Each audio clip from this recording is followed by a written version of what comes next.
you've been hacked by the powerful and tubular Maine Coon hacker, Chiaki Katsumi, here to steal your data and your heart. Hello. Hi, it is I have returned from my slumber. Yes. That's right, exactly! Hello, hi. Hi. Hello. You sound happy today? I got what I wanted. I got what I wanted. I mean, I already knew I was gonna get it, but I got what I wanted, so... New Fire Emblem, it's real! That's wrong, but also right. Exactly. I got what I wanted, which is what I want. You know, which is what I wanted, which I was gonna get anyway, but I still got it anyway. You woke up early? No. I did not wake up early, no. Let's address what we're all thinking. You've done it? I know! I said it as a joke. I said like, haha, what if they try like switch sports again? And you guys, yesterday when I said that, you were like, no way! And I'm like, but what if? Wouldn't it be so funny? And then it happened.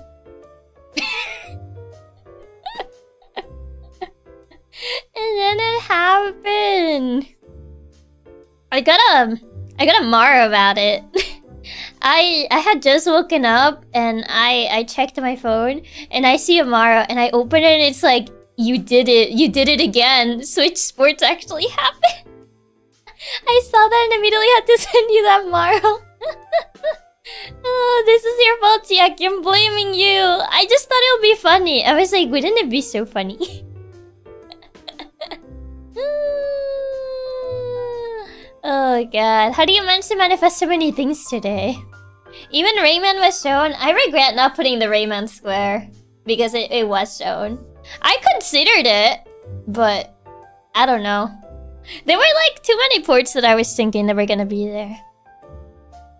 Please joke about Pokemon Conquest 2 next. Can't believe she manifested both Kingdom Hearts 4 and Switch Sports 2. I know! I was eating when I was watching it. And I like stopped eating when I saw the Kingdom Hearts, like the little image. And I was like, Kingdom Hearts! And then like they showed the collection. I was like, oh, never mind. Goes back to eat.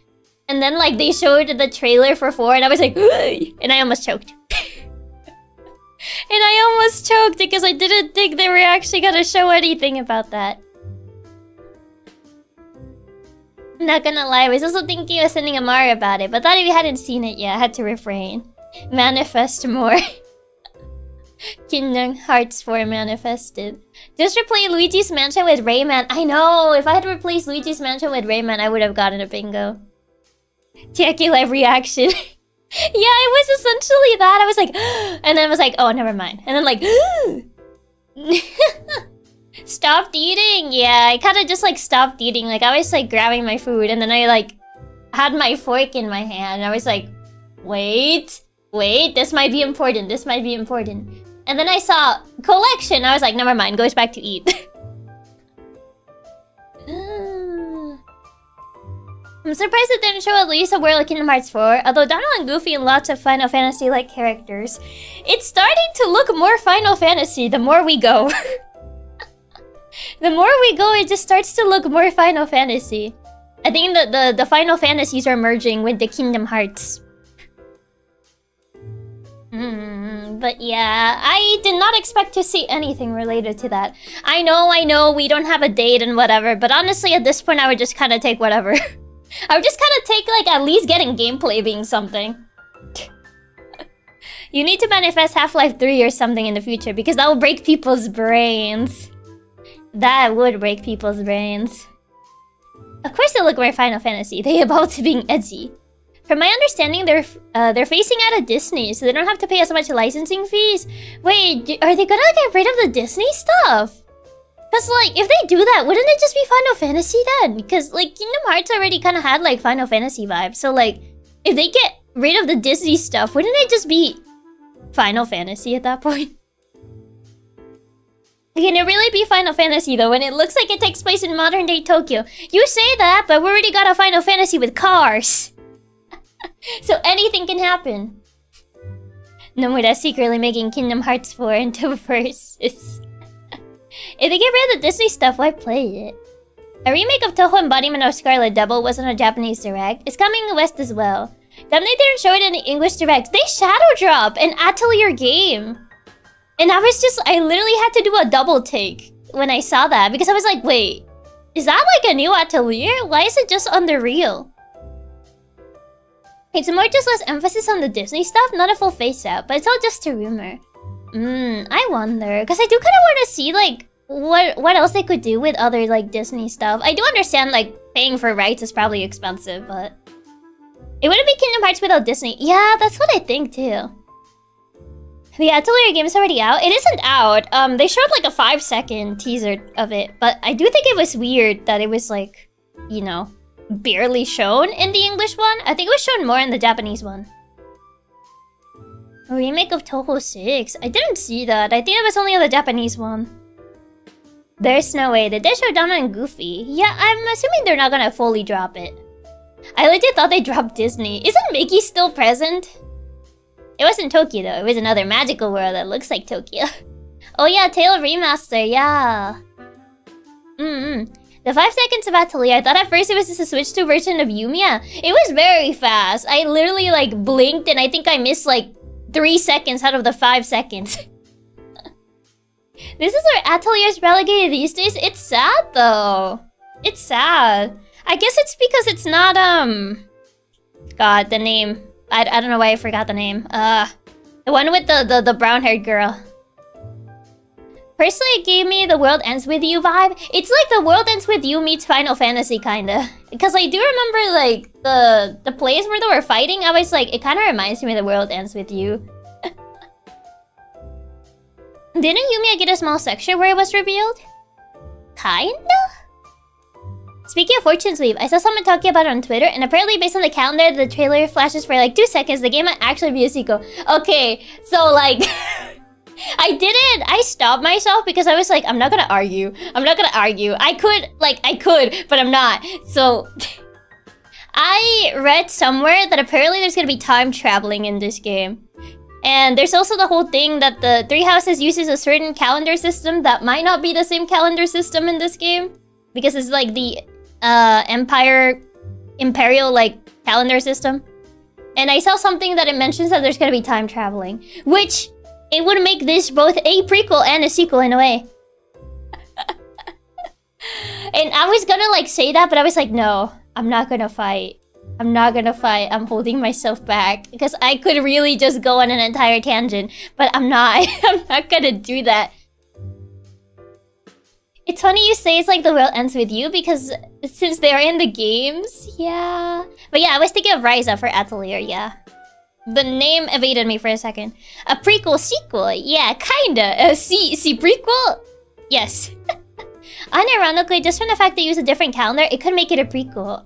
Exactly, like, I think people are assuming we're using the same calendar, but it might not be the same calendar.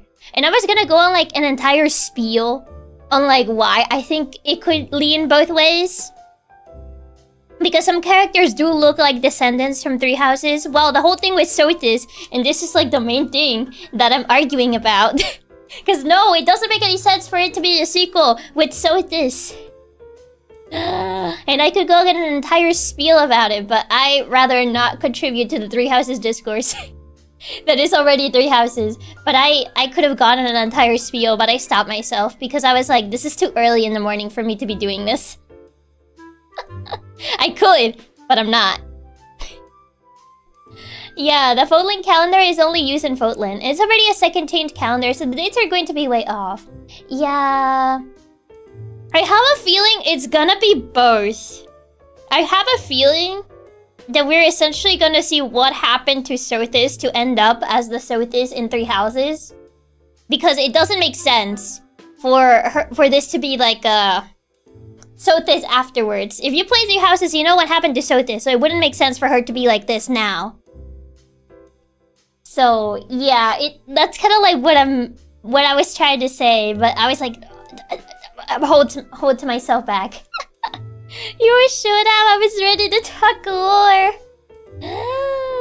It's too late. We're already getting 10 more years of Three Houses discourse.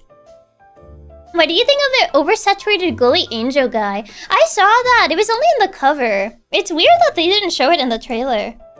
That's gonna be like the new Byleth or something. It feels a bit weird to have a sequel to Three Houses because they'll have to either ignore the events of the game or make it one of the only of the routes canon. That's another thing. That's another thing. That means one of the routes has to be canon. And you know how people get about that. You know how people get about that. Like, if Edelgard's route is not canon, people are gonna riot.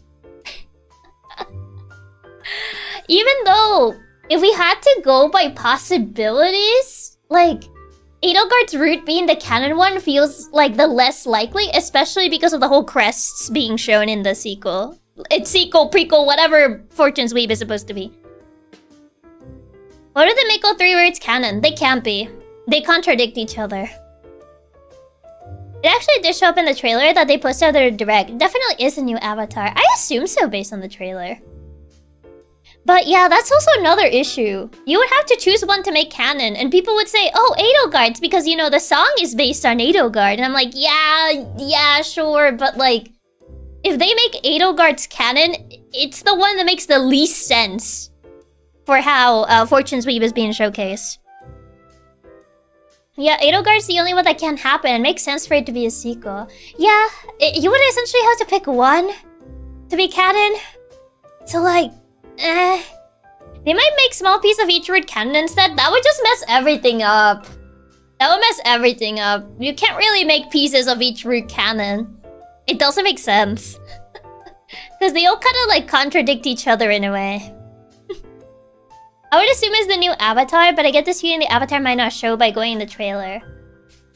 I feel the avatar might... I don't know. It's weird. Because they didn't show the avatar a lot. So it's like, if it really is like a time travel thing, and we're gonna be going back and forth, the past stuff with Sothis, then maybe that's where you'll see the avatar. And once you go to the present and do like the other routes or whatever with the other people, then maybe that's like future. I don't know, it's kind of weird how they're showcasing it. There's too little information to go on. But I have a feeling it's like both. We're gonna get a prequel sequel sort of situation. If the whole calendar thing, which is essentially what people are using as their argument for this being a sequel, the calendar. But we're assuming that we're using the same calendar, which that might not be the case. Okay, but what if they do their own thing and make an unrelated route canon? I mean, how would that make sense, though? That wouldn't make sense if it's a sequel. What if the route has to be canon? You kind of have to go by one of the endings if you're making a sequel. It would be super neat if you also play the future. You could even see a descendants of the people from the past. In my opinion, I think the new avatar is a step in the right direction from Engage's avatar. I think so. All of your routes are non-canon. God, the amount of discourse that will cause would be so bad. We already have too much Three Houses discourse, man. The glowy guy was named Eshmal, which means the one who hears God from what I was seeing, so it's definitely our avatar related to Sothis. I don't know. It's like, it definitely is tied to Sothis in some way. Maybe one of the dragon people that Sothis made. One of the first ones. But they're definitely more angelic in design. Not too much dragon in design. So kind of hard to tell. But they're definitely related to Sothis, for sure. I just don't know how much.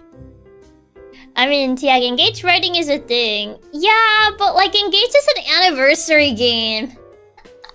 Engage is supposed to be an anniversary game, so they kind of tried to play to the...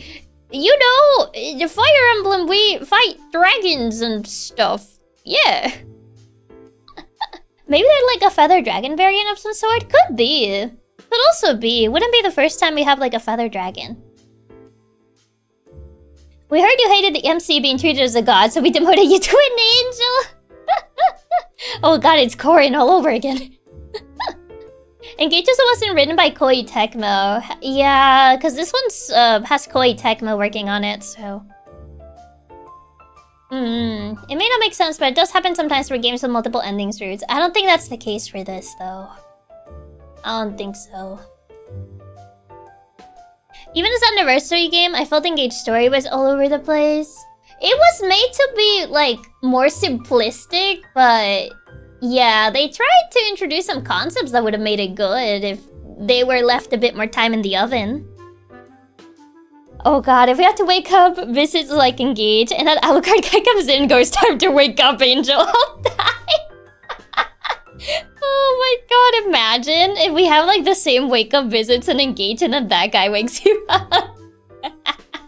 Oh god. He's like older Juritsa. He kind of does remind me of Juritsa. His armor reminds me of Conquest a lot. Like, I was looking at the characters, so I was like, this guy looks like he was in Conquest, except not really, but he kind of looks like he would be there. What route do you think you're going to play first? Oh, kind of hard to tell. I don't know. I'm still indecisive on which route I'll play first. It looks like Alucard from Castlevania. Sometimes I wonder what would happen if sequels allowed you to choose what route you were in on the past game. That would be interesting, but I guess that would be kind of hard to like implement in a way. Because you would kind of have to change a lot of the game based on which route you did previously. He sure's got that gothic vibe, like the Conquest aesthetic for sure. It does! It really does. Watch the hidden alternate route, 3 hopes to spread the chess agenda. But 3 hopes is not even like an alternate route. It's like mid-time skip. It's weird. 3 hopes is weird because it's not like an alternate route per se, because it happens in the middle of the time skip. It's like not fully towards the time skip that happens in 3 houses, but like in the middle? Or something? 3 hopes is an alternate route actually? Wait, is it? You know what? Let's not count Warriors games as canon. Because I thought the designs were supposed to be like in the middle of like between time skip and like pre-time skip. I'm probably going for Kai, not because I think he's interesting, but because the glasses girl is cute. I mean, I'm not sure if they're gonna do the 3 houses thing of like certain characters only being recruitable depending on who you pick, which I'm assuming that's what they're doing.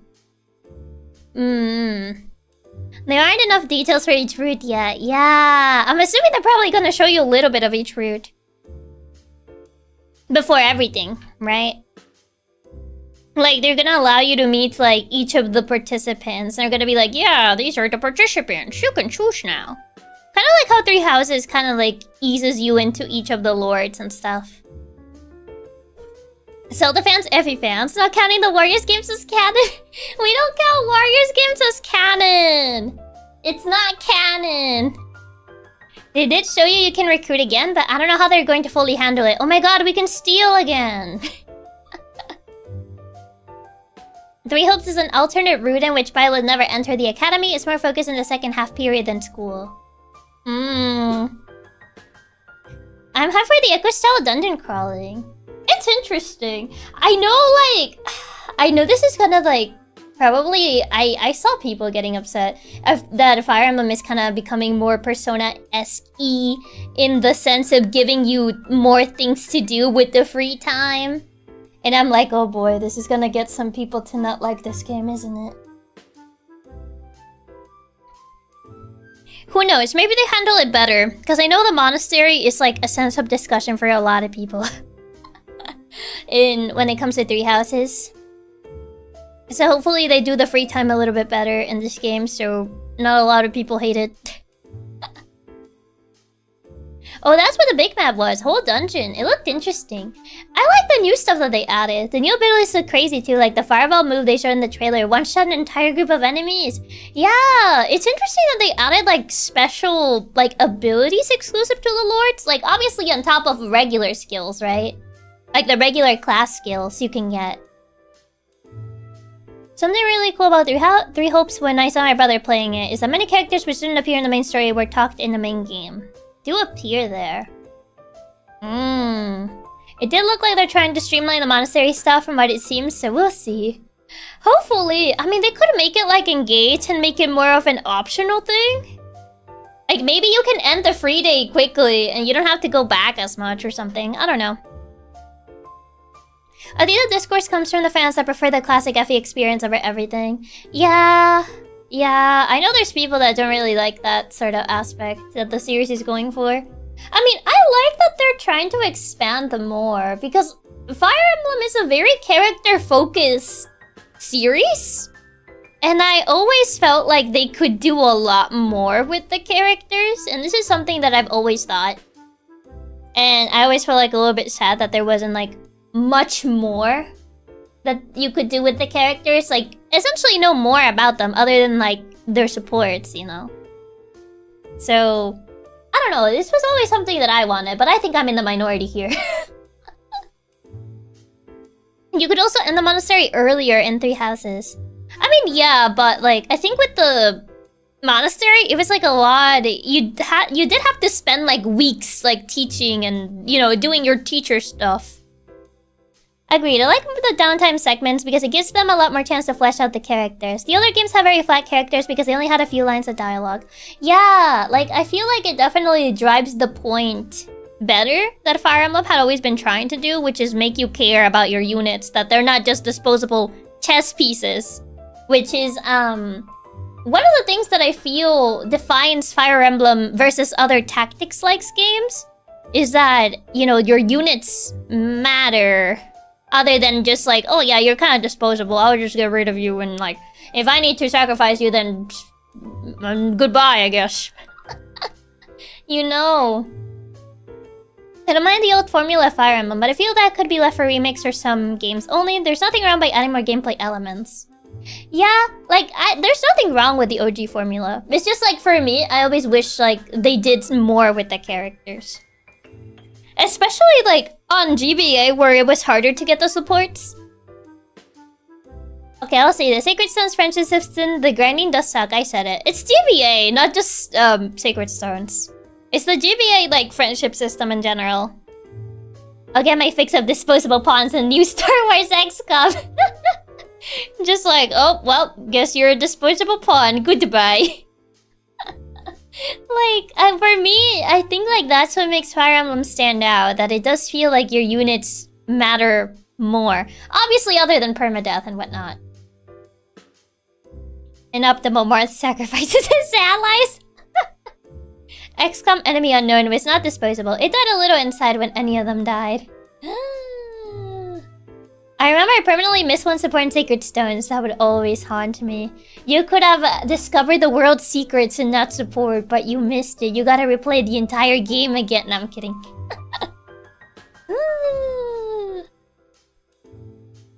I only managed to get support with Seth and Erica, and that was what I missed it. I wasn't going to farm free maps over and over. Fair.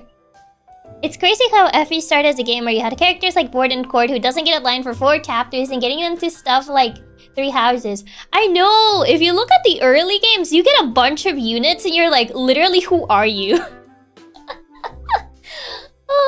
Like, just look at like the early maps of like, Hero of Light and Shadow Dragon. Like, Mart's first game, you literally get like a bunch of people and you're like, literally, who are you? So that's kind of like what I mean. What do you think about the ton of remakes we've been getting recently? I mean, I know like some people are like, oh no, remakes. Like, for me it depends on the remake. Like, it depends on the game that is getting remade. That's kind of like how it is for me. I do kind of think it's better if they're available, more available now. I can't speak for Zelda because I'm not a Zelda player, so I can't speak over Ocarina and like how necessary an Ocarina remake was or whatnot. Just because I am not a Zelda player and I don't play Zelda. So probably a Zelda player would know better. Missed the legendary secret true ending where Eric and Ephraim go to college because of that one support. Exactly! That's also what I think. Most not realize. Units matter more in Fire Emblem, like getting to know them is the best way to start carrying them. But yeah. None of you saw it since it's a blink, and you miss it, but Kai's eye color changes from red to yellow at some points. I think I only saw his red eyes, not the yellow eyes. To be fair, XCOM, the old one, the characters grow with time and get stronger and you get attached to them for long enough to see them dying horrifically because you accidentally did one wrong turn. Oh no. We get underdeveloped units like Ross, which I could care less. I like Ross, I thought he was neat. He was stronger than his dad. I'm definitely not some people because I'm so excited for Ocarina of Time remake. I saw some people be excited, other people didn't like the art style. Also, I don't think it's going to be really funny. Everyone is going to dive deep into all of Shamir's supports. I know! I saw that! Everyone's gonna be like hyper-analyzing all those Shamir supports just to get any sort of information. To be fair, it was absolutely not necessary, and I prefer Majora's Mask to get remade instead, but I'm still hyped. That's fair. That's totally fair. Ocarina popularized the lock-on system. It was a genre-defining game. I played the N64 and 3DS versions. I'm open to see Ocarina of Time, but with gameplay for dual joystick controllers. Oh. Ocarina of Time has been re-released a lot, which some are a little iffy about it being remade again, but this seems like a full-on remake. It seems more like a remake than a re-release. Because that was better. It's because you gotta put the work for Ross. There's a Nintendo showed gameplay of the Ocarina of Time remake. I think it's still early. It might still be early in the works. Probably that's why. I'm very unsure about the art style, but we'll see. I just kind of wish it was an Ocarina game. I know some people wanted Twilight Princess. I heard some say Ocarina of Time is overrated. I really enjoyed it, but I can see where they're coming from. Ross was bad? You guys don't know how to train him. They said 2026, so it must be pretty far into development. I wonder why they didn't show anything about it then. Other than that teaser. I hope it shows developers that players are tired of the Breath of the Wild style. That's the thing with art styles, right? Like, they try a new art style, but then it's like, people don't like it. Some people, you mean you, Chiaki? Maybe. It's coming this year, so it better be close to finish. I teased the Ocarina of Time remake for this year. It can be early. Then I wonder. I'm trying to think they're just remaking N64 games. I wouldn't say that. They're probably saving it for the end of the year direct to have it as a big winter. Maybe. Maybe because they're probably aiming for winter. Probably released around the end of the year. It's still a remake, so it's likely didn't take too long to develop. I mean, remake is different than remaster. A remaster is just a port, essentially. And maybe like updated graphics. Remake, usually it does change a couple things, so who knows? It's kind of like how Shadows of Valentia is supposed to be like a remake of Gaiden, but it's very different from Gaiden in a way. What do you mean, Ross? You trained him by giving him a hand axe? Because I swear he couldn't handle himself in the beginning. I mean, you gotta usually use a tower for, like, the trainee units. This seems to be a ground-up remake from how they're describing it. Yeah. Like I said, I haven't played Ocarina, so I can't say. Master Quest was on the bonus disc of Wind Waker and the GameCube. Wasn't a new feature. My Ross was great. Baited a hit that could have gone into my lord and got a crit and died like 2 chapters in. 10 out of 10 would recommend. He was a great shield. He just killed him off. Essentially, a remake is literally made from the ground up. Yeah. Nintendo saw all the remakes the other companies was making and thought they should jump the ship too. I wouldn't say that necessarily. Remake is they make it from scratch. Remaster is supposed to be the original game but with new models and skin, but generally original code. Remake is made from scratch. Essentially, yeah. Like, remake is made from scratch, and usually they do come with, like, a couple quality of life stuff. Remasters is usually just upgraded graphics. And that has already done a lot of remakes. They have done remakes, yeah. Ocarina of Time remake might be peak. I do think the art style is an interesting direction. I don't know, like I said, I'm not a Zelda player, so I don't know too much about it. It's definitely a remake since the 3DS version would need to be adjusted to not have 2 screens. Well, yeah, at that point, it would need to be a remake. Do you see the Anna design for Fortune Sweep? I did! She has a really nice design. Like, a really nice design for this game. In comparison to the Three Houses one. The Three Houses one was kinda, It was okay. I didn't think it was as bad as people claim, but it was, you know... it wasn't, like... amazing. But it wasn't the worst thing. Like, people spoke of it like it was the worst thing ever, but I just thought it was okay. Nintendo could do the funniest and release Ocarina in November. It feels so much better. The Three Houses one feels like an actual character in the art style. I mean, I do think the design is definitely better in Fortune's View. I just didn't think it was like that bad in Three Houses. I didn't think it was like that bad. I'm sorry, Chiaki. Three Houses Anna wasn't even given support. You can have tea time with her, but for some reason you can't support, which is weird to me. Her proportions just always felt a bit off with her Three Houses design. I'm like, am I remembering her correctly? Hold on. Three Houses Anna. Oh yeah, it's this one.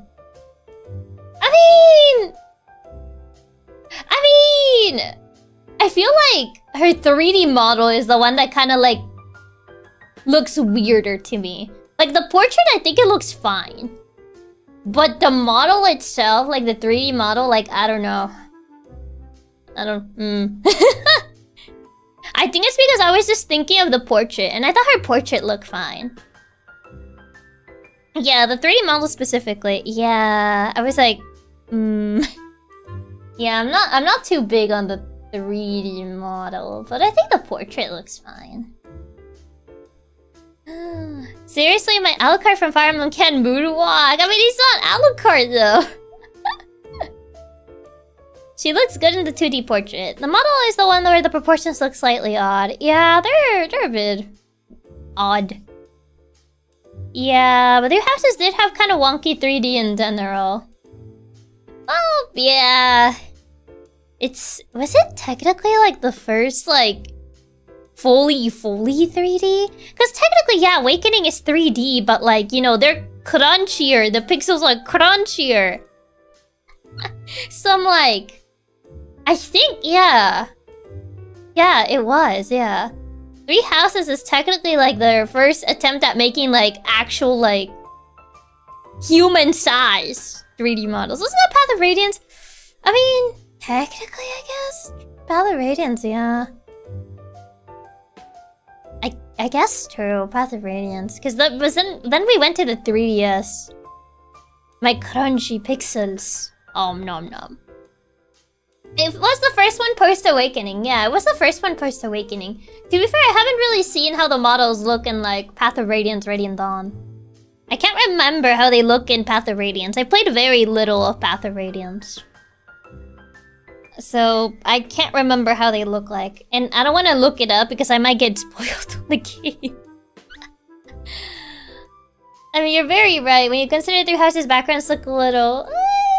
I don't think they look that bad. Path of Radiance have very crunchy models, but they worked. I would have to, like, look at them again, because I can't remember them from the top of my head. I find it funny that Fire Emblem became a much better selling game series as it aged.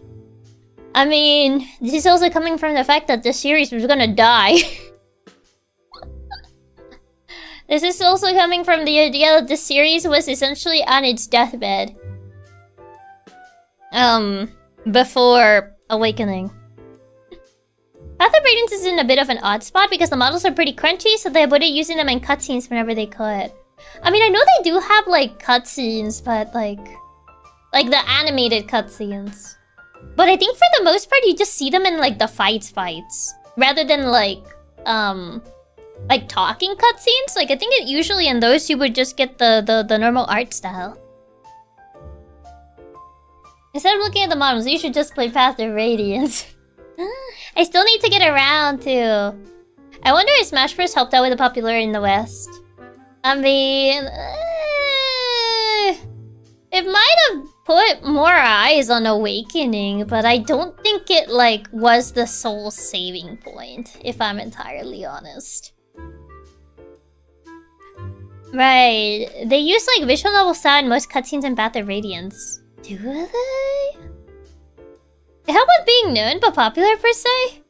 I would say it helped with being known a bit, but if anything, I feel like it caused the Fire Emblem hate. If anything, a lot of people hate FE now because of Ultimate, yeah. Yeah. Yeah. I mean, when Melee was the only reason I know about the series in the first place. Yeah, but Marth has been there since Melee, and like, it's not like people played Shadow Dragon. Even though Marth was there. I never understood the Effie hate. It's because there's too many characters in Smash. That's it. Like, I would understand if it's like, oh, I just don't like my chess gameplay and I'm like respectable. But it's not even because of that. Smash Bros. Didn't say Valentia. Exactly, it didn't say Valentia. To be fair, they released it at the end of the life of the 3DS, which kind of killed Valentia, which is sad. Most of them have down B counters. Would that really just make it so they hate them though? Most people didn't learn of FE through Smash. They almost always just saw them as those swords guys I don't know the games of. Yeah. Yeah. It wouldn't say Valentia if they did add it Alm. No, they would have just hated Alm. And Alm doesn't deserve the hatred. He's just a little guy. Barkud would think otherwise, but we don't talk about that. They're pretty appealing characters though. I thought they all look good. They have nice designs, I would say. Sakurai just loves his Fire Emblem. Most FE hate for Smash describes them as anime sword fighters. I mean, at that point, shouldn't they hate Cloud too? Because he's also an anime sword fighter. I'll take hate if it means more sales. I mean, by that proxy, Cloud also fits the bill in being an anime sword fighting boy. He does have a sword and he is anime too. They do hate Cloud too. Same for Sora and Pyra and Mithra. Do they?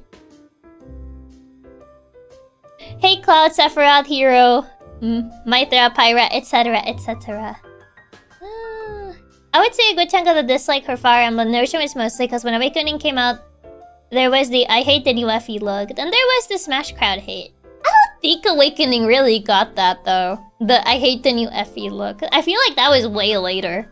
That was not when Awakening came out, no.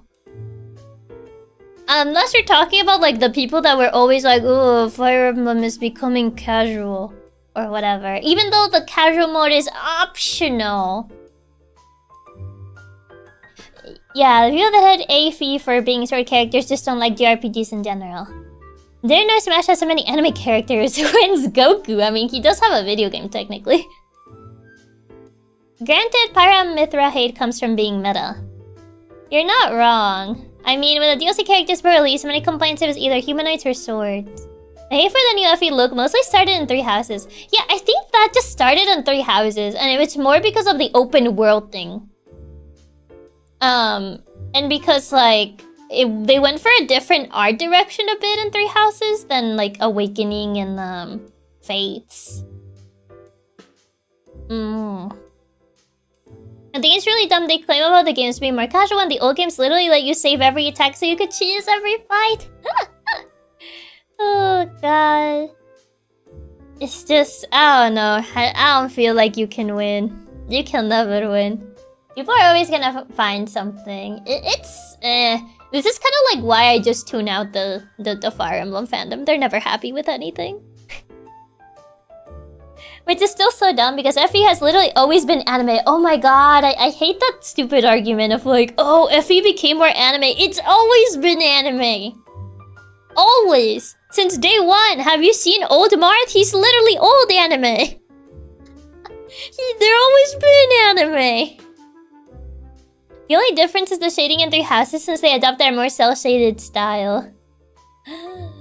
FE fans hate their games more than anyone else. They do. A very wise decision. Is the Fire Emblem fans just like Fallout fans, always angry and hating? They always, I don't know, they're always upset about something. So I kind of just like, I just tune them out. I just tune them out. They always hate whatever they do with the game. If they remake Shadows of Valentia, they hate Shadows of Valentia. If they remake Gaiden, they hate Shadows of Valentia because, oh no, now the maps are too faithful to Gaiden. And I'm like, isn't that what you wanted? You get angry when it's not faithful, you get angry when it is. So like, which one is it? You just can't win. Just can't win. Heavy fans and Persona fans have gotta be the kings of hating their own franchise for literally no reason. They could make perfection with zero flaws and FE fans would complain it's too good. Yeah, it's like you can't win. You literally can't win.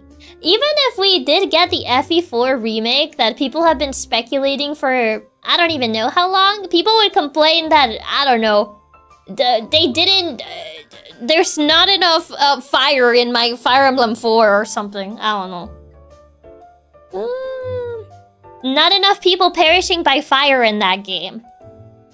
Gotta redo the entire thing. Today the first thing I did when watching the Direct was turning off the chat. I turn off the chat and whenever I watch the Nintendo Directs. Whenever I watch any gaming showcase. Because this is on every single one of them. Every single one of them. I mean, isn't that every fandom? I literally saw tons of threads about how Persona 3 Reload, Persona 4 Revival were unoriginal, not just copying from Persona 5. Oh yeah, the UI, yeah. I mean, Persona fans are also kind of ones that kind of hate their own games. I know people would be mad they toned down FE4 if it ever does get remade. I mean, mind you, FE4 doesn't have cutscenes. So like, if it does get like cutscenes, they're probably gonna have to like tone down some things. So like, it doesn't get an M rating.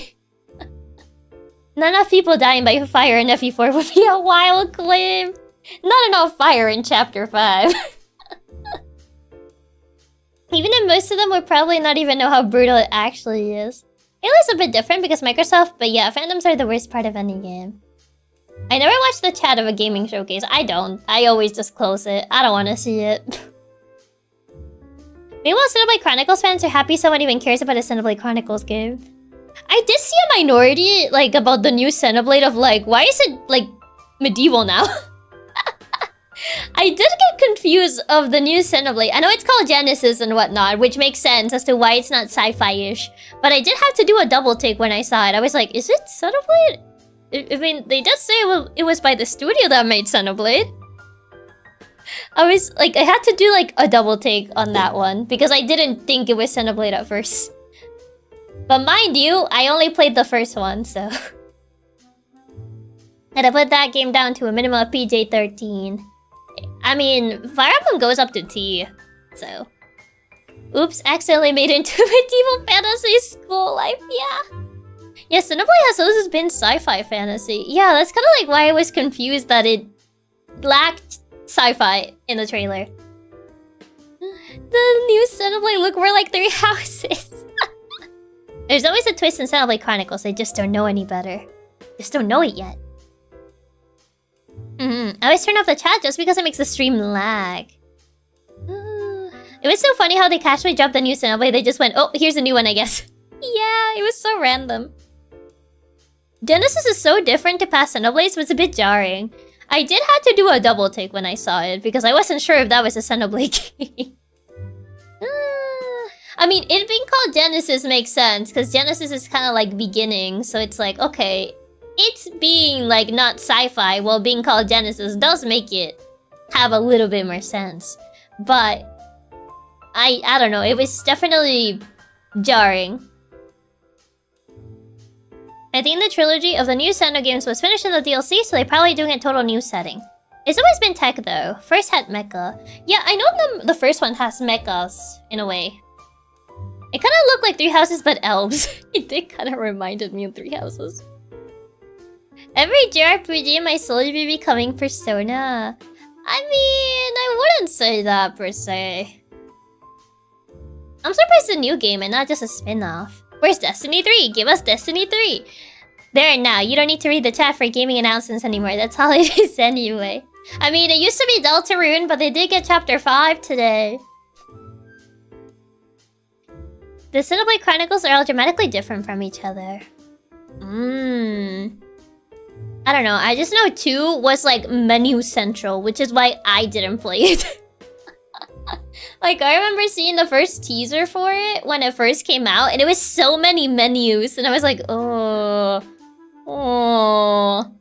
so many menus. And I just proceeded to not play that one. That Deltarune announcement really tricked me. I was expecting Pikmin, and here I thought I was gonna get another Square. I love the Xenoblade UI memes. Xenoblade has always looked like menu spam to me. I mean, the first one is not that bad, but 2, I feel like 2 went overboard, honestly. Like, I feel like 1 is not that bad for menus, but like 2, I was like, oh god, this is a little too many menus. Not every game is Persona just because it has choices or relationship systems. That's been a thing for RPG since forever. Yeah, I think the whole free time thing is just heavily associated with Persona. Like, essentially having like a slot of time where you kind of just like talk to other characters and whatnot.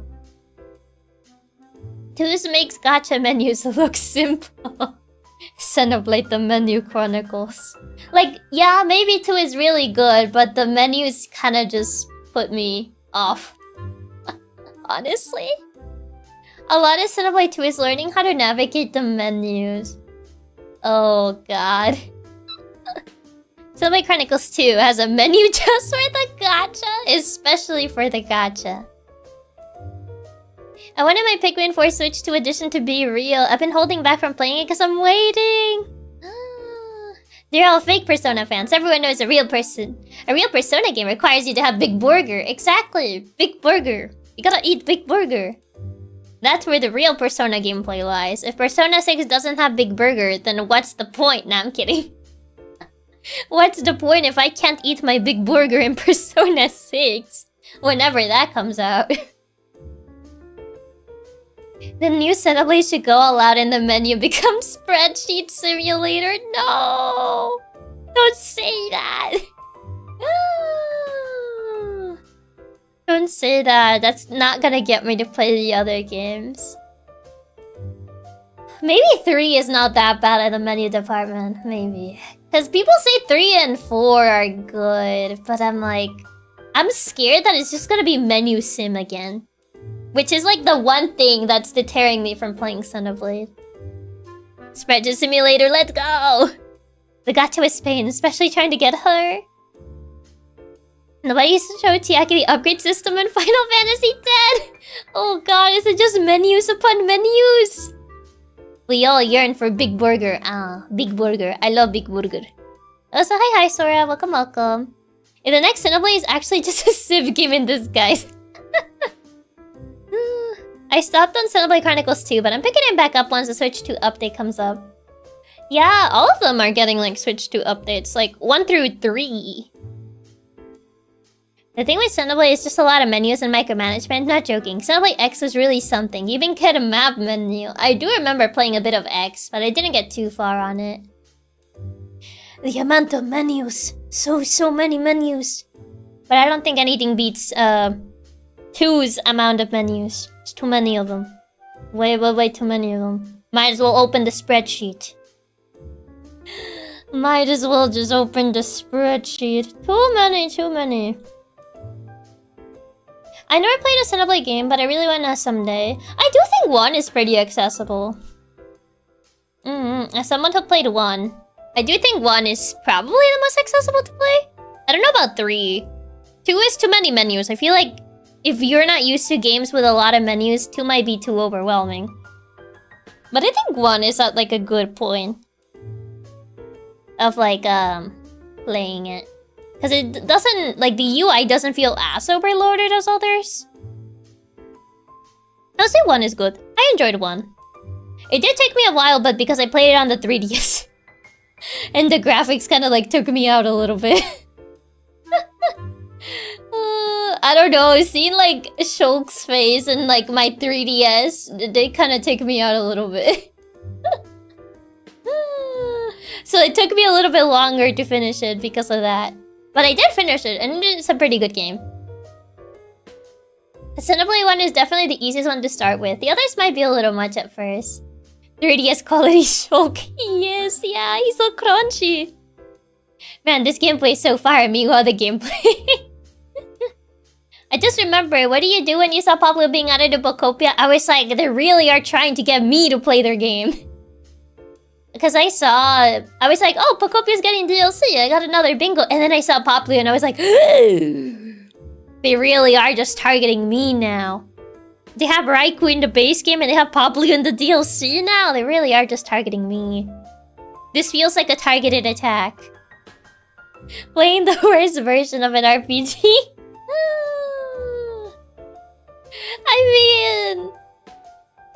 I essentially bought the new Nintendo 3DS to play Xenoblade. My boy is here. I'm just sad he seems to be locked behind the expansion. Yeah, he's locked behind DLC. They have Kyogre too. They do. They do. Bokopia's worth its weight in gold. It is. But why not? Why not playing Bokopia? I mean, I just don't really play like building games in general. I'm telling you, boss, this direct was made for me. They made it just for me. Oh my god. Bokopia's fun. It has enough goals to not feel too open like Minecraft. It's true. Who cares about a stinky fish Kyogre? I care! I like his goofy smile. I will not tolerate this Kyogre slander. Not my goat. You can't say that about my goat in my house. It wasn't said Popley was locked behind DLC. It is in the Underwater City DLC, so I think it is. They said the water is free update. Yeah, but I think Popley's in the new city, I think. Bokopia actually made me a Kyogre fan, but I'll only admit that if you play it. You can get the Pokemon to build some things for you. I guess that is true. Groudon is better. Not in my household. Get out! No, I'm kidding. Oh, I know what Kyogre is. He's a cowboy. Doesn't he speak like an old man in the Japanese version? Or something? Like, he uses like old man Japanese or something. Groudon is a dinosaur. Much cooler than Smelly Orca. Don't say that about my goat. He's not smelly. He has the goofiest smile. I like him.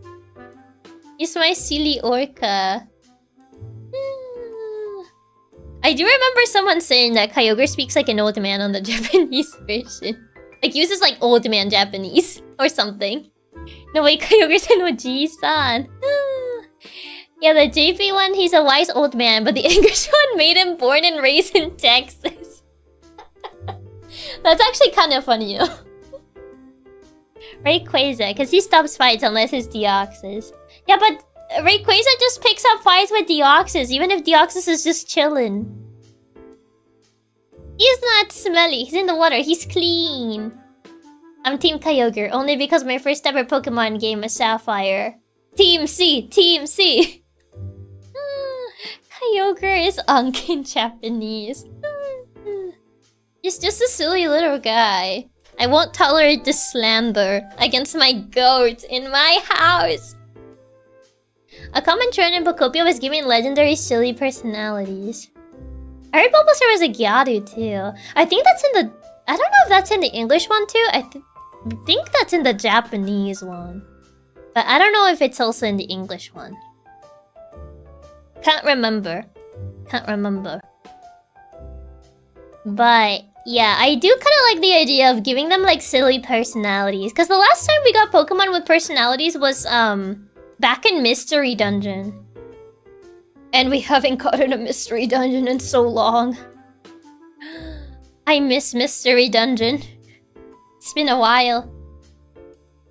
I think it's just the Japanese version. Man, I guess I'll take my raised and born in Texas Kyogre. Because I think it's funny. I'm Team Kyogre because my birth took possession of the single copy of Ruby we got. They got him Ruby and I was left with nothing. Wonder if Groudon will be grumpy old dude. He'll be the grumpy old dude that tells, like, grass Pokemon to get off his lawn. I feel like that will be Groudon. One day we'll get a new Mystery Dungeon and a new Pokepark and a new Pokemon Ranger. Exactly. Do you play Rescue Team DX? I did! That's how I got to experience Rescue Team. It was pretty fun. I really enjoyed it. I really like the storybook kind of art style they went for. It's cute. I liked it. Does that mean Venusaur is an older sister type? Maybe. Maybe. Maybe so. Maybe so. Let's see how Winds and Waves turns out because of the Bokopia craze. We shall see. The fact they made Volcanion into a delinquent in Japanese, yet he's always been portrayed as a cranky old man in the English sphere, was a whiplash upon finding out. That's crazy. not wrong. It's the kind of vibes I get from Groudon. He's the grumpy neighbor that's like, get out my property. Venusaur talks more like a southern mom in the English one. It's kind of interesting seeing the different personalities they get on the English versus Japanese. It's interesting to see the duality. The Mystery Dungeon games have great soundtracks, Magma Cave and Sky Tower from the first games, and Temporal Tower from Sky, Time and Darkness games. I really like Explorers of Time. That was like the first Mystery Dungeon that I played. Because I didn't have Sky, so I got to play Time. And Time, that game meant a lot to me. I got so attached to Grovyle because of that game. So I'm like, whenever I remember that game. Watch Groudon be some Bostonian construction worker. The English localizers might have a slight bias towards southern accents, maybe. Grovyle, Grovyle. Hey Tiag, you seen the Paris and Parasect dialogue from Bacopia? It's really something and so messed up. I was like, they seriously wrote this in a Pokemon game? I don't think I've seen that one. I saw the Charmander one that people started making memes about. I threw up. Charmander. He dies. Well, it's complicated. Explorers was very emotional. Many players cried from that game, including me. It's very emotional. I really like that game. The I threw up one is super funny. He threw up. He threw up. He's just a little guy. It's complicated. But yeah, Explorers of Sky, Time, Darkness. I still need to play Explorers of Sky. Have you ever seen the Sky side stories? I haven't seen them, no, because I never had Sky at the time. So I haven't seen the side stories. Also got Super Mystery Dungeon. Don't have Gates to Infinity though, the Gen 5 one. Gates of Infinity makes me sad every time I remember it.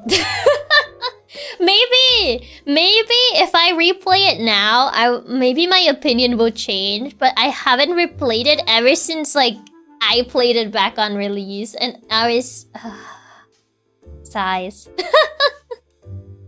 Oh god. I heard lots of mixed things about Gates of Infinity. Gates to Infinity is like... I'm conflicted. Maybe if I replay it now, I'll think otherwise, but... Yeah, I was so hyped for Gates to Infinity, and then... Yeah, it happened. It exists. I still had to play any of the Mystery Dungeon games. I randomly found that I did have a copy of Super Mystery Dungeon the other day. I think Super Mystery Dungeon's pretty good. I enjoyed Super Mystery Dungeon. Gates is the most missed potential. It is. It makes me so sad. Makes me so sad. Every time I remember it, I get sad. But anyway, I've been yapping for an hour. Oh my god. I need to the Pokemon time. It's gaming time. It's Pokemon time. Because I do need to actually start on the league.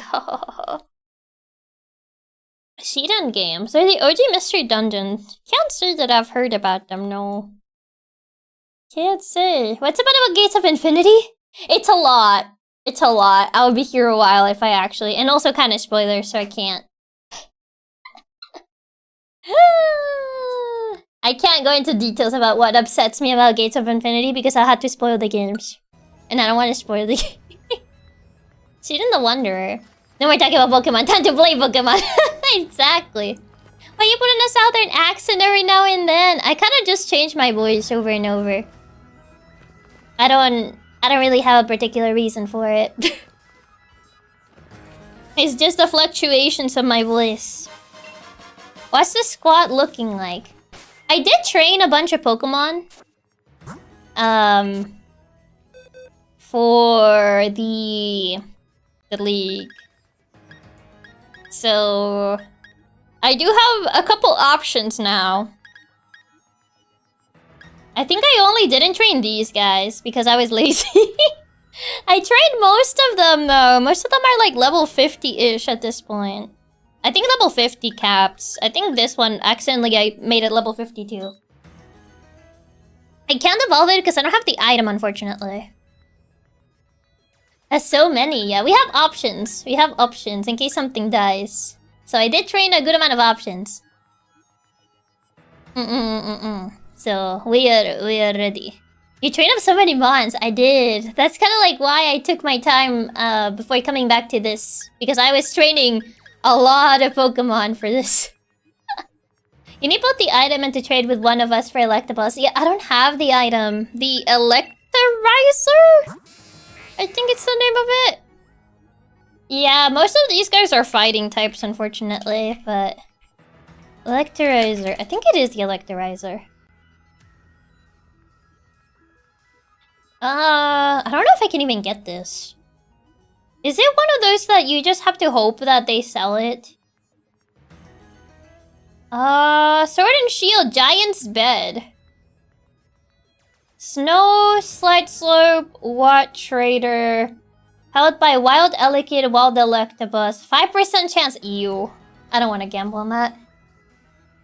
On the Snow Slight Slope. Oh, I think that's the... Yeah, that's Crown Tundra.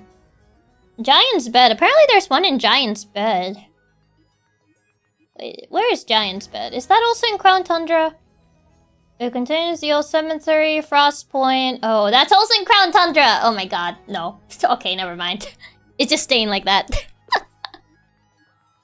Apparently one of the Watt traders could also carry it, but... It's all in the DLC area. Feels like a time skip happened. I don't know what happened to everyone. I mean... mostly... I mean, these are the Pokemon that perished. Diglett doesn't matter, okay? We shouldn't need Electivire. I don't think so. We have other electric mons. Oh, locked to the Crown Tundra? Yeah, it's locked to Crown Tundra, which I don't think I can go there because it's high level. Yeah, I'm kind of saving the actual team once we get to Wyndon, but there's a couple fights that get in the way, like that one. So yeah, we still need to get a Wyndon.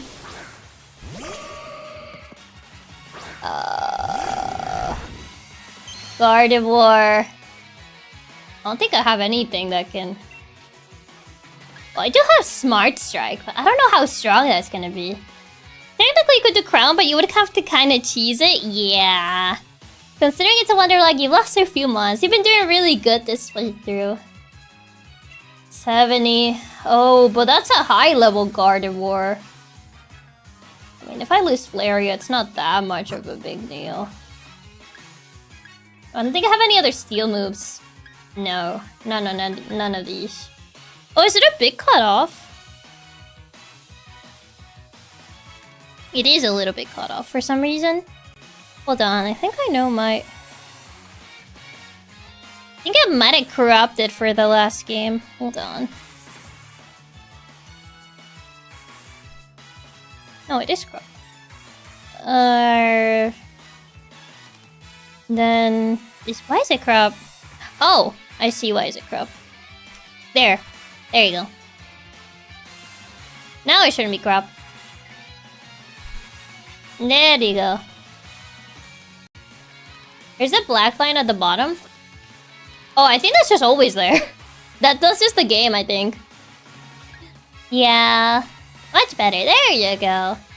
It's only a Gardevoir, but... yeah, I don't have any. The black line is just part of the game. Yeah, it's just part of the game. I mean, if Flareon dies, it's not that much of a big deal, I guess. It is a 3-level difference. I could technically bring in you. But it also, what are you gonna do? So we'll see. How much does Smart Strike even do? I outspeed it. Ooh, that could have been good. Oh, you took that fine, actually. You took that much better than I thought you would. Yeah, I was like, are you gonna take that? Yeah, you took that fine. You're fine. You're fine. There you go. See, you're fine. Only a Gardevoir. They're frail but hits hard. I thought Dazzling Gleam was gonna do a lot more, honestly. Yeah, you're fine. Wait, no, take down? Nah. Nah. No. Don't learn that. Don't learn that. Oh no. Regular Galarian Rapidash? I like the design of Galarian Rapidash. Flail? No. Don't learn that. Don't learn Flail. Does the game where Rapidash becomes cotton candy? Yes. The Galarian Rapidash, but I don't have Galarian Rapidash. I believe in the Smart Strike. The Smart Strike did work. You're a doctor! I thought you would heal my team! I guess not. I mean, it's not like it needs much healing, but I don't know if there's like another fight up ahead. I don't have regular potions. I just don't wanna like go into a fight. Galarian Rapidash is so pretty. I just wish it was a little better. Yeah, the move pool. Oh, another fight. I don't know what this guy has though. Okay, Maverick. What a mean-spirited doctor. These doctors kinda lazy. I know, usually doctors would heal you, but this guy doesn't heal you. Steelix? I guess that's a good call on swapping on Maverick. I think Steelix doesn't have a good attack anyway. Go, Maverick, go! If anything, the only problem is that it's very tanky. He isn't paid enough to get free healthcare? Ah. Speed. Attack. Defense. Well, the defense is a little bit on the annoying side, not gonna lie. That's a bit annoying. I forget that Maverick still knows Rain Dance. Curse is kind of scary on him. How much is... Okay, that did a lot more damage than I thought it would do. But it also hurt him because of my Rocky Helmet. Okay, Maverick, you're out of here. That actually did a lot more damage than I would have liked.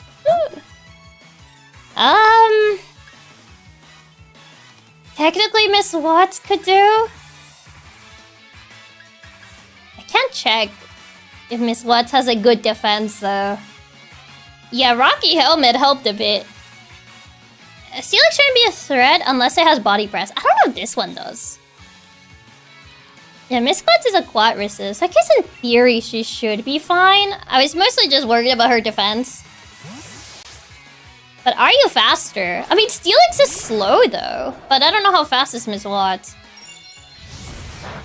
Okay, she's fine. Steelix does have ground. That also... But it will die anyway. I am faster. There you go. I mean, it was already close to dying anyway. Okay, there you go. Yeah, Maverick took a lot more damage than I would have personally liked. He does have Mudsdale. Now that's a little bit scarier, mostly because of stamina. So it's not gonna die. Yeah, stamina's kinda scary for this guy. Oh, wait, no, high horsepower. Miss Watts! I should have swapped Miss Watts out! Oh god, I forgot to swap Miss Watts. Bye-bye, Miss Watts. I should have bubble beamed it, but oh well. I don't have anything good against, I should have swapped Miss Watts out. Well, bye-bye, Miss Watts. I guess I do have other water types rather than Miss Watts, but...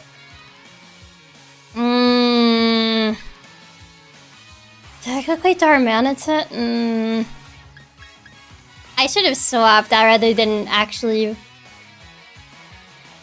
The horse is scary. It's mostly scary because stamina, but Earthquake also in general. I mean, it might just be my best bet. Yeah, it might just be my best bet. Because everything, Flaria is not an option because ground. I don't think you two are doing much. Oh.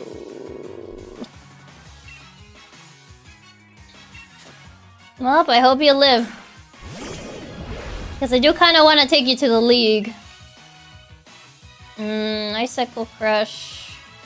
I mean, Ice Punch is a bit more reliable than Icicle Crush. Yeah, we don't have many options. Punch! Nice! One-shot horse! I believe in Darmanitan. Good job, Darmanitan. Yeah, I was just scared that if it survived it, it was gonna use stamina. Which, it gets kinda scary if it has body press on. Bye-bye, Miss Watts. I'm sorry, I didn't swap you out. I'm sorry, I didn't swap you out. I was gonna swap you out, but I Aqua Ring instead because I greeted. She didn't get to do much, to be fair. Now I have to worry about stamina if you land the one-shot. That is true.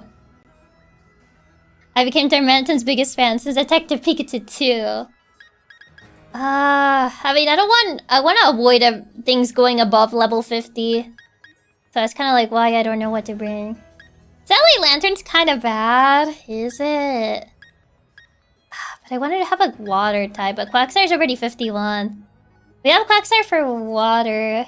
Yeah, that is true. I just don't know if there are any more fights before the actual, like... He'll bring you for now.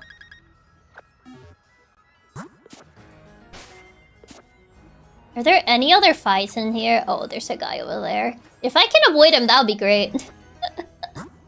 I never liked Miss Watts anyway. She reminded me of Vader. Poor Miss Watts. Is there any Monkeymon that Chiaki likes? I'm kind of indifferent towards the monkey Pokemon. There isn't really one that I would say is my favorite. What? Some of them should be avoidable. We're in an ice area, so I kind of don't want to lead with Nuzzies.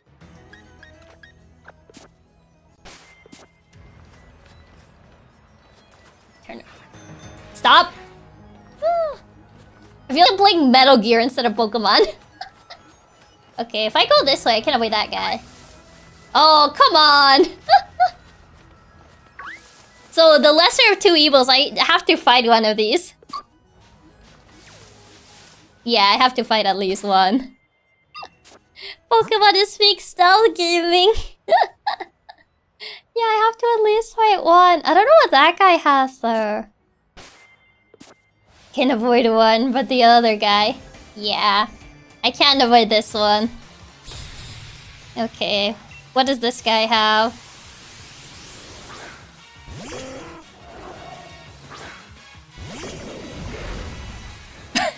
I have a personal vendetta against this creature. The demon. Miss Watts would have been great here, actually, but Miss Watts is dead. Evil creature. The scream. Why is the Amazon driver picking a fight? Does he have a package to deliver? Apparently not. You. He has two Pokemon, that's annoying. Yeah, I don't have an electric type with me. I mean, I guess I could punch it. It's only gonna be half effective though. Not a quad. Unless water. Does water resist ice, actually?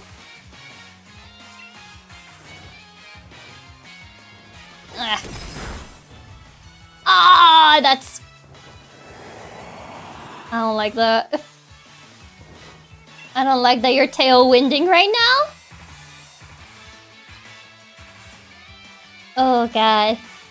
No one said it about my Galarian Darmanitan. Wait, I don't know if I outspeed it actually. Why did they all tailwind? It's not a level up move. I don't know. Why did they all tailwind? Tailwind E will kill it. I don't trust it. It doubles its speed, so it is gonna hit me. It might be fine. Oh, you're an evil creature, you know that? Oh, come on. Go down! Oh, it resists it! Oh my god, it worse tailwind me. I don't have anything super effective, so... It has Roost, it has Tailwind, and 2 other moves that I don't know what they are. It's probably ideal to stall, yeah. It lost a flying type? Yeah. So that's annoying. Actually, if it lost a flying type... No, but it might still have flying moves. I can't send in Maverick. Because if it lost a flying type, then I could technically send in Maverick or Pink Terror, but... Yeah, it might not be the best call. Because I don't know if it has any flying moves on it. It might have, like, Air Slash or something. It has it back now. It's only till end of turn? Is it only till end of turn? Then it should have it back. Fighter resist. Shouldn't have turned to normal type with Bruise. Does normal resist ice? Essentially? Then it should... Oh, it has Water Pulse on it. Okay, that's fine. You're taking it fine. Just kill it! Okay, there you go. It's just its flying type. It becomes pure water. Yeah, so normal water. Okay, this one should die to ice in theory. One punch. Oh, come on, it actually hit? Hypnosis is such a bad accuracy, but it actually hit? Oh my god. That's so annoying.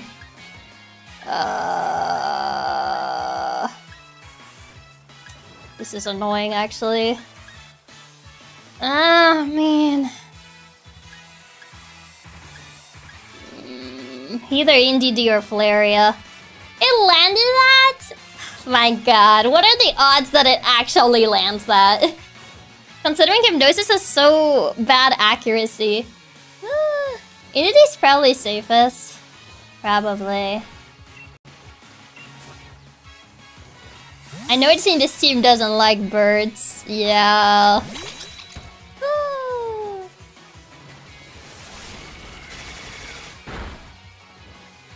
Okay, well, no more rain. Divine Psychic, I think NDD is our best bet. Now it's back to hailing again. The problem is that Psychic probably won't do much for it. I mean, stab, but does it resist? Because he's normal. Wait, he's not psychic. Wait, is he normal psychic? Is he normal? Is he flying psychic? Or does he just learn psychic moves? It's flying normal. It always throws me off because I know he can learn psychic moves. So I'm like, I forget if it's part psychic or not. Normal flying. In theory, stab would just be better. But this is neutral. Just learn psychic. Is normal flying? I always thought it was psychic. It does make you think it's psychic because I learned psychic. Yeah. He should be psychic. I guess I would just... For stab. It doesn't do a lot.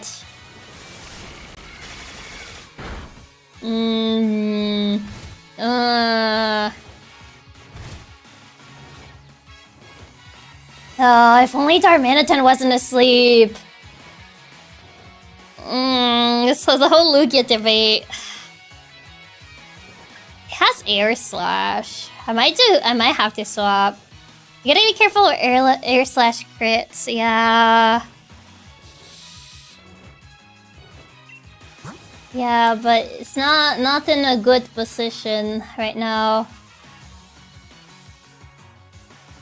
Aeronocto, they're pretty squishy. Yeah, but we're not doing a lot of damage right now.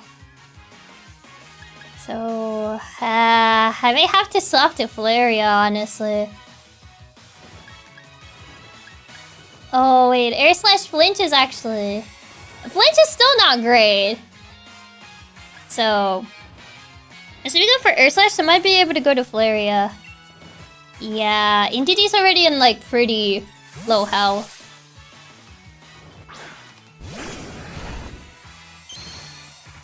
Okay. That did a lot more damage than I would have liked. What even? Why is it doing so much damage? Am I just gonna have to hope on Darmanitan waking up or something? If only that hypnosis didn't land. I know, it's like, what even? None of these moves are great, honestly. Level 46, I guess. But even then, it's so knocked out. Yeah. I don't think Flame Wheel will kill. That's the problem. Even with Stab.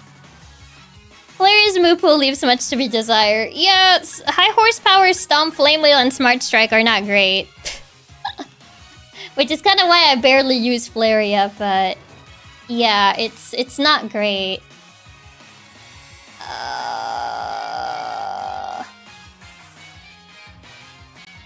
I mean, I could just take Air Slashes on Darmanitan, but also... until Darmanitan wakes up, because it's gonna get, like... slowly chipped by the hail, but still, I don't know. Might just have to go for it still, unless you want to risk another Bond.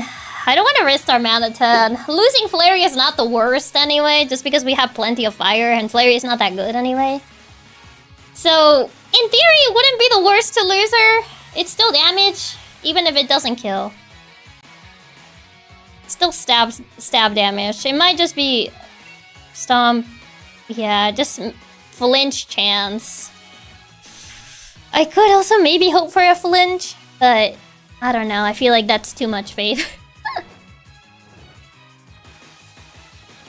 I say go all in on Flaria. I guess we can hope that either burn or hail or something, but she might die the next turn if she doesn't kill. If she doesn't kill, she's dying, essentially. But I'd rather lose her than, like, lose something else. Oh. Oh, it roosted! Aw. You're evil. You're actually evil. It roosted! Oh my god. Yeah, no, Flaria's gonna die then. Flaria's essentially dying then. Why do all these birds have roost? Oh my god, that's so lame! Yeah, no, she's not gonna kill. She barely did damage. It's either like... hoping on... No, I don't think it can take that many hits. That's the problem. Yeah, it might spam Roost. It has Roost, it has Hypnosis, it has Air Slash, and a fourth move that I don't know what that is. Yeah. Darmanitan better wake up or we might be in trouble. We may have to sacrifice Flaria for a switch. I probably can't tank all those hits. I don't know, I can't check the stats from here. I don't think it can tank that much from Knocked Owl, especially if it doesn't wake up soon. I might just need a clean switch. But because unfortunately they put Darmanitan to sleep. Oh my god. Yeah, I don't really have anything good here. Unfortunately. You're weak to flying. You're weak to flying. You're weak to flying. ENDD is injured. You might have to just go for it with Flaria, sadly. Can afford to take a hit switching someone else in. Yeah. It's very unfortunate that it hit. But, yeah. I might just have to sacrifice Flaria. Yeah, I don't think she's living that. Oh, the hail! Oh my god. Oh my god. Wait. She's faster! She's faster! She can live this! She can live this! She's faster! Unless he uses Roost, and then it's over. If he uses Roost, it's over.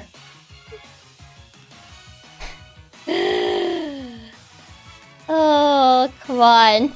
Roost is slower, so it's fine. But hail! I mean, if we kill it, we'll still live because hail won't do damage. Because it will just end the fight. One. Go, Valeria, go! Woo.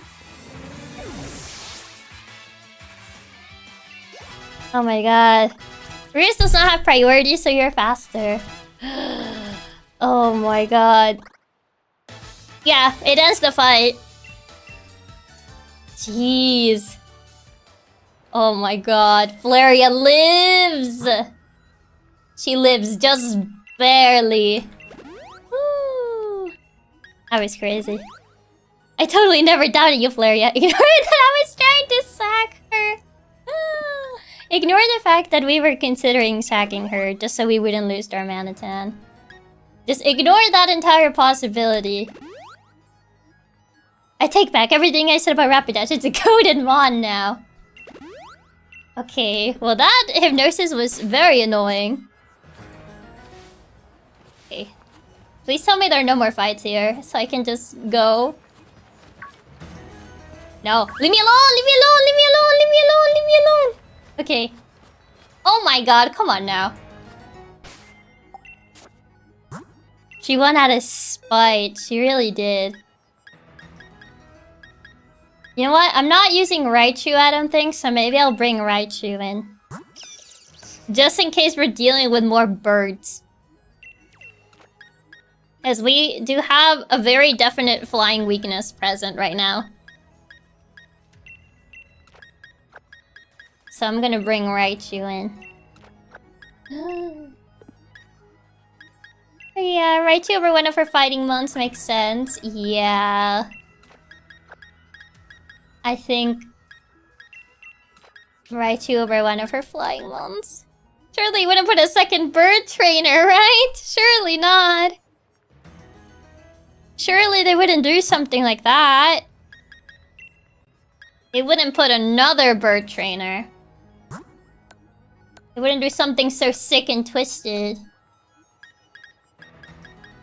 Where's my magnet? I know I had a magnet somewhere. Leaf stone, light clay. Oh, there it is. Magnet.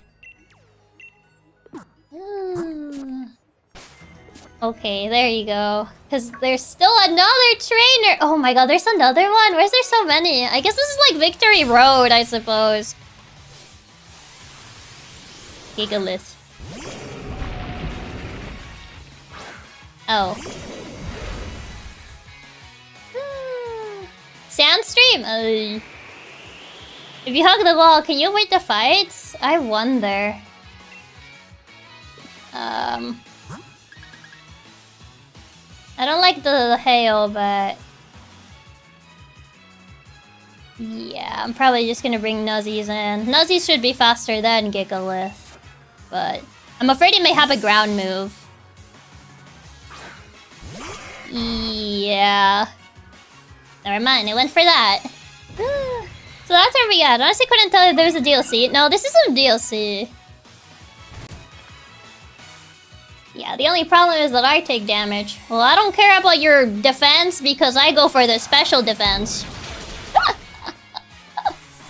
I don't care about your iron defense because that only increases your physical one. So that means nothing to me. Nuzzies resist ground, actually. Does she? Gotta love how this is like an ice area, yet here we are with like fighting ground rock types in this. Always nice to have Nuzzies back to help clear fights, yeah. I love Chiaki even over kills it with the crit. After that... no ice trainers inside. I know, you would think there would be ice trainers. Okay, if I hug the wall, can I avoid that guy? Never mind, he still sees me.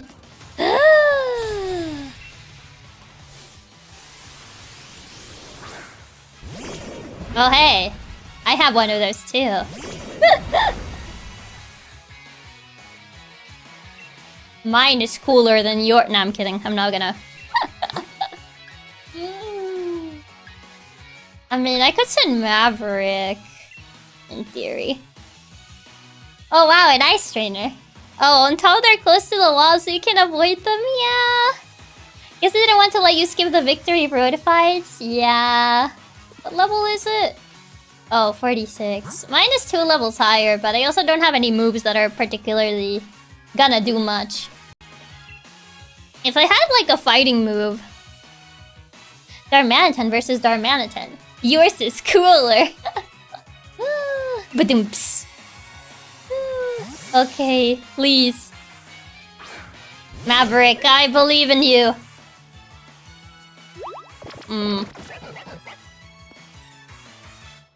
Ouch.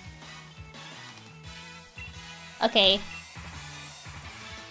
Stop it! Stop using taunt! Well, what a waste of your ability, buddy. Okay, there you go. Go, Maverick, go! Nice. There you go. Psychic terrain. Protects Pokemon from priority boosts and powers up Psychic. I don't know if I'm really gonna use that, honestly. Especially...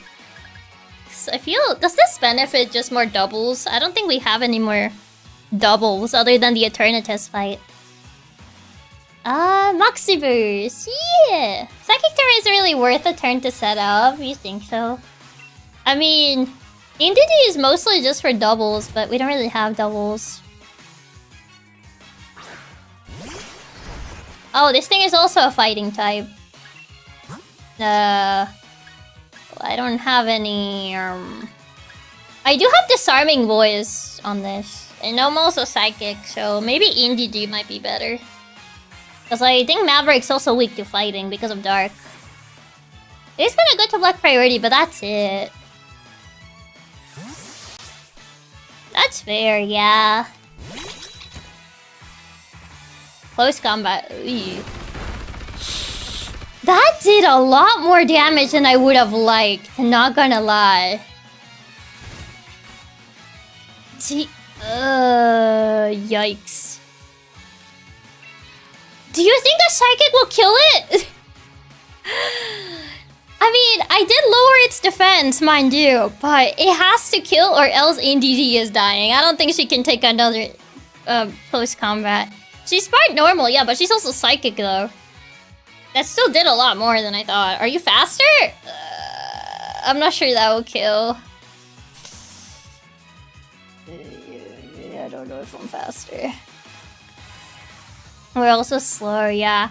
Do you think it will double on me though? It does have a great special defense, but I don't know if we outspeed. Yeah, I don't think we outspeed. What is Phalanx's speed again? I'm gonna forget what Phalanx speed is. Phalanx. Phalanx? What is your speed? Flying Psychic Fairy. Indity is fairly slow, yeah, but is Phalanx fast? Phalanx has 75 speed. Base speed. NTD. We're faster, actually. Oh, wait, that's the male one. Actually, yeah, we're faster, apparently. Phalanx is 75 versus NTD's 85. Wait, Phalanx is 75 versus our 85? Yeah, we're actually faster. This is female NTD. Male is slightly faster, but we got female ones, so that's an 85 versus a 75.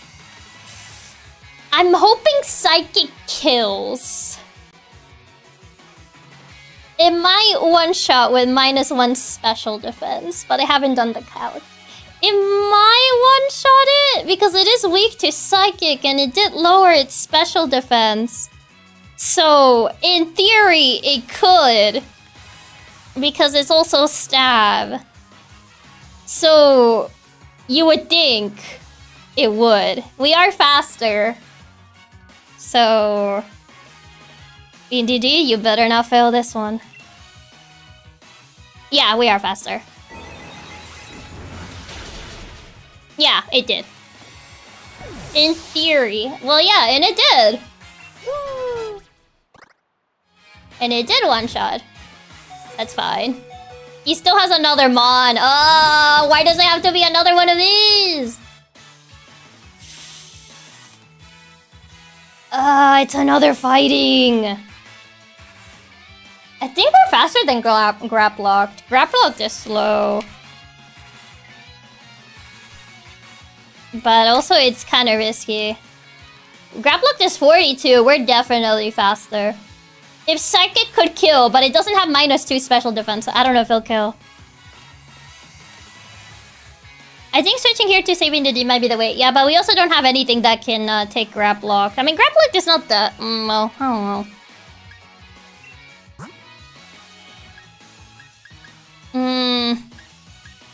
Yeah, no, I don't have any... Yeah, I don't have any other Psychic stuff or Fairies. It has 80 special defense. Is it more specially defensive?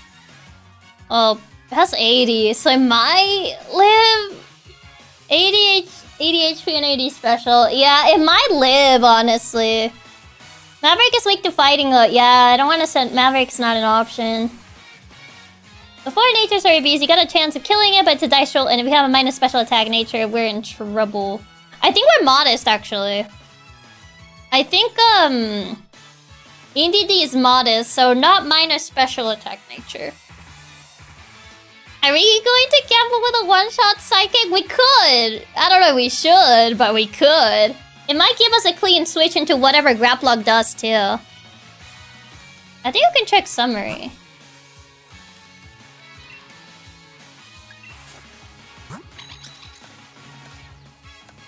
Yeah, it is modest, so it is high special attack. Yeah, 123 special attack. So yeah, we do have a high special attack. So yeah, it's not a nature that lowers special attack. If anything, we have higher special attack. I mean, if you don't mind risking your EDD, I mean, what is she gonna do realistically at this point in time? She's only really useful for double battles, if anything, and we're not... I don't think we have any left other than the Eternatus one, but she's not gonna do anything there. With no natures, it's like an 80% chance, but it's a risk. It is a risk. But if she dies, we do get a safe switch. That's the thing. Because right now, essentially, we're risking something getting, like, hit in the face by Graplock. I mean, mind you, it would only be once unless we have something super slow because Graplock is slow. So, losing her is not the worst in theory, but yeah, that is a loss. Indie doesn't match up to the league. We need that helping hand Indie for the league. That only does single battles. Yeah, like, her purpose, which was for, like, the Raihan fight, and I don't think I used her there either. For helping hand, like, we don't have any more double battles at this point in time, so her dying is not the worst thing.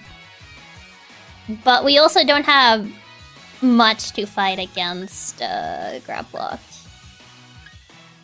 Might be good for the B fight in the league.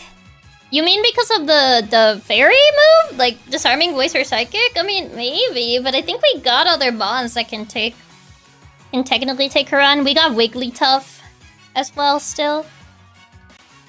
I could swap, but I honestly don't see anything that can... Also, Graplock has Waterfall, so I'm kind of scared of sending Flaria. At least mine had a Waterfall. I don't know about this one in particular. So it's also that too.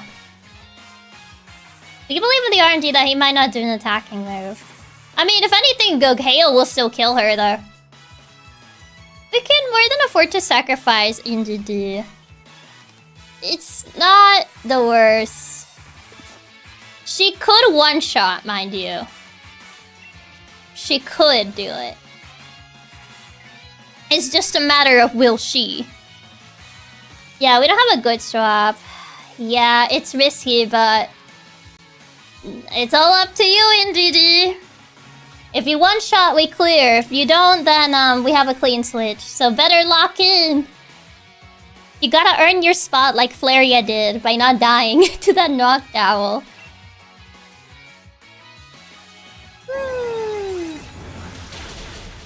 And she earned her spot! That's my girl. That's my girl. And she absolutely earned her spot. Woo. There you go. And that's it. She's done it. If you don't, we replace you with the next sacrifice. She always had it in her. You just had to believe. I totally had full faith in NDD. Ignore we were forcing her to earn her spot.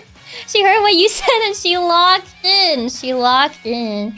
I don't trust high jump kick.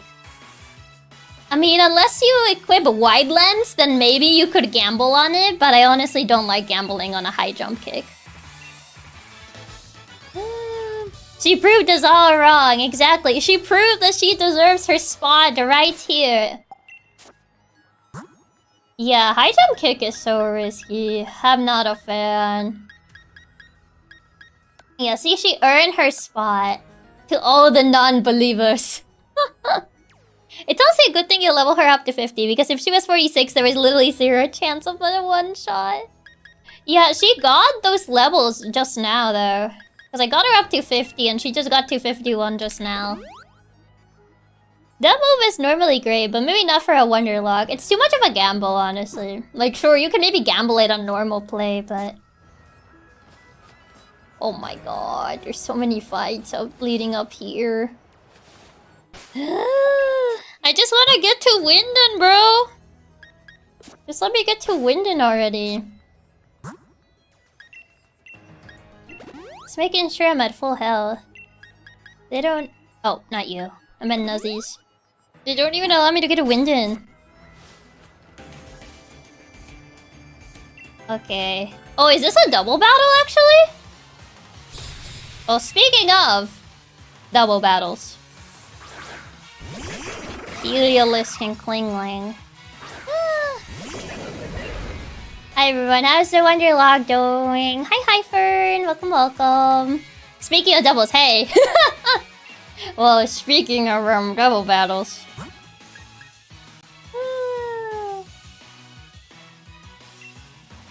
Actually. And then Maverick can just use Brick Break on... Well, Steel is weak to firing though. Theory. Apparently, oh right, Heliolisk is normal electric too. I'll go for Heliolisk. I think Heliolisk is more of an annoying mon than Klingling is. Yep, I figured. I figured that. Ouch. Yes, I was right. Oh. What did that do? Speed and attack. Ooh. Never mind, I was right. This thing is more annoying. Was it Halo Grand Electric? No, it's normal electric. The shift gear is bad. I mean, how much speed does it have? In theory, I think we should outspeed it still, no? It's setting up, yeah. Plus 2 speed and 1 attack. I don't know how much attack does this thing usually have. I think I'm probably gonna swap Maverick for Raichu. This thing is flying. It's still a dragon, but it's still flying too. Would high horsepower be better for... Probably Flame Strike for Klingling. Maverick is probably out of here. I could technically also send you, or Raichu. Either or. Normal electric? Yeah, it's normal electric. Heliolisk. Lizard on lizard violence. It is lizard on lizard violence. Yeah, I'm sending Raichu.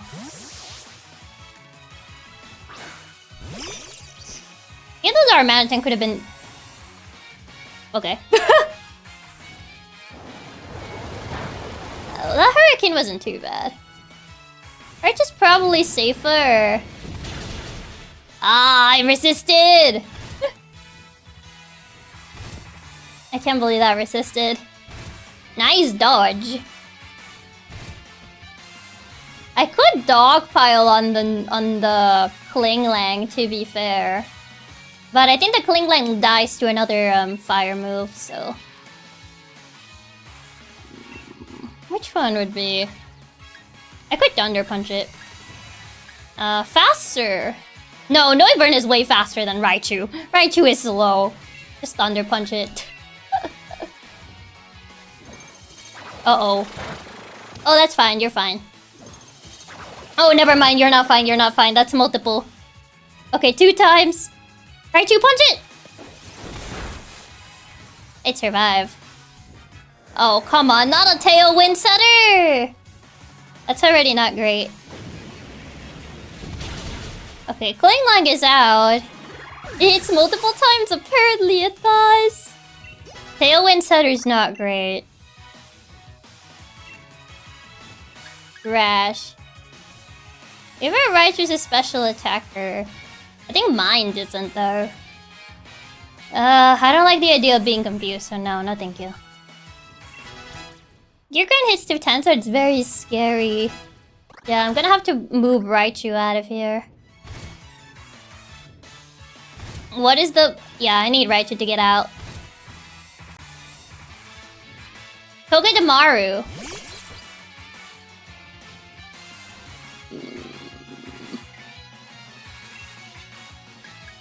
Flaria can stay. Flaria can take care of Togedemaru. They have Tailwind, so they're definitely gonna outspeed Raichu. So I don't want Raichu here. I don't want Raichu here. Because they did set up Tailwind, so... If it was something else, maybe I would keep Raichu, but the fact that they set up Tailwind is kind of bad. So, technically, you're the better choice because it is flying and dragon, so it should be quadruple weak to ice. So I think now you should be fine. I'm a little bit scared of Togedemaru being steel, but I don't think Togedemaru's attack is that crazy. Is it? I mean, it should die to Flaria's attack, but... I'm hoping it aims for Flaria. It has a 98 attack. Okay, it has better attack than I thought it did. It has 96 speed already. Jeez. Yeah, I don't want to bring Maverick because the part that thing is steel. I don't know if it has any good steel moves. That's kind of scary. Because they're gonna go first because of Tailwind. He still kind of seems the best bet. Togedemaru is the best Pika clone by a huge margin. It's much better than I remember it being. They really love spamming Tailwind. They do. They really do. Maverick... Well, Maverick, no. Maverick's almost... as long as the Noivern is alive, I can bring Nuzzies in. So... What scares me is Tailwind, honestly. And the fact that Togedemaru is steel. So I don't know if I should bring this guy here. He has better attack than I thought it did. Indeedee... I mean, Indeedee could just be a support for Flaria. I guess. But other than that, what's it gonna do realistically? I guess weaker physical defense. Noivern knows Hurricane. Who takes a Hurricane better? They might also target into the Raichu slot since it's so weak too. Yeah, they might target Raichu, but I don't know what moves they're gonna use. Nuzzies and Maverick share multiple of the same weaknesses. I mean, yeah. Except, Nuzzies is also... She's partially weak to fighting because of Dark. But... Yeah, the main issue here is, I don't know if to put in Darmanitan, though. NPCs usually go for guaranteed kills if they see them, right? Yeah. They might try to go for, like, a kill on Raichu, because Flaria has a lot of HP still. So one of them is probably gonna go for whatever it is that Togedemaru has. It might go for, it might actually go for whatever I swap into, because I'm swapping Raichu out right now. Yeah, Togedemaru is kind of like the biggest issue, honestly. Just because it's part steel. If it was just electric, it wouldn't be that much of a trouble. It's the fact that it's part steel, and I don't know what moves it has. What level are they again? 47? I mean... what steel moves does Togedemaru learn again? This gen. Gen 8. Sword and Shield. By level up, no... no steel moves, actually. It's mostly electric. Wait, does this thing actually learn any steel moves? It learns Iron Tail and Gyro Ball and Iron Head by TR. But other than that, by level up, it doesn't get any steel moves, actually.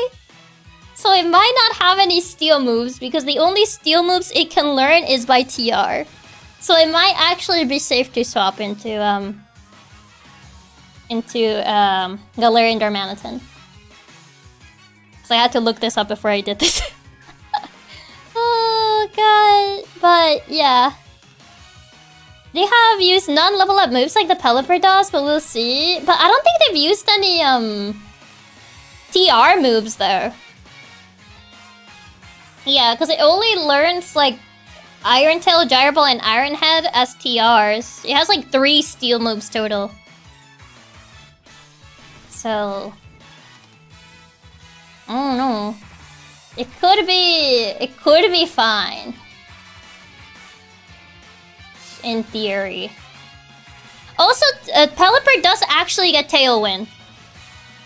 It gets Tailwind at level 1, so that is a level up move. I just looked it up, so actually it having Tailwind is accurate. It does get Tailwind. So I think they are going just by level up moves. Because yeah, Pelipper has Tailwind at level 1. So I think we should be fine with Togedemaru. It's mostly just gonna have Bug and either Bug or Electric. So yeah. We should be fine. Alright, it's a relearn, true. Yeah, he can definitely get it. So I guess it should be fine. I hope it's fine. I hope it's fine. I didn't want to risk Raichu.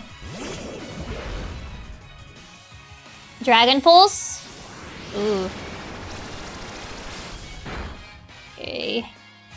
Zing Zap. Ah, they're both... That's actually evil. Ouch. They both just like Dogpile and Darmanitan. That's actually stinky. Now it's Noivern left.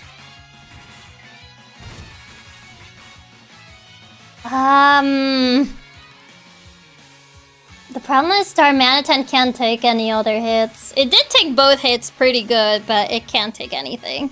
Yeah, they double into Raichu. I know. What even? They just double into Raichu. Oh, they still have Tailwind though. That's the problem. They still have Tailwind on. So they still outspeed. Well, this guy outspeeds. Indeed, they should be able to tank a Dragon Pulse. You think he'll tank a Dragon Pulse? Maybe Larry stays in to kill while swapping to NDD. I mean, I will have to. Yeah, I can't leave Darmanitan here. Well, you're gonna have to take a hit. I'm sorry, bud. At least it's only 1 hit in comparison to 2.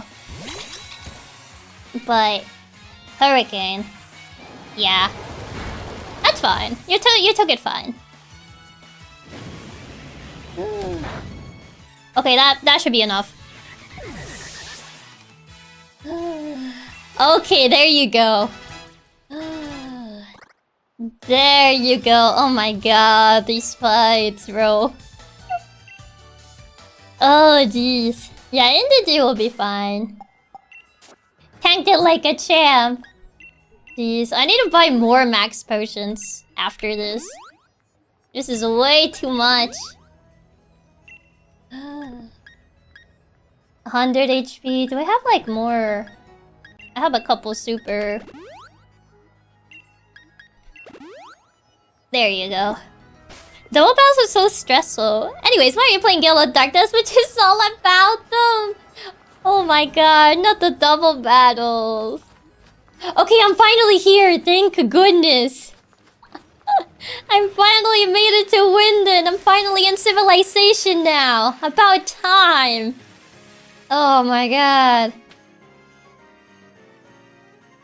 I always like to farm hundreds of citrus berries for healing outside of battles. I always just kind of like buy potions for healing outside of battles though. Just because citrus doesn't heal that much. Finally back to civilization. I'm finally returned to civilization. It's felt like forever now. My internet went down. Sorry, we had to leave because I don't want to use all my phone data. No worries. You have to save your phone data. Take care, Blade. Thank you for stopping by. I finally arrived at civilization. It's been so long. Alright, Wyndon City. This is a place where I've become a legend, sure. You get it, don't you, mate? After all, I'm about to become the new champion of the Galar region. Yeah. You keep saying that. Don't waste too much time. Okay, now we get to fight Marnie. Marnie's our first one.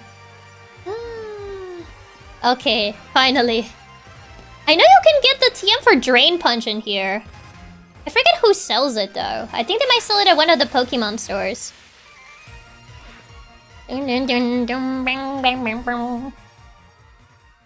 Chiaki popping into the city like she's robbing Williams from Jumanji.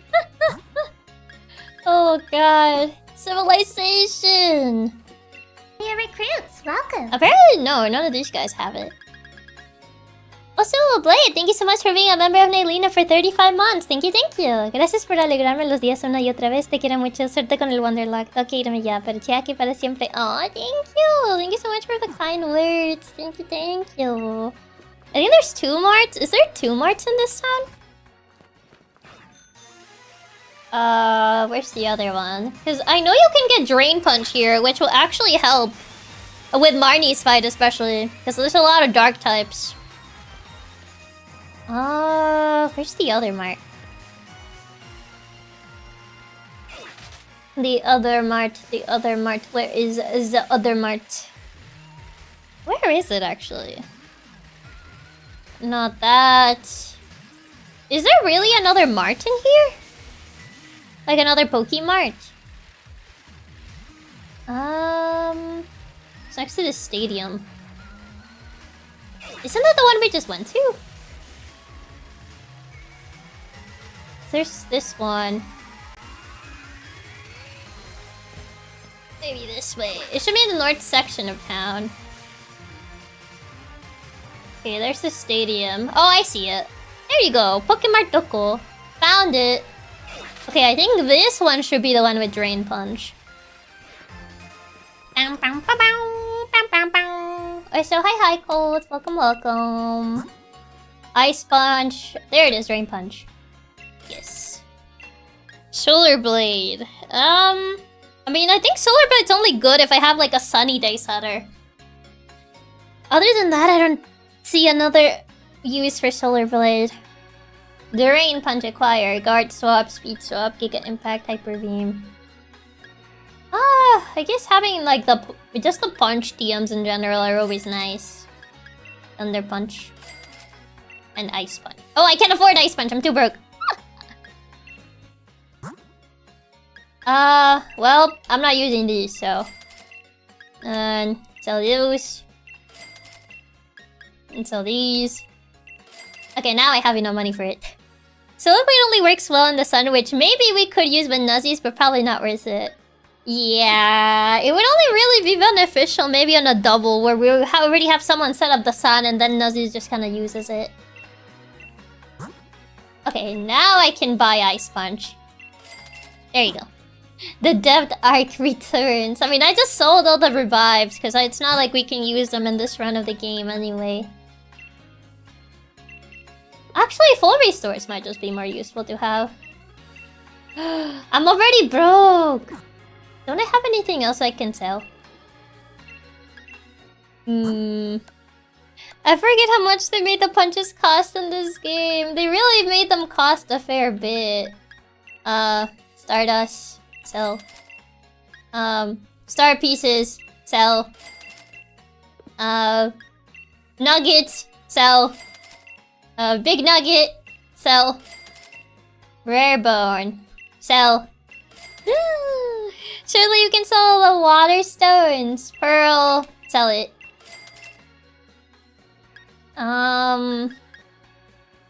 Big pearl. Sell. Oh, we're rich again. I have so many of these. Pearl strings. Sell. Comet shards. I don't think we use comet shards. We have so much treasure. Treasure. We do. All these tiny mushrooms. Big mushrooms. We are rich. Went from college student down to Bill Gates. We really are rich now. Chiaki sounding like a stock trader here. Sell, sell, sell. Sell, gotta keep those stocks going up. Well, now we have money. Yippee! We're no longer broke now. I knew all this stuff would come in handy eventually. Hopefully buy maybe like 20 of these. And maybe like 15 of these. Yes. I think that should be good, at least for now. Probably we'll need more later, but... Suddenly we can put a down payment on the house. We really can. We really can. Okay, so now for Marnie. I only have these guys just for up till this point of the game. Marnie kinda works with a lot of dark types. And Grimmsnarl, which is dark fairy? Fairy dark, yeah. I think mostly... Because I have Sapsodon with Play Rough. So I think Sapsodon can essentially help with Lipard. It can probably Play Rough Lipard. Use Psychic Fangs on Toxic Rogue. Scrafty's probably gonna be a little bit more annoying, but a fairy move should do it. As long as he doesn't swagger. I think we can mostly just clear these with Play Rough. My Arcanine Cinders also has Play Rough.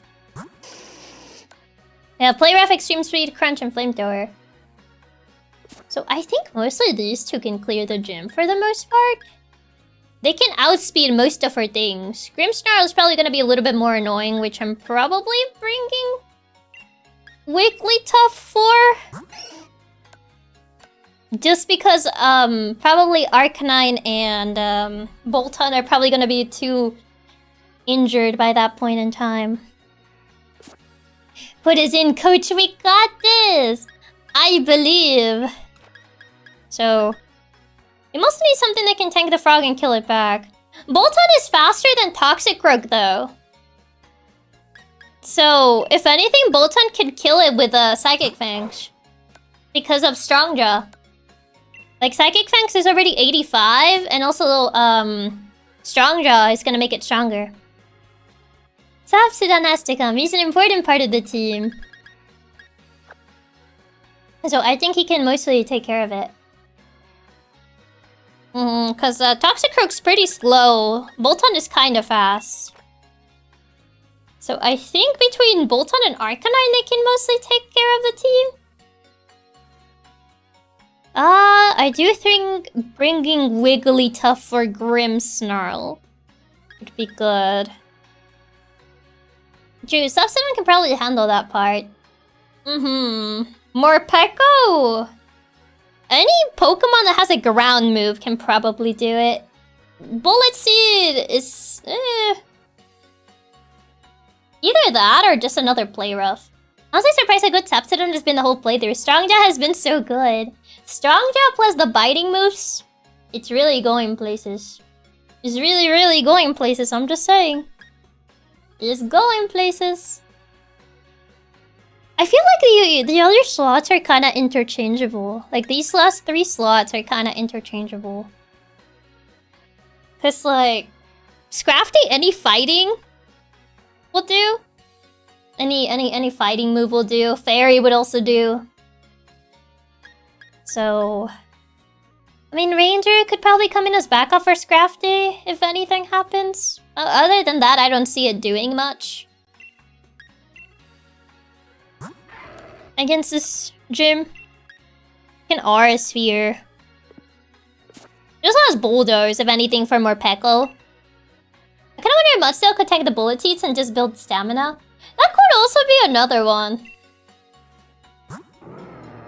Mudsteel could technically tank Bullet Seeds and build up Stamina. And Body Press to win, because Stamina is just gonna make the defense go higher. So, in theory, it's not the worst idea. Probably not Scrafty because it's super effective against Lucario. I think maybe Mudsteel might be a better call. It could probably tank Bullet Seed, if anything. I don't think Bullet Seed is gonna do that much against it. So probably Mudsteel might be better. What else? What else? Stamina Go Burr! Stamina Gaming! It really do be Stamina Gaming. The other 2 slots, I honestly do feel they're interchangeable. The first Bullet Seed might hurt a bit, but the rest probably wouldn't be too bad. Yeah, I feel like in theory, the rest probably wouldn't be too bad. It's mostly just a if. Just if Arcanine and, what's it called? Sapsudon are too injured to get rid of Morpeko. So, it's more of a backup plan. As long as we don't get crit by a Bullet Seed. I think Stamina will probably reduce the damage a fair bit before that happens. I don't think we would get crit by a Bullet Seed. I don't think.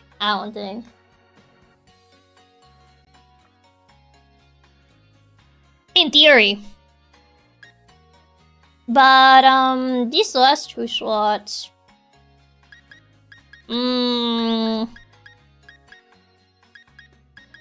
What could be? What could be? Quarter for another Grimmsnarl answer? The quarter is too low level though. Yeah, quarter's kind of on the lower level. It's 43. So, quarter might not be the best answer for Grimmsnarl because it's kind of lower. I didn't realize he was that low. Yeah. Yeah, he's a little on the lower level, so he might not be a good answer.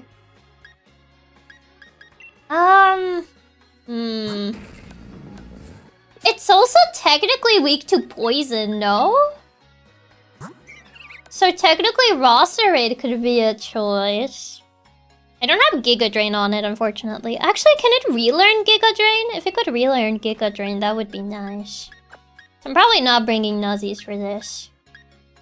I don't know who to swap you in. Just put that in there for now. Can you remember Giga Drain? It would be nice to have coverage for heals. Ghost isn't weak to poison, but it's not Ghost though. Oh, you can relearn it. Awesome. I think like honestly, I might take that over.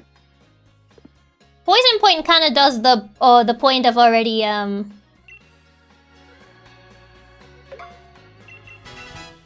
but the dark types, it's very dark, yeah. But it is weak to poison. Grimmsnarl is weak to poison. Rose can learn Dazzling Gleam too. I mean, Wigglytuff already has it, and then Dazzling Gleam is a TR. I don't have Dazzling Gleam as a TR. That's a problem. A lot of like the good fairy moves are essentially locked behind TRs. Which you just have to get lucky to get, but yeah, no, I don't have it. That's kind of the main thing. If we take a Dazzling Gleam, it'll be good, but it's such a pain to get. It is, yeah. Stamina go burr. But yeah, this is more of a backup for Grimmsnarl. Because, like, our main answer to Grimmsnarl is gonna be Wigglytuff anyway.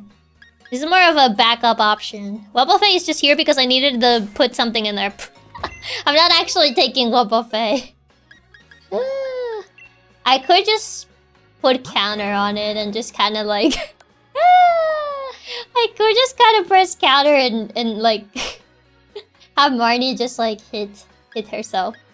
Like take damage every time. But I'm not gonna actually do that. I'm not actually gonna resort to Wobbuffet. Because I think she only does physical moves anyway, so I can just actually just counter. Until Wobbuffet dies, and that's its purpose in life. That's essentially all it's gonna do.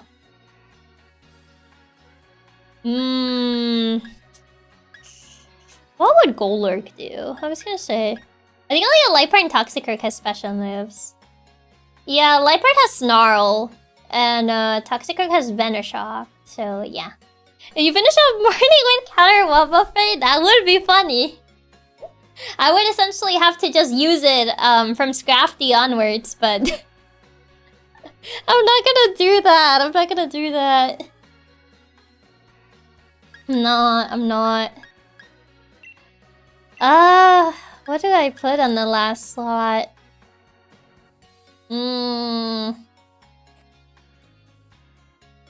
Ironically, it could work if you did put a focus sash on it and just one-shot the Grimmsnarl.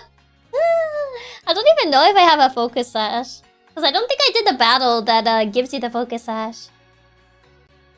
Because I don't think I have it, actually. I mean, it's like an extra space. She does have like some dark mons, but I don't think like Blaziken would do anything. Banter could be good since it's mostly physical. Pink Terror is level 45 though. Like, who are we putting Pink Terror against though? Like, yeah, it's gonna half the damage of the moves, but it's also level 45. I could have sworn we had one, but it's been a bit, so I might be misremembering. I don't remember if we have one, not gonna lie. I can't recall.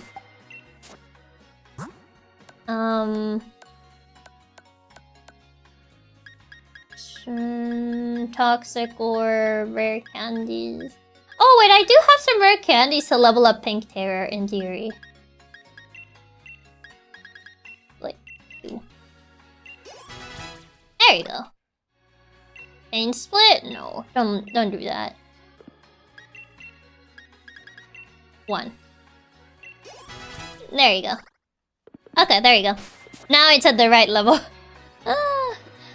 Honestly, like for the league, I'm kind of just mostly going by champion level cap rather than like Elite Four, just because there's so many battles leading up to this point that it's kind of hard to just keep it at like that same level. Like you saw how many battles I had to do just to get to Wyndon. So yeah, I kind of mostly rounded to 50. Can Pink Terror get Drain Punch for healing? I feel like it should. Yes!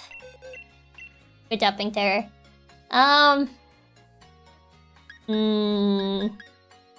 Brutal Swing or Payback.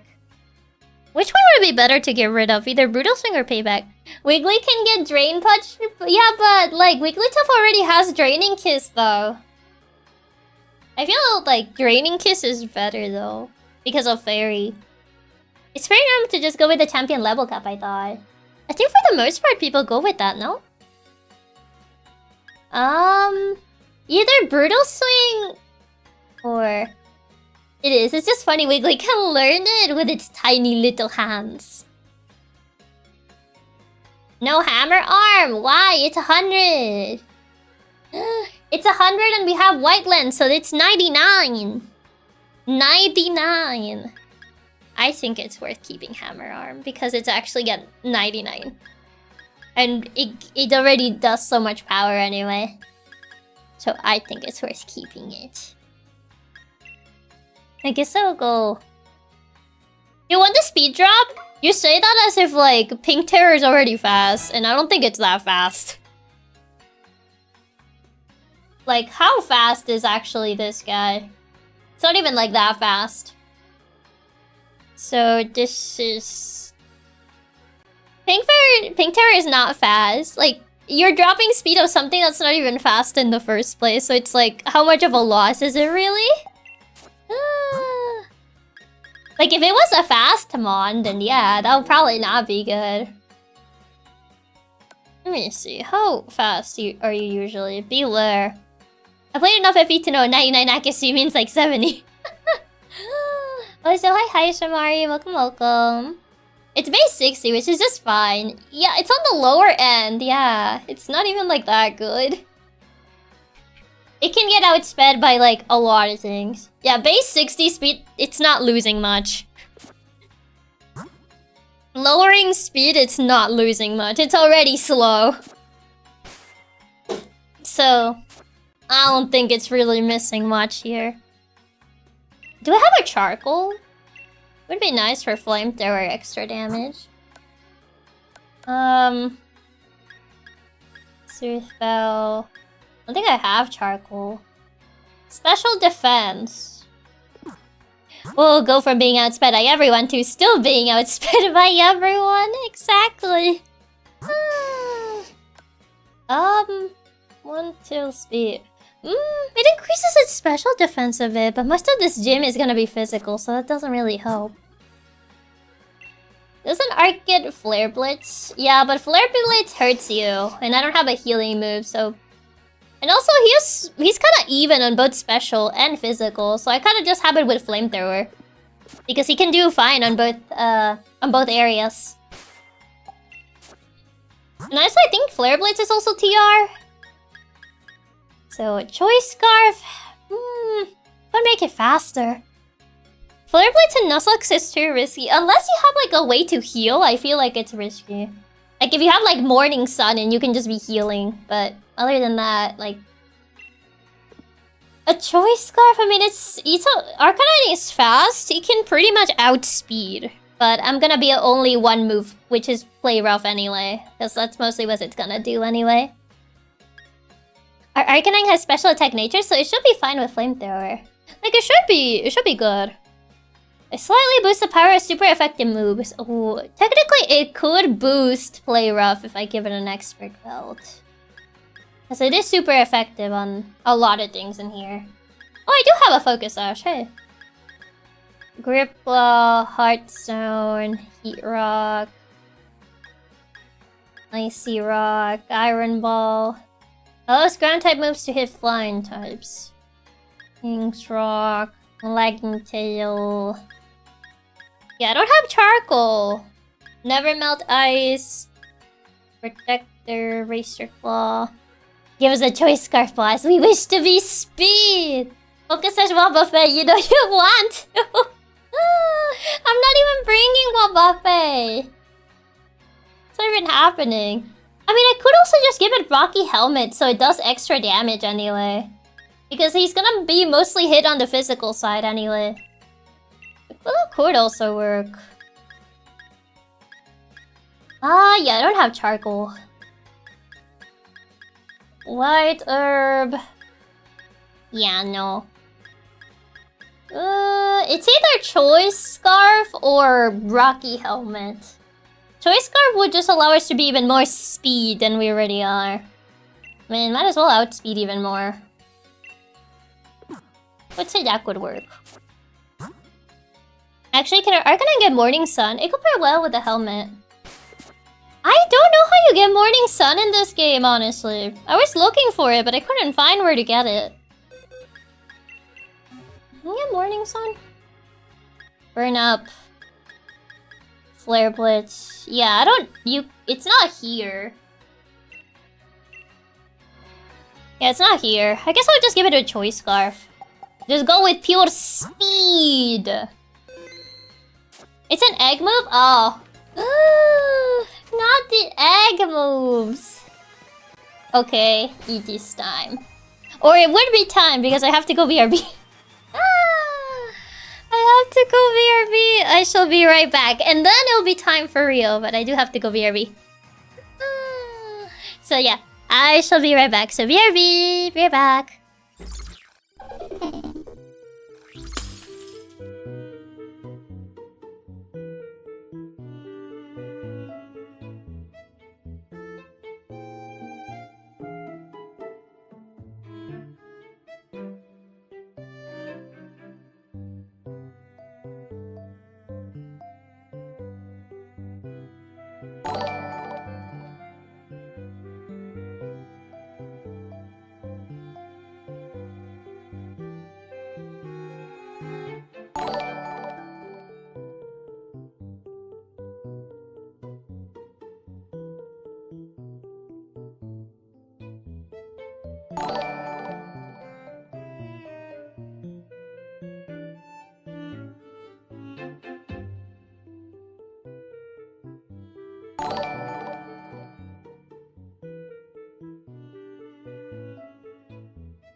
Oh boy.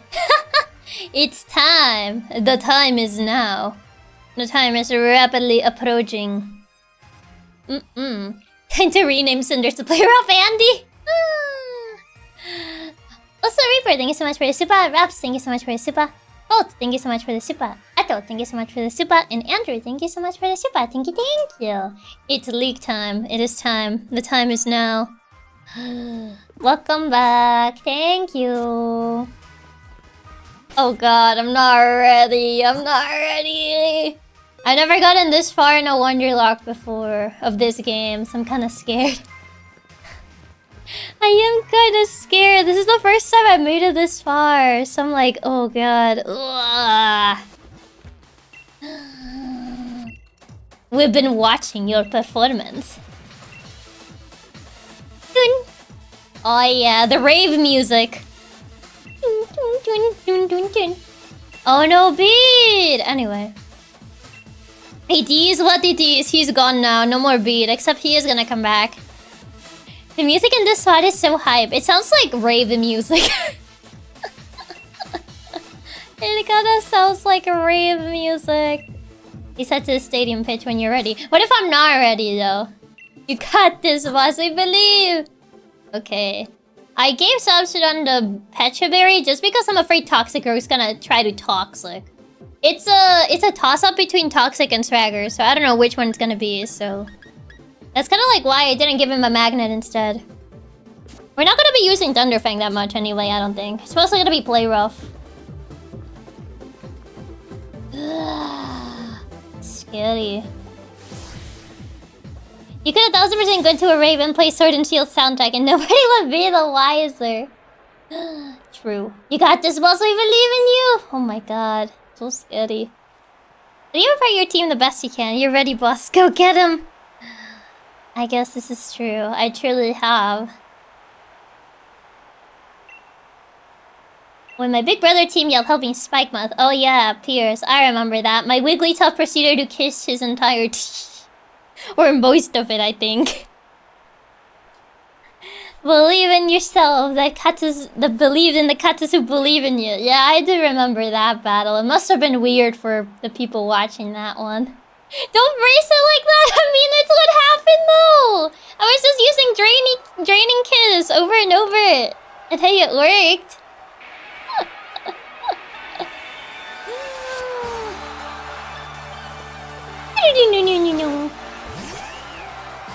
Bang bang. Bark bark. Bark bark. No no no no. What's wrong with saying Wiggly likes to smooch? Well, I already know you're gonna fake out, so I'm not gonna deal with that. Wait, it didn't use fake out? You wasted a fake out, really? That's such an odd choice. Why did it do that? Sure, I guess. I don't know why you wouldn't fake out, but... Nasty plot? You went for nasty plot. I mean, it doesn't matter, but sure, I guess. I mean, the fact that it did that... They usually use fake out. Lipart always uses a fake out. So I'm like, It's such an odd thing, though. Oh, it went with Scrafted? I was hoping you would go with Toxic Rook first. Lipart's made a paper, so she just wasted a turn. Yeah, usually you go with fake out to be annoying, but guess not. Yeah, Scrafty can either... I mean, it can't kill me, mind you, but Swagger is gonna be annoying. Yeah, I'm faster. Yeah. Oh. Yeah, that was weird, honestly. I don't know why she's doing the thing she's doing, not gonna lie. Okay, there's the Toxic Rook. She's just sending her mons to the slaughter? Yeah, easy outspeed, yeah. I outspeed this one too. Oh no, yeah, it sucker punches me, right.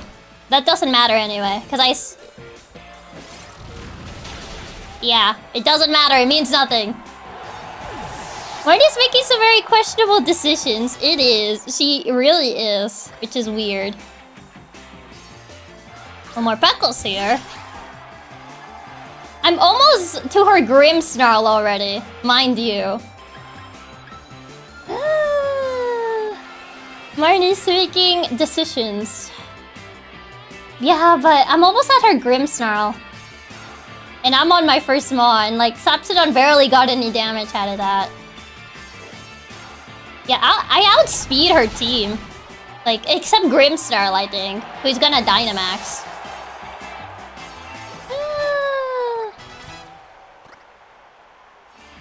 Yeah, Grimmsnarl is gonna be a bit more complicated, I think. Yeah, the problem is, like, I'm not at full HP, though. It's gonna Dynamax this turn. I could technically just Dynamax and, like, use a Fairy move, and maybe it'll die? Even Grimmsnarl gets outsped. It's just G-Maxing makes it kind of a pain. Yeah. G-Maxing is kind of a pain here. The Sapsidon sweep is real! The Sapsidon sweep, the Sapsidon sweep! Not gonna lie, her Lipart not doing a fake out was very weird to me. Because I could have sworn she was gonna do that. Lipart always does that. Okay. Hopefully, I don't think I can one-shot it, but... Because the G-Max is gonna make it annoying. But, we'll see. I might have to bring an Arcanine for extra play rough, I think. I might say they'll like fake out in this game for some reason. Do they not? Then why give it fake out if you're not gonna use it though? Because I've seen the AI use fake out before. So they definitely do it.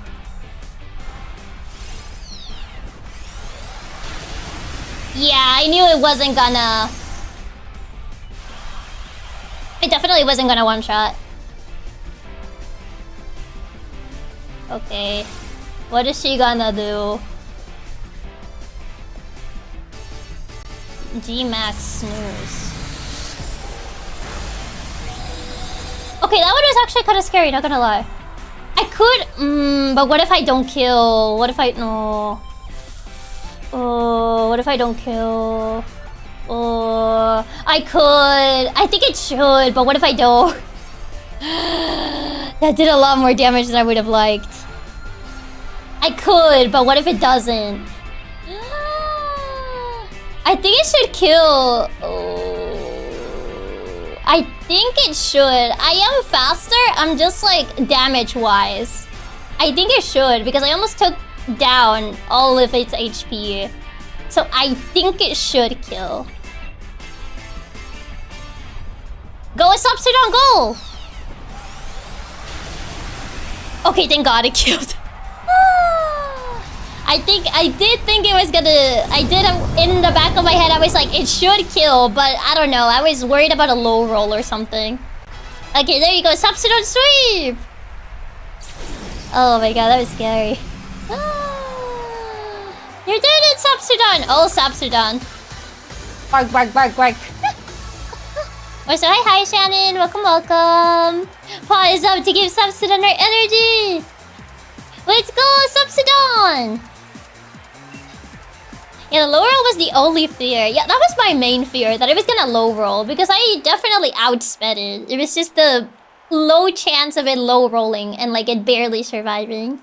But we did it! Subsidon cleared. And here was like planning up ahead for like her entire team, mostly relying on like both Subsidon and Arcanine, but her Liepard just kind of threw for whatever reason. Subsidon once again proving why it's made it this far in the team. Exactly, Subsidon has made it so far. That's my doggo. That's my dog. Yes, that's not so bad. Okay, now it's Hop. I think Hop's team is a little bit more annoying.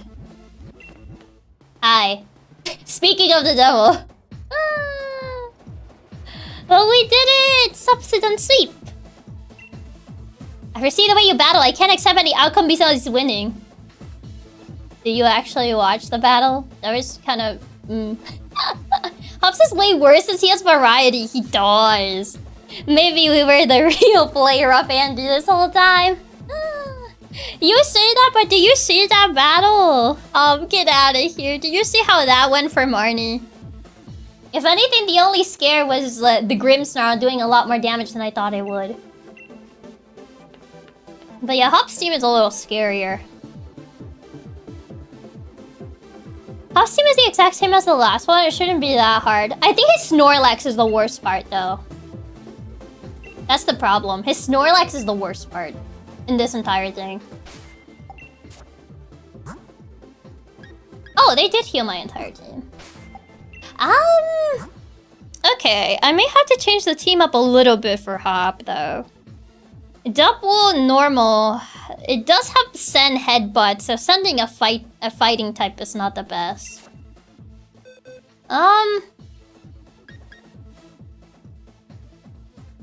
Maybe Cinder Block might be a good call here. I don't really need the poison. Actually, no. Hop's and Marnie get absolutely obliterated by a single mon and went, nah, I would win. Essentially, I just killed her entire team with Subsidon. I think Cinderblock would be probably... Actually, Pangoda is immune to the Sen headbutt, so maybe them. Yeah, but reversal though. It does have reversal, so that's kind of like why I'm afraid of like having Pangoda in. Golurk can get hit by reversal. And well, it has low kick. Low kick is mostly for Snorlax. I put low kick on Golurk for Snorlax. I could give it Drain Punch for the double. The best two normals, only Pokemon that beats a fighting type is Corviknight. Nah, Corviknight, probably Subsidon or Arcanine could probably take care of the Corviknight. Preferably Arcanine, I would say. Maybe replace Mudsdale if you want to go with Cinderblock. I'm like, would Mudsdale do something here? Inteleon is the most annoying one out of all of them, simply because he covers all my weakness. He covers all his weaknesses. He has Mud Shot for electric types. He has Icy Wind for grass. So, Inteleon is probably his most annoying Pokemon, actually. Maybe plays Smut still. Arcanine cooks the Corviknight. Yeah, Arcanine takes care of Corviknight. Inteleon is a bit more annoying in this. I mean, I think DJ Kong can take an Icy Wind, maybe? I think he should live. I guess it's not gonna be... Unless it crits. Ugh, but what if it crits, though? I don't have a proper answer, because it needs to be something that could, like... He covers all his weaknesses. Hey, Dynamax is Corviknight. I got a Dynamax for him. Wait, he's got a Dynamax on the second turn? Wouldn't he Dynamax Inteleon? Do you level up the ice cream? I could give it freeze dry. Is freeze dry a TM? Or what level does because my he only knows ice beam. But yeah, I don't have freeze dry. Oh, so hi Tarifa, welcome.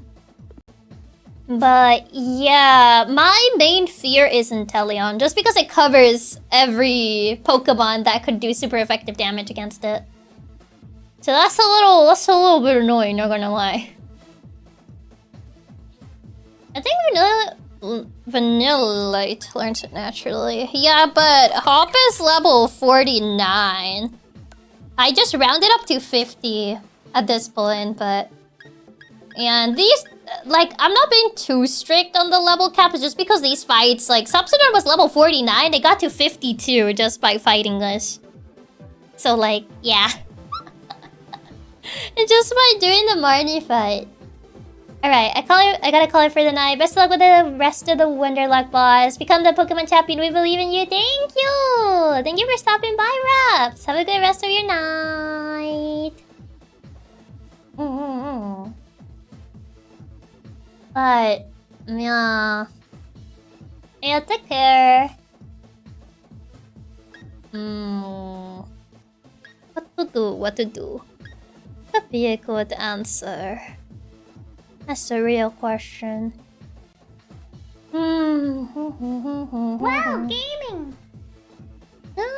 I feel like I owe you this for manifesting Switch Sports 2. For Switch Sports 2. I thank you for the tip, Raps. Thank you. Restart is from the Mover Learner. Oh, is it just from that? Then I guess technically it's not the worst choice. I don't think Pink Terror is really gonna do much here. Actually, can I get out of here? Wait, I don't know if I can get to the Mover Learner. Oh wait, can I get out of here? Yeah, I can, okay. I was gonna say, I don't know if I can go. So they do allow me to leave, thank goodness. I was like, usually they don't allow you to leave in the Pokemon League, so I was like, But I guess this league kind of works differently from the usual Pokemon League. It's been a while, I don't remember this game that well. Wait, not nickname. Not that. Change. Remember move. Give Frost freeze dry. I forget you can leave. I think you're left when the tournament actually starts. I don't know. Because technically we're in the semi-finals, and then after this... After this, it's gonna be the... What's it called?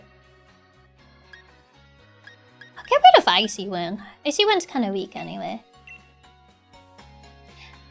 Because, like, we have this fight against Hop, and then we should have the whole, like, My Darkest Day something something or whatever. The Oleana stuff, yeah. We have the Oleana stuff after that. We have the darkest something something darkest day, and everyone is gonna be... Yeah. Okay.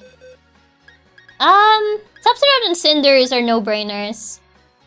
Golurk, I am bringing Golurk to deal with the Snorlax, because Low Sweep is probably going to be pretty good against the Snorlax.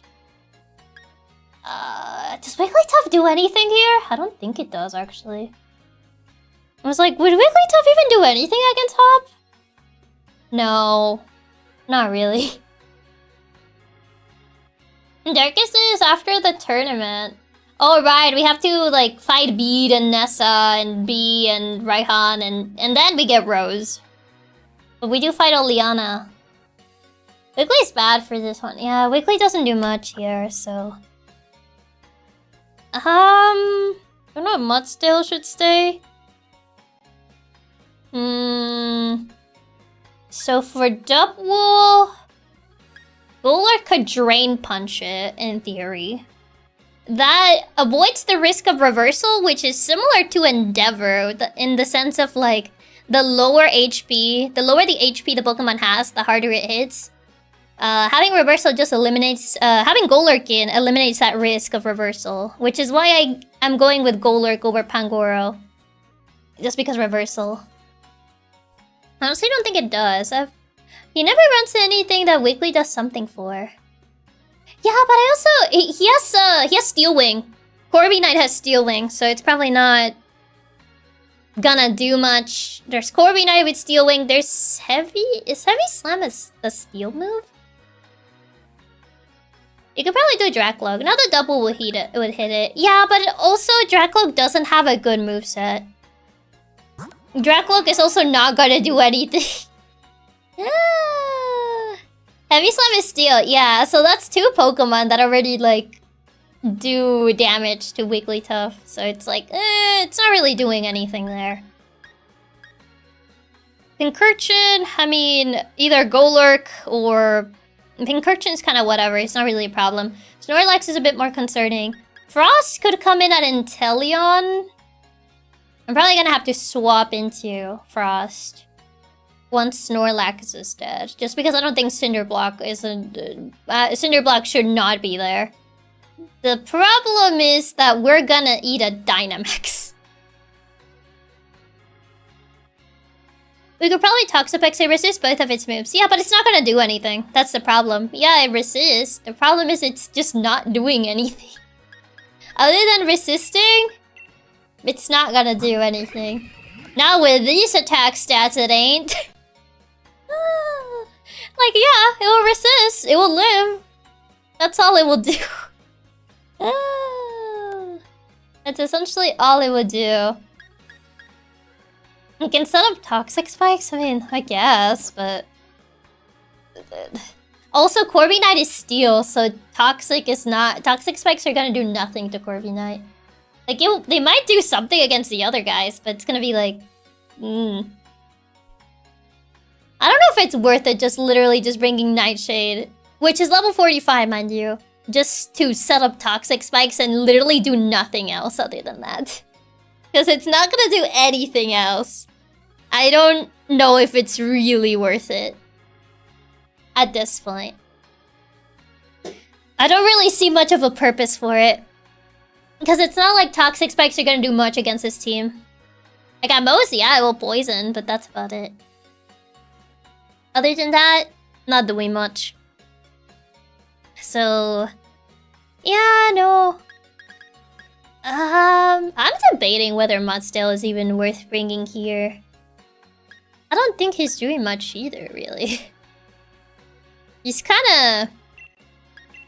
like... if anything, Mudsdale could tank and just body press. Cause Mudsdale already has a, what? 114 defense? So... in theory. Do you need 2 ground types for this battle? Mudsdale is mostly just for the body press, I think. Rather than, anything. But, I don't think, other than that, I don't think Mudsdale's really gonna do much this fight. Does he Dynamax the Inteleon? It might need a second answer for it, too. He does Dynamax it, yeah. He does. I believe that's the ace he Dynamaxes. Because it's the last Pokemon. So that's usually the one that Dynamaxes. Yeah, I don't think Mudsdale's gonna do much. No.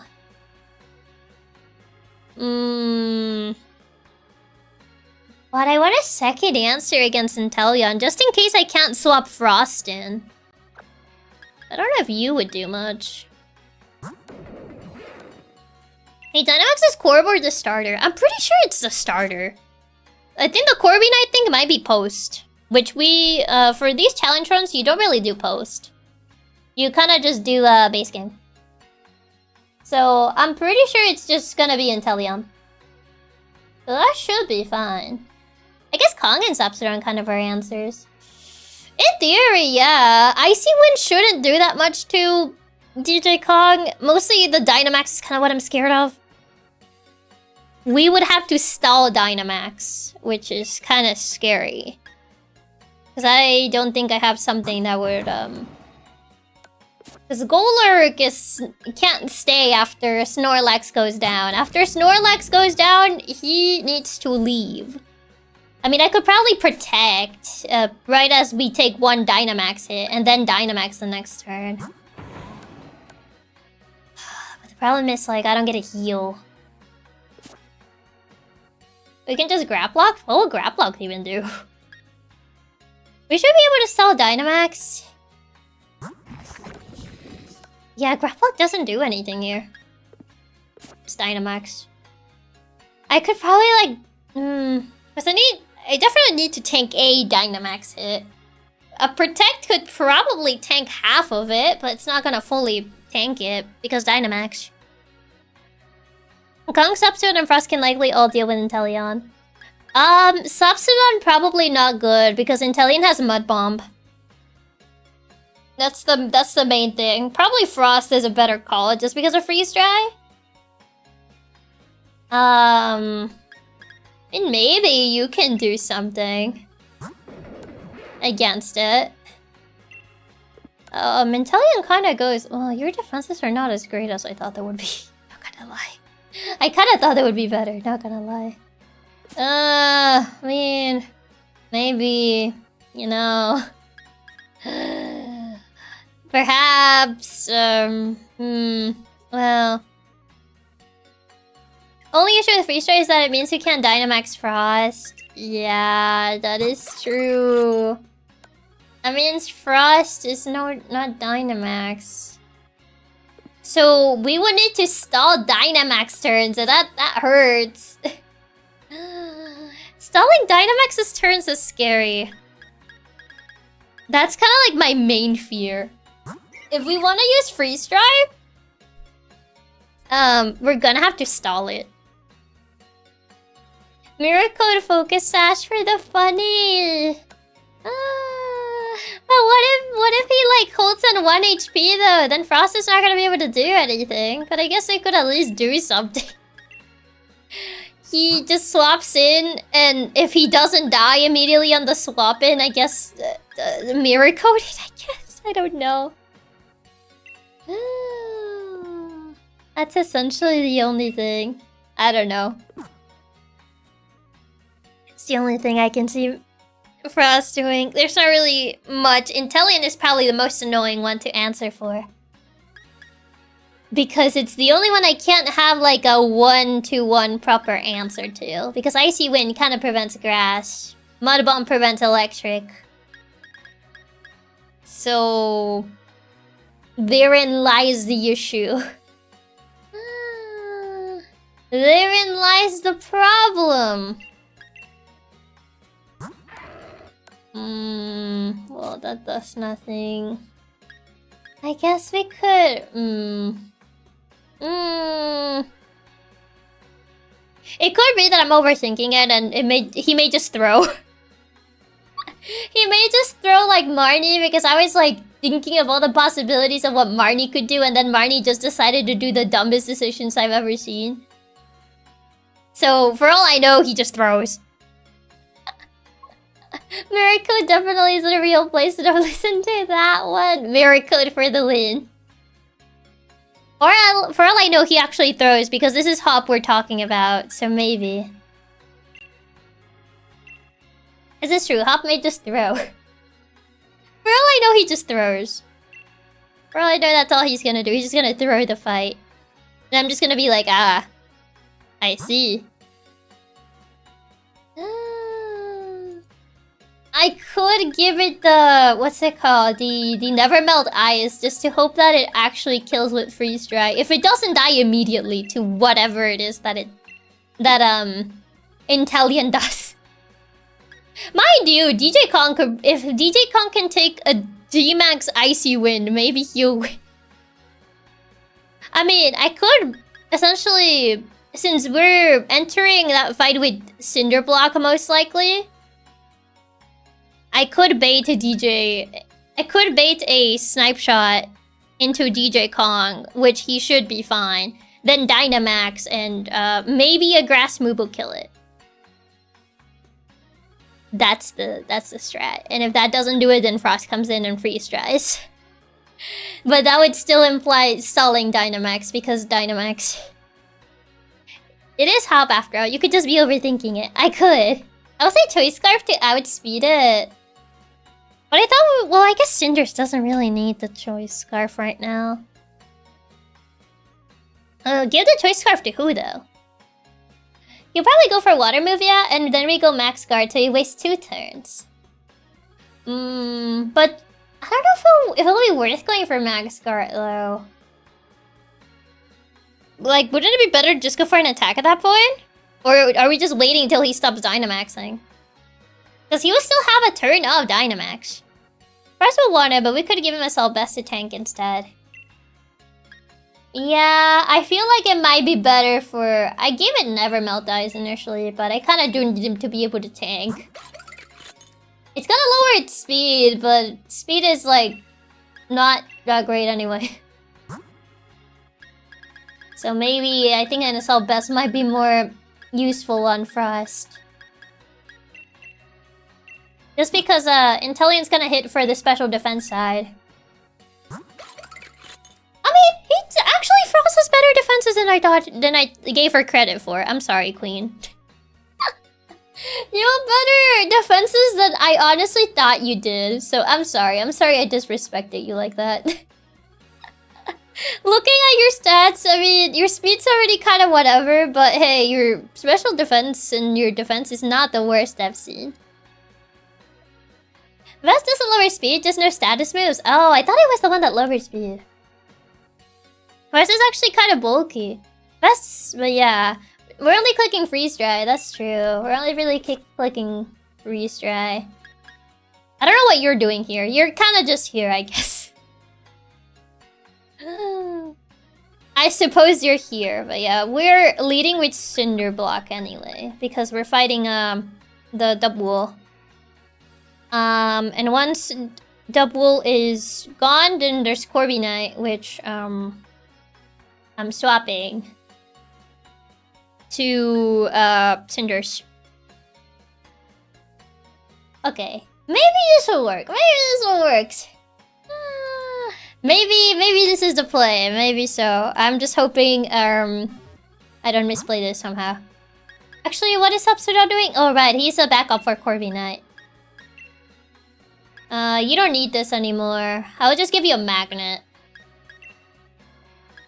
Item bag. Old item. Yeah, just giving you a magnet just to extra electric power. More power. More power.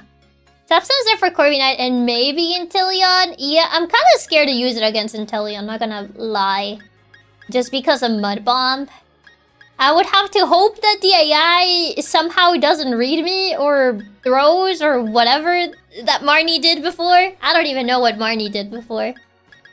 I wouldn't even call it a read more than just a throw. What was the magnet actually?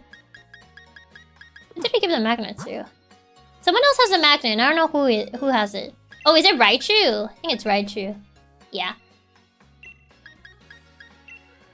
I don't know what Marnie did. Can we get an air balloon? It could stop Mudshot. I don't think I have one. It could stop Mudshot though. I do think the concept of Hop's giant lizard seeing my dog on an air balloon is kind of funny though. The last thing Inteleon sees before it gets chomped to death is a dog with a balloon on its back. I do think that idea is kind of funny though. Where do you get an air balloon? in Pokemon Sword. I hope it's an easy way to get it. Sword and Shield. There's one in this town. Where to find air balloon? Pokemon Sword. Obtain at the BBP shop. Battle Tower. Never mind. I don't think we can do that. It's a battle tower thing. Fly to the head left through the tall buildings and cross the bridge. After crossing the bridge, make a right. Oh wait, no, there's a hidden Pokeball somewhere. Immediately after crossing the bridge, make a right and look back corner behind a telephone booth. Southern Wyndon. Some telephone booth thing. Okay. There is another one apparently. It's near the phone box by Roses of Rondelands. But doesn't the balloon technically pop with whatever attack it does? In theory? So like, if he does any attack that's not the Mud Bomb, I think it pops, no? So I would just have to hope that it actually does the attack that I'm hoping it does. Because I believe it pops within like one attack, if I remember correctly. Oh hey, a Black Sludge. For my one poison type. A pop once it get hits, yeah, so it's really only one turn of immunity. I mean, if anything, Subsidon is a one last resort. Max Survive. Phone booth? No, it's not this phone booth. Yeah, it's a one turn of immunity. Did I pass it, or am I just not going the right way? Maybe this way. I think it's the giant mansion thing up top. What giant mansion thing? I don't know where this is. Where is that thing? Because over there was the stadium. That's the phone booth, but that's a different phone booth. Is it that one? That's... Oh, there's a phone booth over there. Maybe it's that one. Is it this phone booth? Oh! There you go, found it. Okay, there you go. Okay, putting the balloon on my dog. Oh god. Yeah, that means I can't fight Corviknight though, because I'm essentially saving this as a last resort. Because the moment Corviknight hits it, the balloon's gonna go pop. Oh man. Put a balloon on my dog.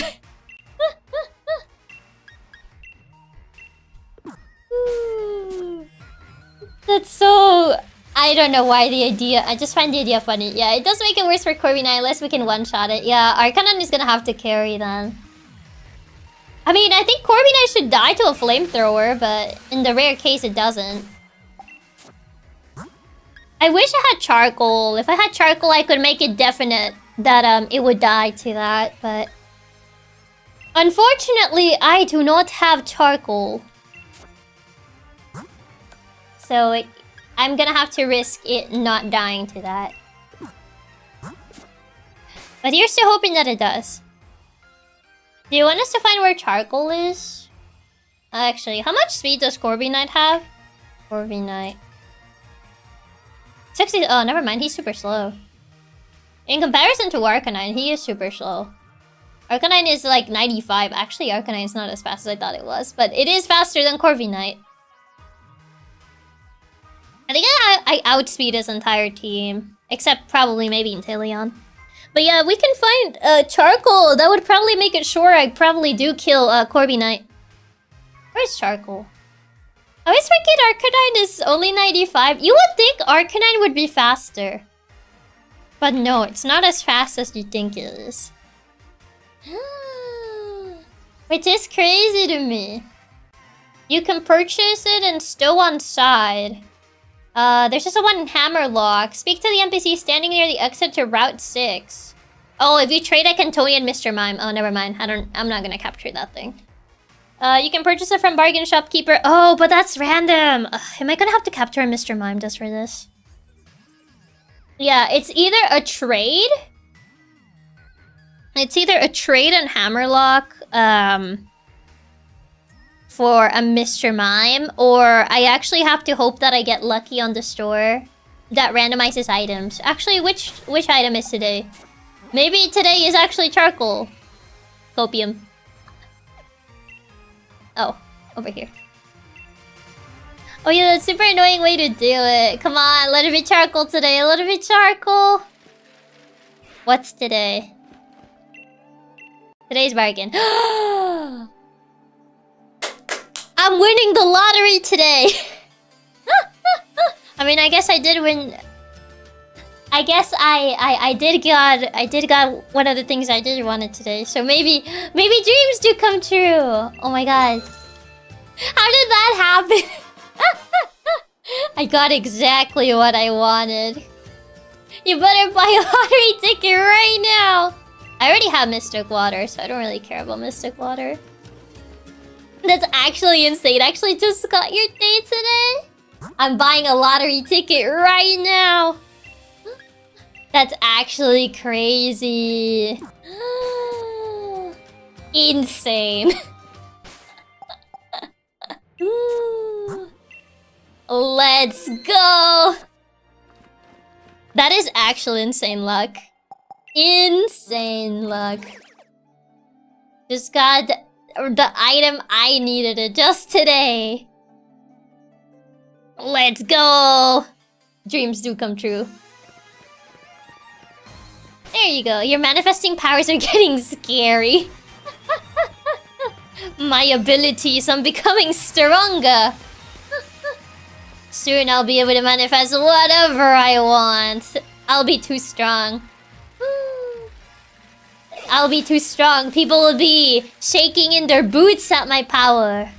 Oh ho ho ho ho. Yes, yes, yes. Rubs my grubby paws together. Yes, yes, yes, yes. All according to Keikaku. Oh yes, yes, yes.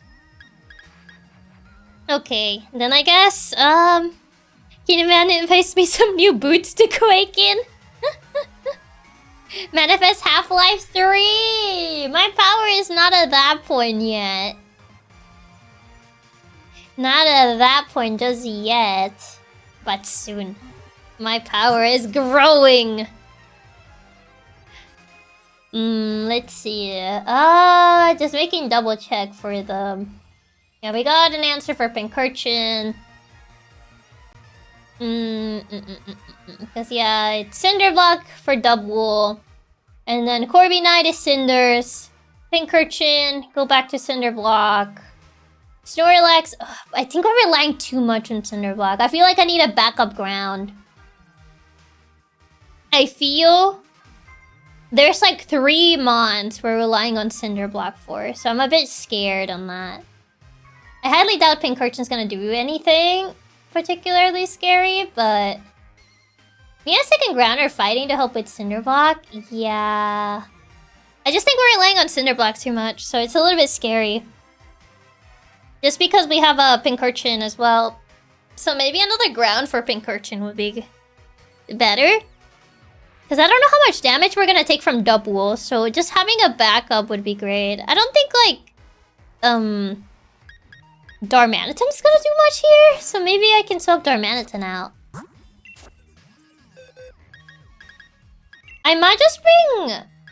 I might actually just bring, Mudsdale. I don't think Percursion's gonna be that scary, mind you, but... I could honestly also use, Mudsdale for, what's it called? Dubwool, in theory? It could also be an answer. And save Cinderblock for, what's it called? It's just a poison chance of jab is annoying. Yeah. If anything, I might just save Cinderblock for, the Snorlax. Because I'm relying on low sleep because Snorlax is a heavy Pokemon. So it might just lead, because I have Body Press on the Mudsdale. And it already has a pretty high defense by default. If it takes another hit, if it doesn't kill with one body press, it would definitely kill with the second one. Due to stamina triggering. The problem is, I think double is faster and I'm a little bit scared of reversal. I'm not gonna lie. Reversal's kind of scary. Because I am 100% sure double is faster than me. Yeah, 88 speed, yeah, naturally. Mudsdale's super slow. It's just really tanky.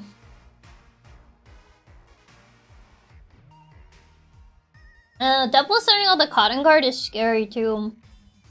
I think so. This Cotton Guard's just gonna be annoying though. It's just gonna raise his defenses a lot, which is gonna make this a lot more annoying. Which it might try to do. But I don't think we can do much about it. Honestly. Other than body press and pray. But he's definitely gonna have the first attack. Just because we're slow. Like, even Cinderblock is slow. So. Oh, 70 speed. It's maybe not that slow. I mean, it's still slower than Dabul, but... Yeah, Cotton Guard is +3 defense, so it makes it harder to kill when in reversal ranges. Yeah, that's kind of like the annoying part. I mean, if anything, it doesn't have anything that can kill Mudsdale. And I do have Protect on Mudsdale, if anything. If I need to, like, probably, like, heal stall with Protect and Leftovers. It's gonna be annoying, mind you, but I don't think it will kill Mudsdale? It doesn't have anything to kill Mudsdale, in theory. Unless it somehow just crits with, like, reversal or something. Zen Headbutt shouldn't kill it. Body Slam, at worst, it will paralyze, which would be annoying, but... It shouldn't kill? Cinderblock is a bit safer just because there's no risk of reversal. Or Body Slam. So it only has Send Headbutt. And so Cinderblock is definitely the safer choice. But he's also my answer into Snorlax, which is kind of like what I'm personally scared of. Rather than Double. So I don't know. I don't know. It kind of depends. It kind of depends.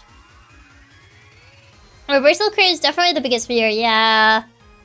Like, Cinderblock is safer, but also I do need Cinderblock to be at a good HP for Snorlax. That's kind of like the main thing. So, yeah. Oh, it does have Hammer Arm. The Hammer Arm is fighting, never mind. Is Hammer Arm the fighting one? I think it is. I'm thinking of Wood Hammer for some reason. Yeah, Hammer Arm is the fighting one. So yeah, Snorlax can't do Hammer Arm to Golurk. It can definitely do High Horsepower and Heavy Slam, but other than that... Snorlax has 3 moves for whatever reason. He can only use 2 with Golurk. Double can only really use 2. No, yeah, 2 with Golurk too, as well. Because both Reversal and Body Slam can hit Golurk. So... I mean, I don't know. I feel I'll try Mudsdale. Who knows? Maybe Mudsdale Body Press somehow kills it. Even though maybe it doesn't set up Cotton Guard. Maybe he throws. Maybe he actually throws. Who are you fighting next? Hop? Yes, you're fighting Hop next. We already beat Marnie. So you're fighting Hop next. Like, in theory... Cinderblock could be safer, but that also means Cinderblock takes more damage. And I do need him at his best for Snorlax. So, yeah. His team is a lot more annoying now, is what I'm realizing. Especially his Inteleon. I think his Inteleon is especially annoying. But, it's possibilities, possibilities. I also kind of predicted different things for Marnie that she didn't do. So...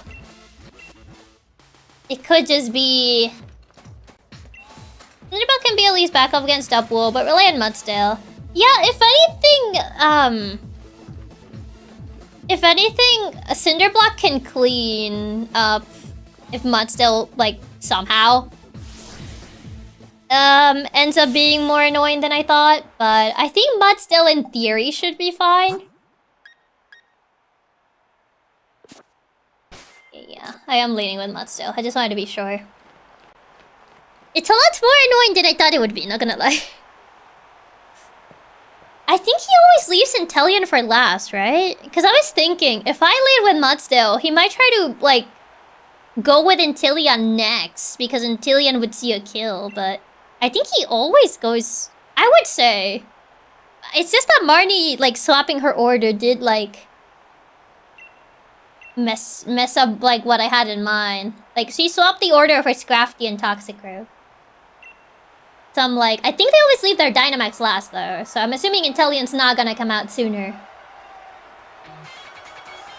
Unless Hop does something weird that I just couldn't predict. Hi, Hop. Yep, there's the sheep.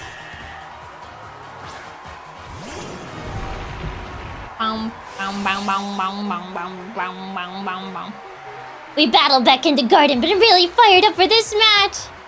This is really the battle of the barnyard. And if it take long to take double, the AI with some Pokemon that are effective against yours. I wonder. It went for Body Slam, and then went for Cotton Guard. Interesting. Well, that's stamina number 1, baby! That's stamina number 1! Oh, it survived! Interesting. I need to be aiming for a super effective hit. You say that, but...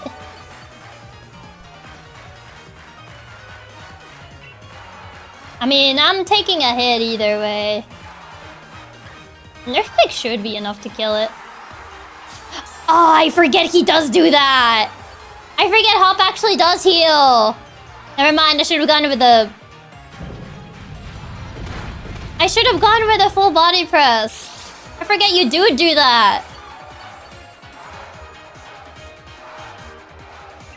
Well, you know what? This time I'm making sure. He's not using Cotton Guard. Or Reversal. You could have used Reversal, but whatever. Thanks for the free stamina, bro. I guess. I don't know what that was, but... He pulled the lance, he did. He might go for Corviknight now? Lucky no paralysis, yeah. Lucky for no paralysis. Corviknight? Snorlax? Okay, that's a little bit scarier, actually. Immediately for Snorlax, huh? I mean... Snorlax has Heavy Slam. I think it's because he went for EQ. You made sure his reversal was weaker than Body Slam. We could just press? Do you think it will die to press, though? Like, we're at +2 stamina, so in theory it should kill it.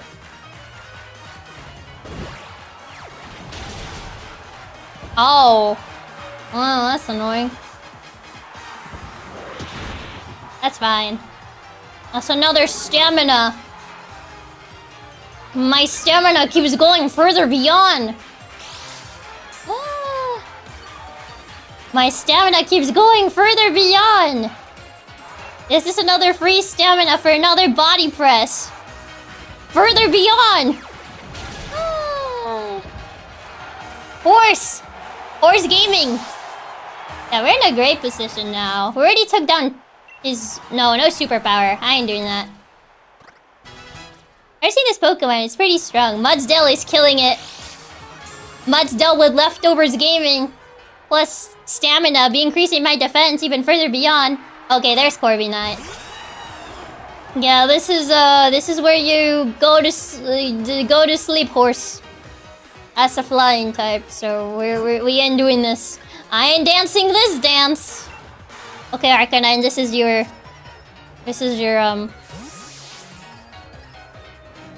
No, I'm kind of scared of a flying move, honestly. Or Swagger? Are you kidding me? Ah. Swagger hate! Come on, Cinders. Come on, Cinders! Get through it, Cinders! Get through it, Cinders! Never mind. Oh, that's annoying. Never mind. Okay, no, we're not gambling on this.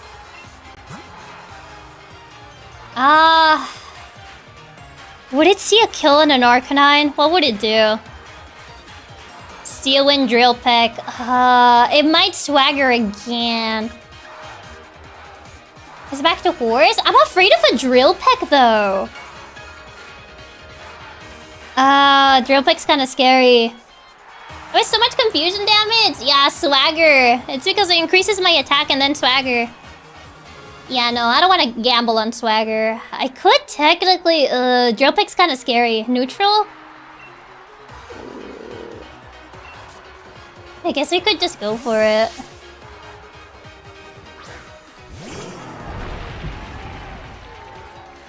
Is it gonna go for Drill Peck? Yeah, I felt it. It did a lot more than I would have liked. Not gonna lie.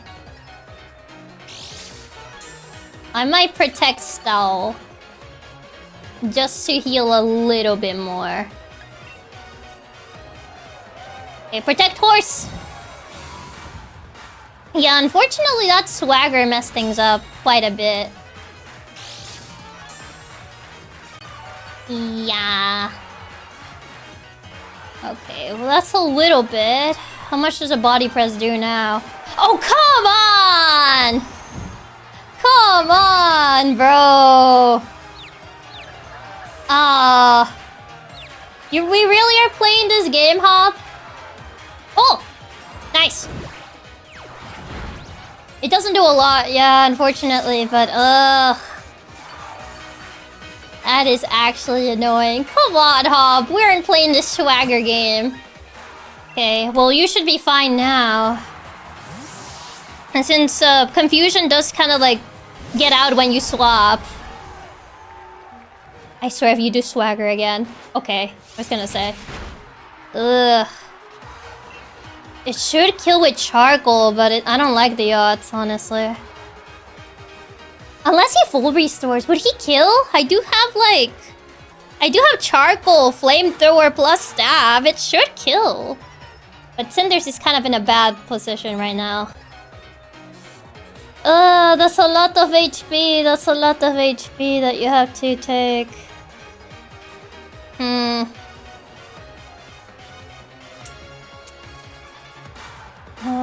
I mean, if anything, it would allow for a clean switch, but into what? It should kill it. If it doesn't, hopefully he just Swaggers. Yeah. Hopefully. Okay, it does kill. Nice. Is it worth the risk? Yes, it is worth the risk, honestly. I feel like in these types of challenges, you kind of have to risk it a couple times. Okay, Pincurchin's out. Well...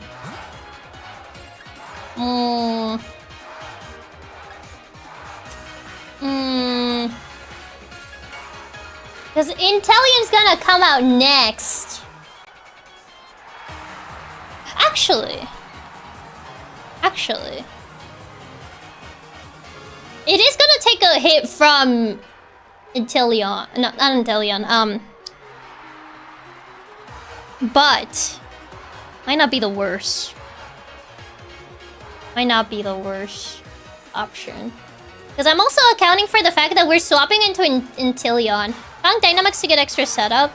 Maybe, but we lose a turn of Dynamax, but then at least we don't get hit for a Dynamax while swapping for Frost. I may have to Dynamax early. I mean, I am killing this thing one turn anyway, and it's not gonna survive, but... yeah. It will definitely at least stall Inteleon a little bit. Yeah, we're gonna have to kill Inteleon fast. Well, he has Poison Jab and Thunderbolt. Right now, Cinders is... who's in right now? Cinders? Yeah, Cinders is in right now. So right now Cinders is in. It might... I don't know what it's gonna see the kill with.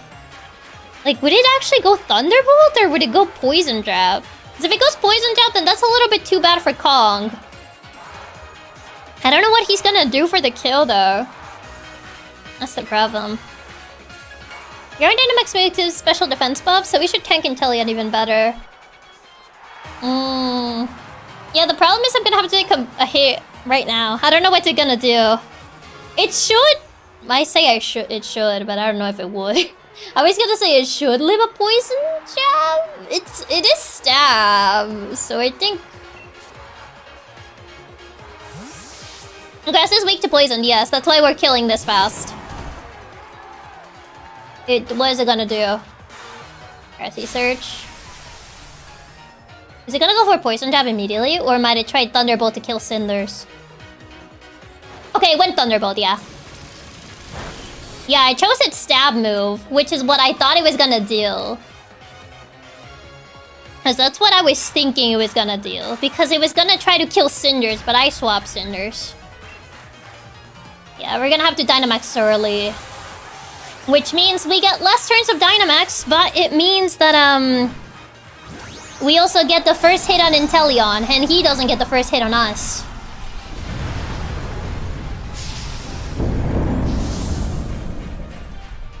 Okay, kill it.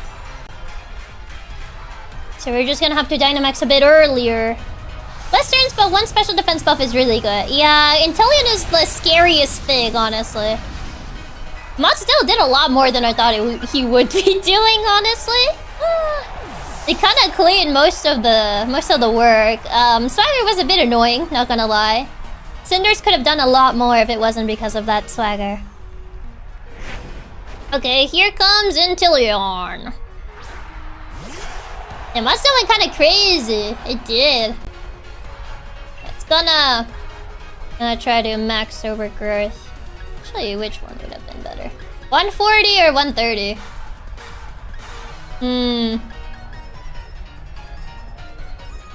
I mean, this one is more powerful, so I go for that one. Mudstill, we underestimated you. Yeah, I ended up not using Golurk, honestly. I thought I was gonna use Golurk to take on Snorlax, but Body Press just kind of did most of the heavy lifting.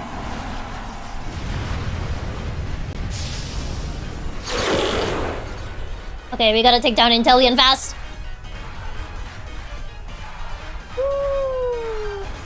Max Hailstorm. Oh, you actually took it a lot better than I thought you would. For being a super effective move, I honestly thought it was gonna take it a lot worse. Hey, that's not too bad, actually. Yeah, it took it a lot better than I thought. Don't sleep on the horns. I had one carry me through the pain that is Ultra Sun. Yeah, special defense buff is so good. That did nothing. Yeah, that did nothing. Yeah, the Dynamax early was definitely the better play. There you go. Got him. DJ Kong sweep. Except DJ Kong just kind of went at the end, but... There you go. Yippee! Got him. Nice.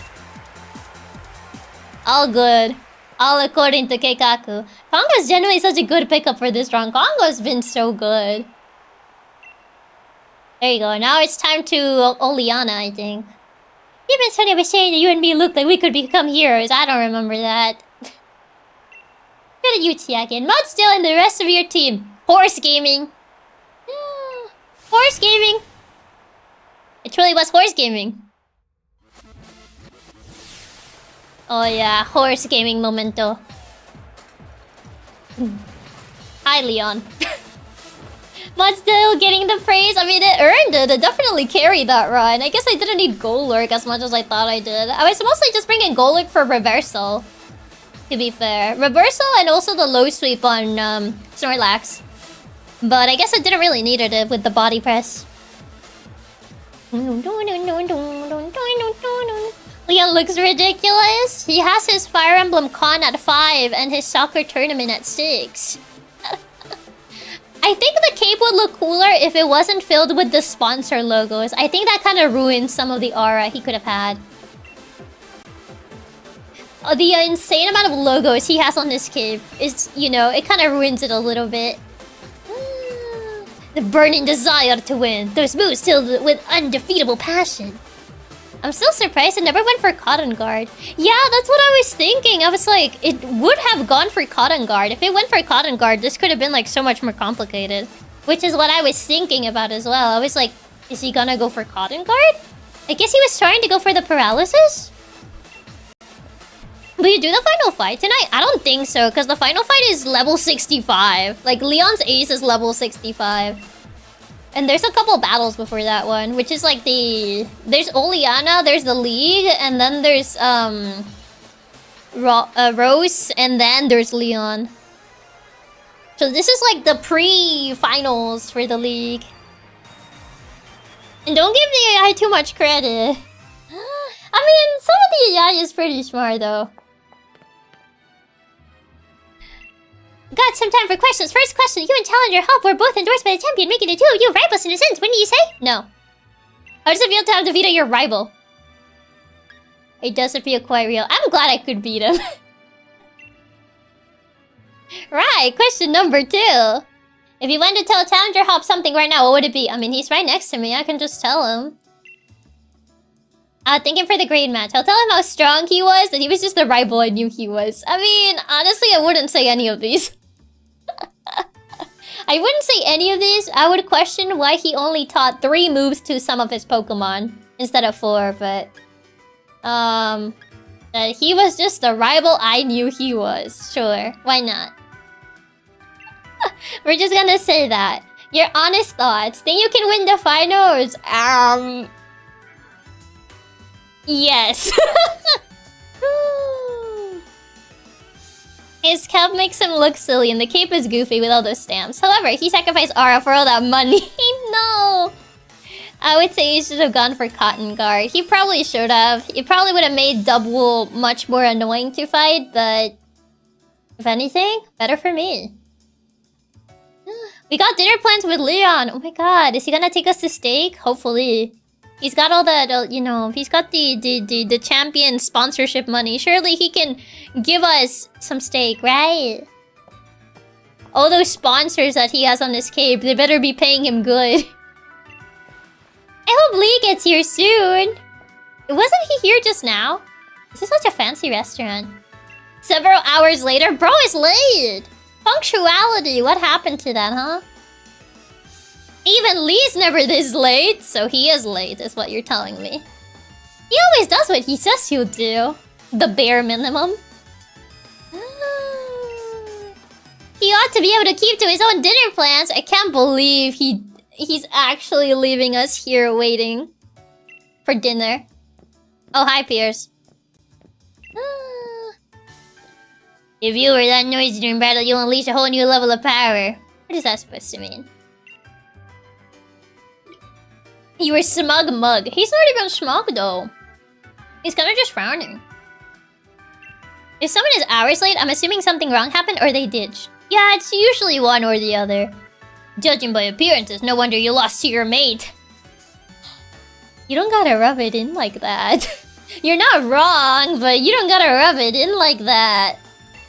Really, for the champion, I saw him heading to Rose Tower. Rose Tower? Oh, so hi, Kazoo. Welcome, welcome. He says to tell you he has something to do with Rose Tower, so he'll be late to your dinner. Bro, he couldn't even text, or I don't know, send a Pokemon, send a message. Pierce just came here to rub salt. He did. I heard Leon uses his winnings from protein shakes and gym subscriptions. He needs to be in more boulders. What rude siblings, always so demanding of others. Though I suppose it's a real problem for me too if the finals are held up for any reason. And I don't really hate the two of you little runs. Thanks, I guess. I think I'll invite Team Yell along and we'll all have ourselves a bit of fun. Do I actually have to battle these bozos? That's always been one of the dumbest parts to me. Why did Leo not just call? Exactly, can he not just call? Like, I'm pretty sure the hotel at least has, like, a phone or something. And he could have related to, like, the staff there. Like, hey, he's not gonna be here or something. Like, come on. He could have at least sent a message. But no, he just sends peers to tell us, like, oh yeah, I'm gonna be late. They call this the ultimate gauntlet. I mean, it's Oleana, a couple of minions, and then it's the league, essentially. I forget what type of Pokemon the minions have. How much progress would you like to progress tonight, boss? What level is Oleana? Oleana's ace is level 52. Most of the team is kind of around there. His champion gets lost in his own house. I bet he doesn't even know he has a phone or that the phone is a Rotom. It's got the annoying elevator section during the tower. You're around it pretty much. Yeah, essentially, yeah. Oleana, Frostless, I do have Arcanine. Serena, Arcanine can do it. Salasso, probably Mudsdale. Melodic, I either Substrodon or DJ Kong can do it. Garbodor, Golurk could do it. Or either Mudsdale. Either or. Her team is super diverse. I think like I have covers for every Mon in her team. We have a decent team for her. In theory, we have a decent team for her. I just don't know what the other guys at the tower have, so I don't know if like my current team is good for like whatever's at the tower. I guess I don't really need the balloon anymore. I ended up not using this gimmick. It was gonna be a last resort gimmick for Inteleon anyway, but it ended up just not being a thing. Where's the magnet? There it is. Yeah, we kind of already have a decent team against her.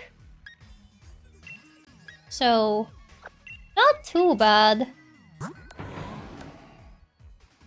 In theory, we should be fine.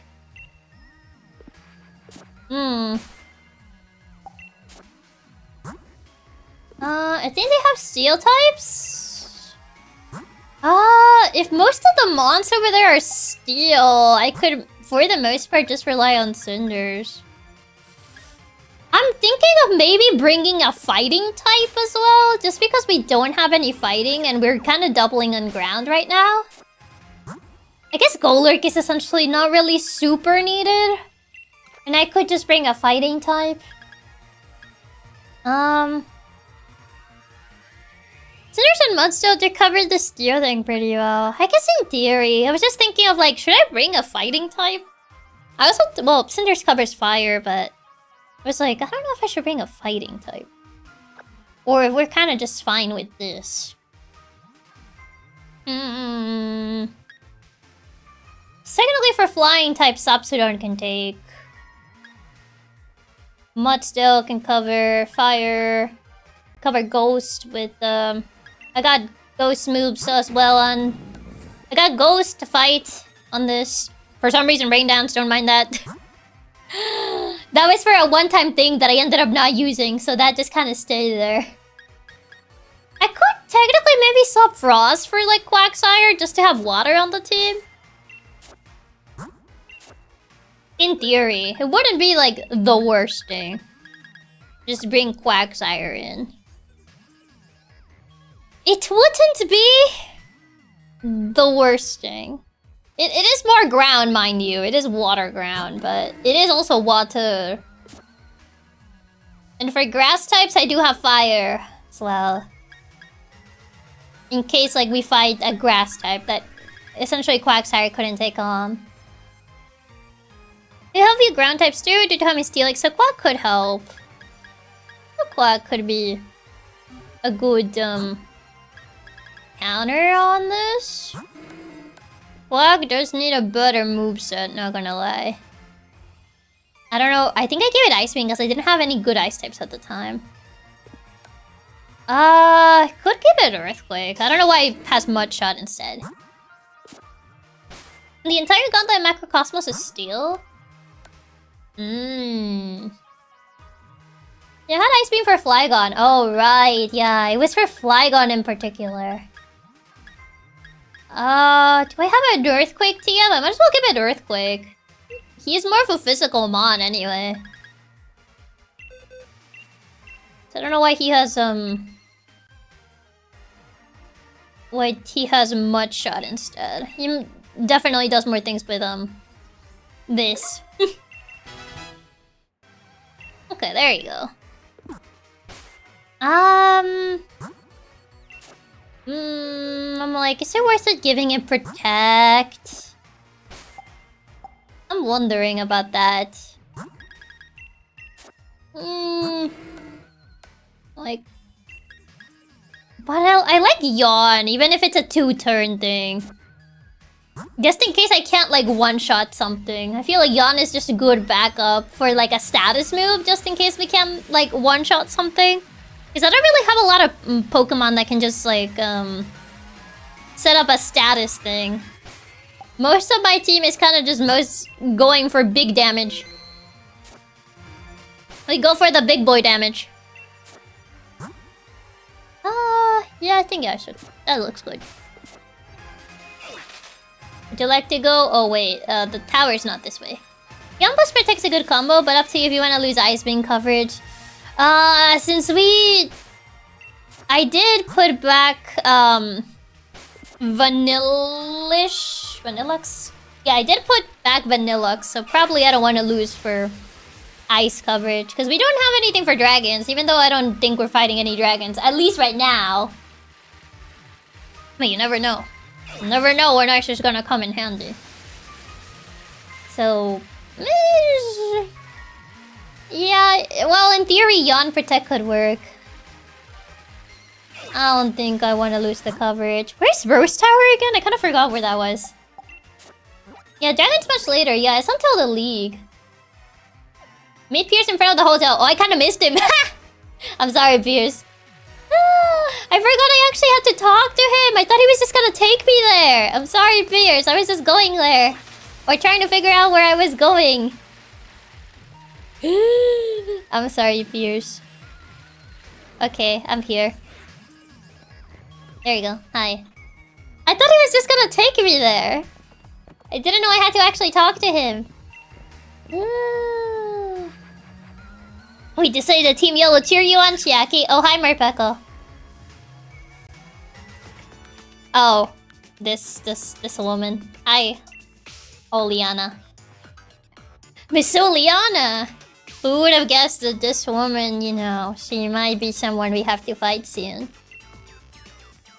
There is no way I'll let anyone interfere. Oh, hey, Ferris wheel, just like Gen 5. No, I'm kidding. I just never really paid attention to the Ferris wheel in this game just because it doesn't even get, like, a cutscene or anything. Like, you don't get, like, the cutscene, like, in Gen 5 of, like, I am the king of Team Plasma, and you're like, no way! Listen, when I was a kid, that cutscene was very impactful to me. Because I didn't predict it. I didn't predict that was so obvious. Nowadays, I see it and I'm like, yeah, that was kind of obvious, but... as a kid, I did think, like, it was like, whoa, no way, this cannot be!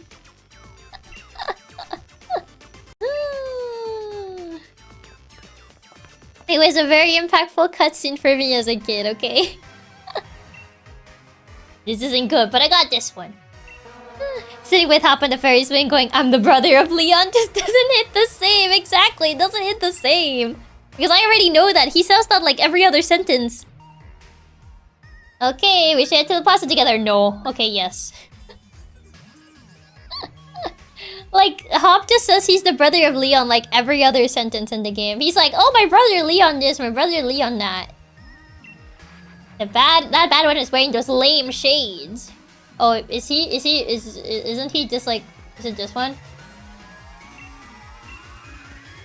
He says the bad one was wearing the lame shades. Like, who are we looking for? He just said like someone with shades, but...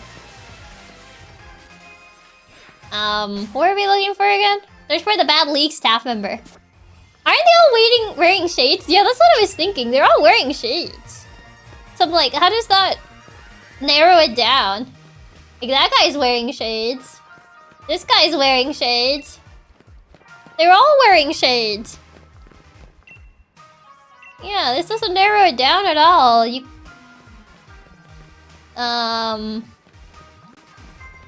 Is it like just around this area or is it everywhere in the town?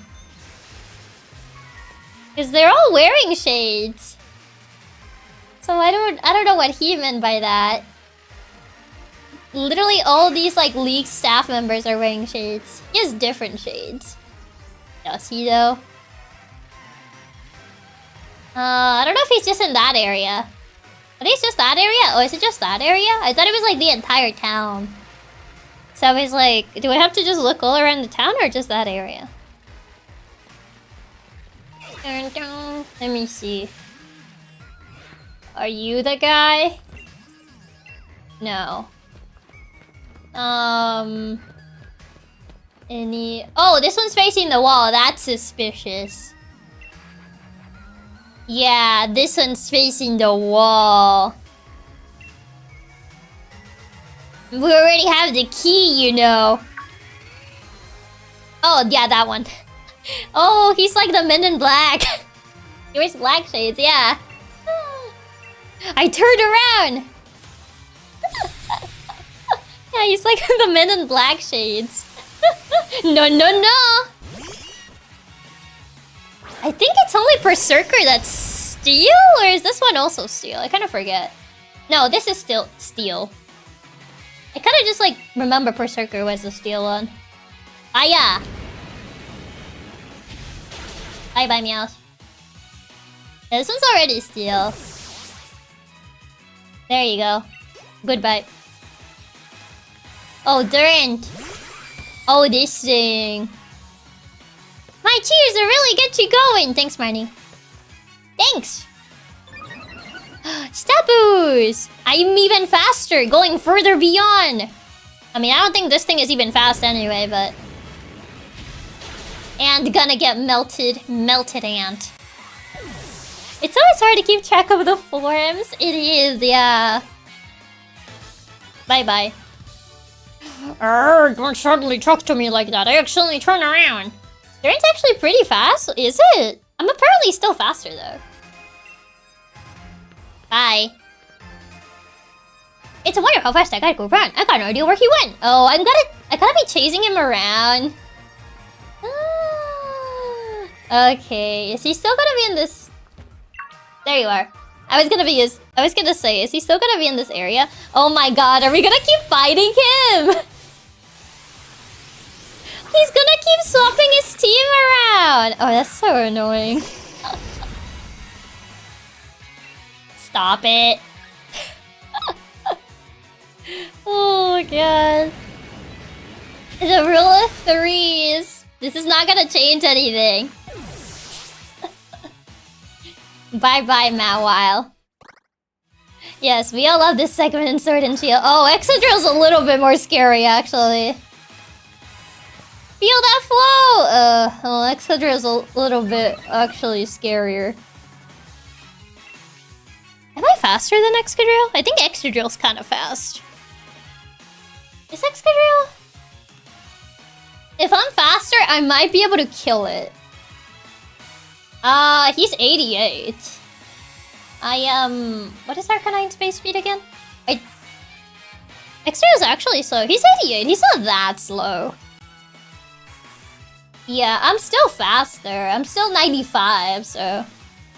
I think Flamethrower should still kill, I say, without security. She did increase my defenses, so I should take a hit unless it crits. I say, with no security.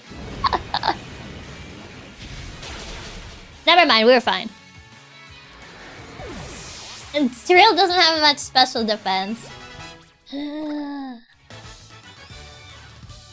There you go. I mean, Excadrill is just kind of scary, especially in ZA. But I would say it's always been kind of scary. Where do you go? Very subtle, buddy. Very subtle. Hi. Burned to a crisp. You're way too observant. I mean, it's not like you were subtle. That was not very subtle. Ferrocid. Oh, that thing is gonna burn. Excadrill is one of the most overpowered monsters in a while, especially Gen 5. Yeah, Excadrill is pretty strong. I mean, I personally didn't struggle with that fight with the ground gym just because I chose Oshawott and I could kill Excadrill before it did anything. So, I've heard Excadrill is pretty bad. I just didn't struggle with it just because I always choose Oshawott. I should have been a full battle of 6 months instead of stalling. You're the best, Marnie. Oh, hey, my special attack is higher. Goodbye, Steelix. Time to melt some steel. I've never been competitive since permanent sand was a thing in Gen 5. Ah, that's fair, yeah. Hammer arm? No. Nah. I'd much rather give it Drain Punch. There you go. Now can we go to the tower? Or are we gonna have to keep doing this dance? I'm not gonna give up.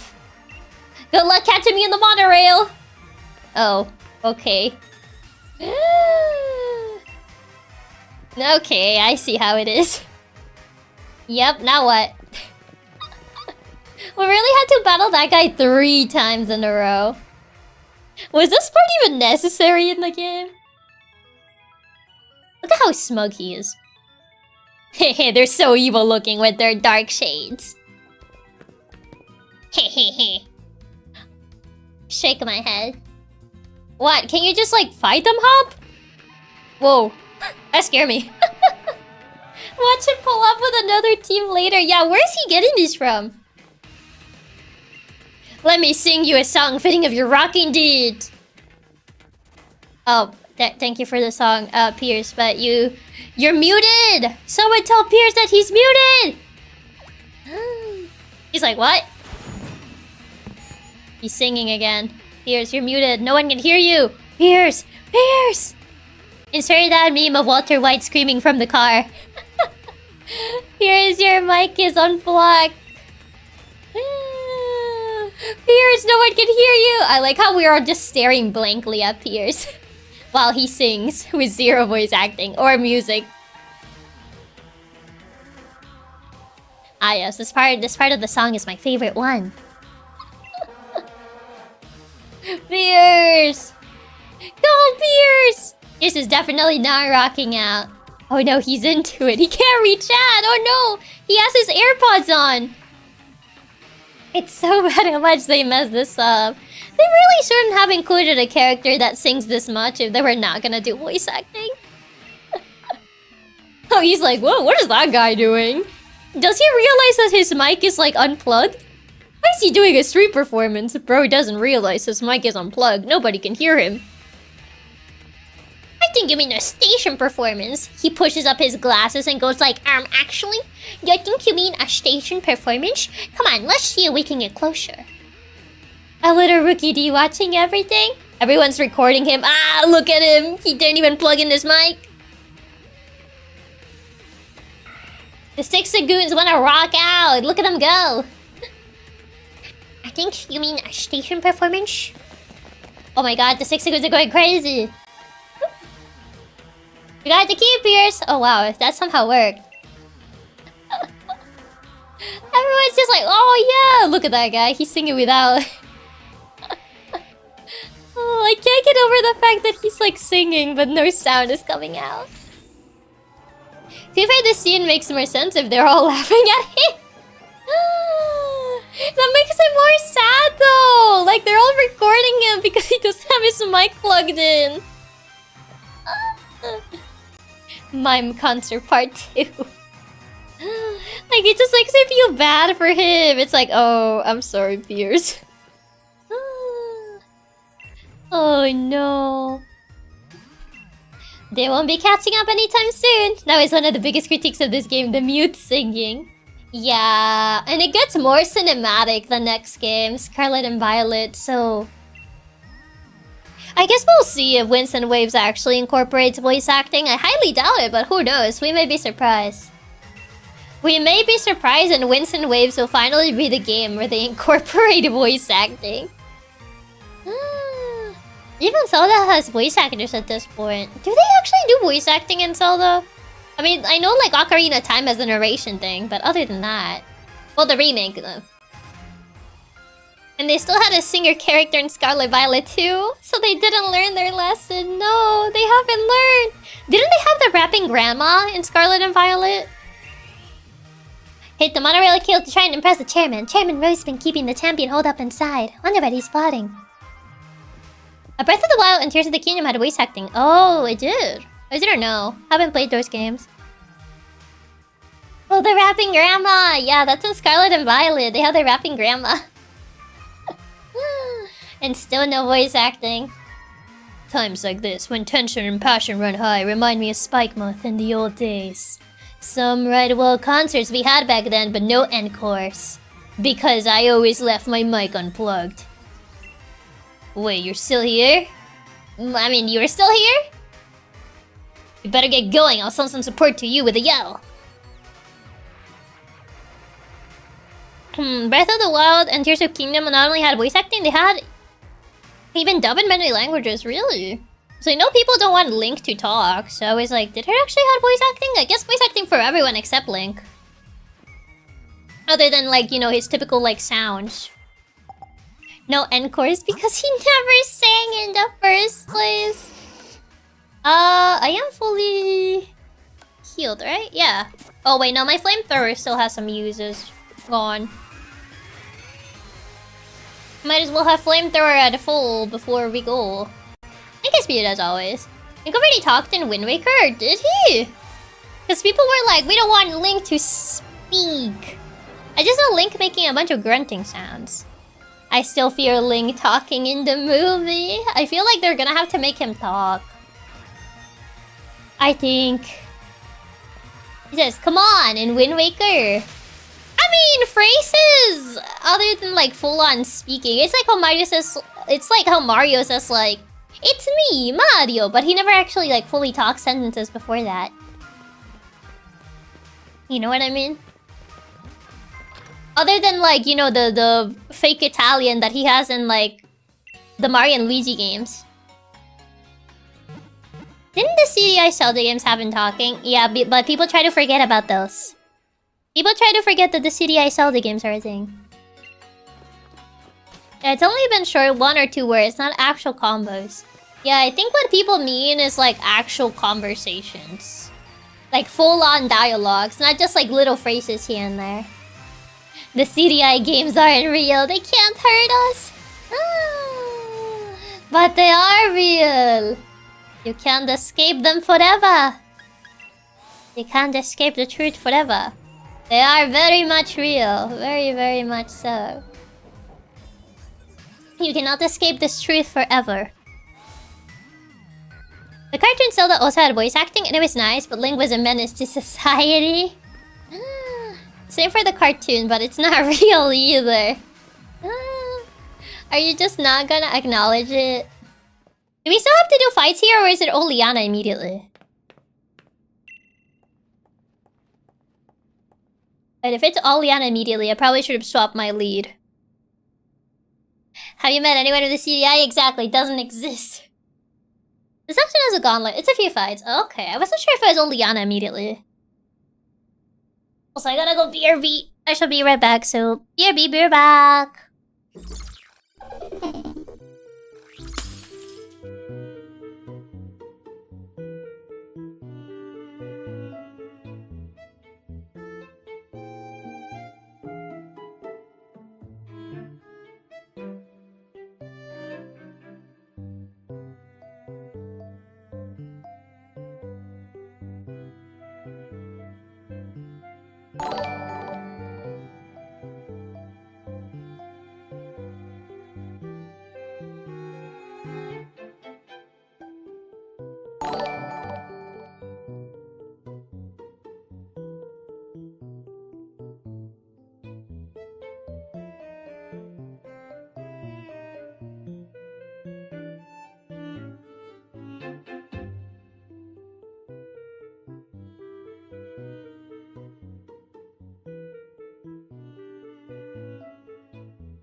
I return. Hello.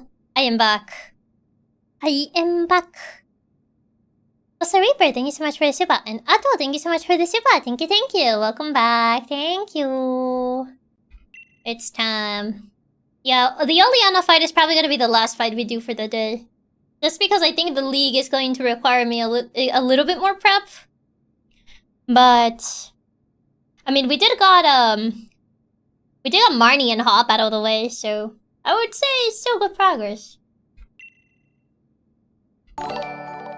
Since there is a bit of story before the league.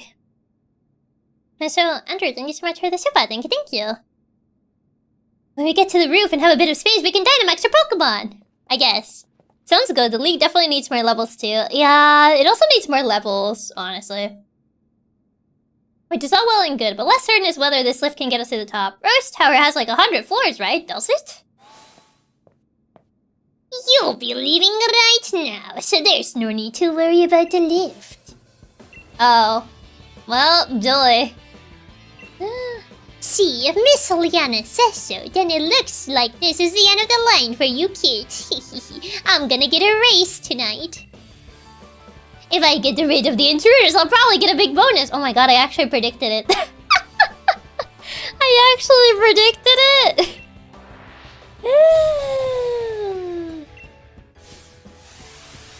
No, no, no.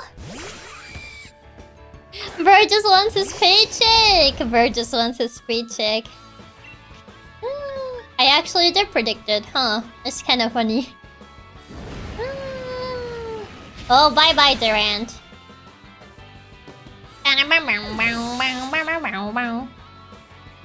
Does he have 2 monsters? Or is it only... No, it's only 1. Having to give up my pocket money! Well, womp womp. My bonus! My dream of finally affording a house of my own. You're making me feel worse. Oh, why do you have to say that? You're gonna make me feel worse. You're just an oracle today with your predictions. I'm too powerful. We need to speak with Chairman Rose. Tells where he is. Chiaki crushing his man's hopes and dreams. Why are you so evil? He's the one preventing me from stopping Oleana. Sorry, pal. Your generation would never afford a house. You ruined his dreams of home ownership. Yeah, but he's helping Rose. He's helping Rose do his evil things because he wants Eternatus for a problem that won't happen in like 1,000 years. For whatever reason. He's like, we gotta do this right now. Even though it's like 1,000 years away. He probably won't even be alive by the time it happens. That's the thing. All you want to do is see Leon, so they could have just paged him down. Exactly. I don't think we're at the roof yet. Oh, and there's these 2 guys. You 2 are gym challengers. Thank you for taking part in the Galleries League Gym Challenge. I do want their school glasses, though.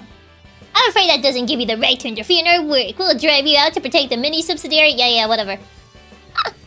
Don't give me the entire spiel. Give me the TLDR. No need to feel bad. Bro had a Durant. He knew his role and what he would reach. But that Durant could have been his best friend. They went through, like, you know, hardships together. Him and his favorite aunt.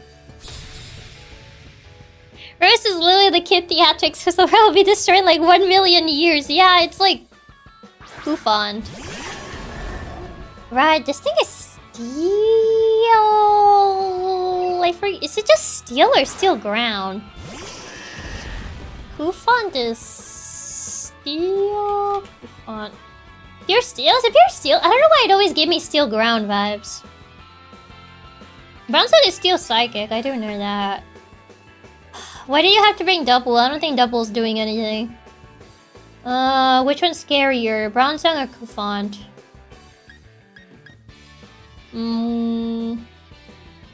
Oh wait, Bronzong. I think Bronzong's a little bit scary. I don't know what Kufant's gonna do. Bronzong, in my opinion, it has actual stats. Caparaj is just steel too. I think Caparaj is like a little bit scarier though. Also, Cinders is just getting all the XP right now. I mean, that did things. Oh, never mind. Do I have... Why don't I have Protect on you? Oh, that's annoying. I mean, you can take a dig just fine. We should have killed the balloon on, yeah.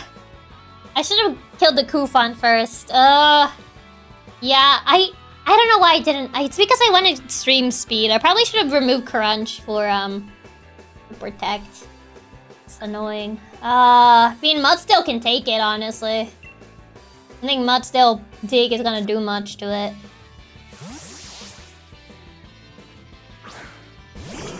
Yeah, Dig will trigger stamina anyway.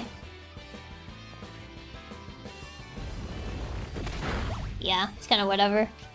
I didn't expect to have Dig. Yeah, that's a little bit annoying. That reminds me, I do need to put Protect on Arcanine. Just to avoid that. I mean, keep going with the Body Slam. We'll get there eventually. Well, actually much faster than I thought. Oh hey, the paralysis actually worked. Good job. I was sure the paralysis would work eventually. It just didn't work when you were battling me. There you go. Got him.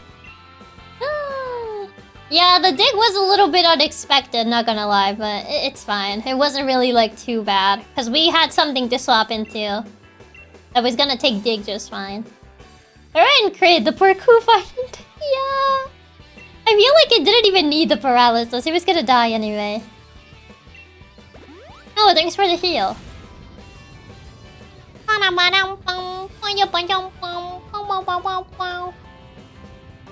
So, what's up, Hop? How's the weather? He's just nodding. Well, I'm not even looking at him. 1,000 feet tall. You're now about 500. Okay, we're halfway there. I'm from MC Insurance. Do you have a life insurance policy? Aren't we like 10? Aren't we like 10 in this game? Like, if anything, like, if we have a life insurance, probably your parents would know, but like, I don't think we would know. Yeah, we're children. I'm like, well...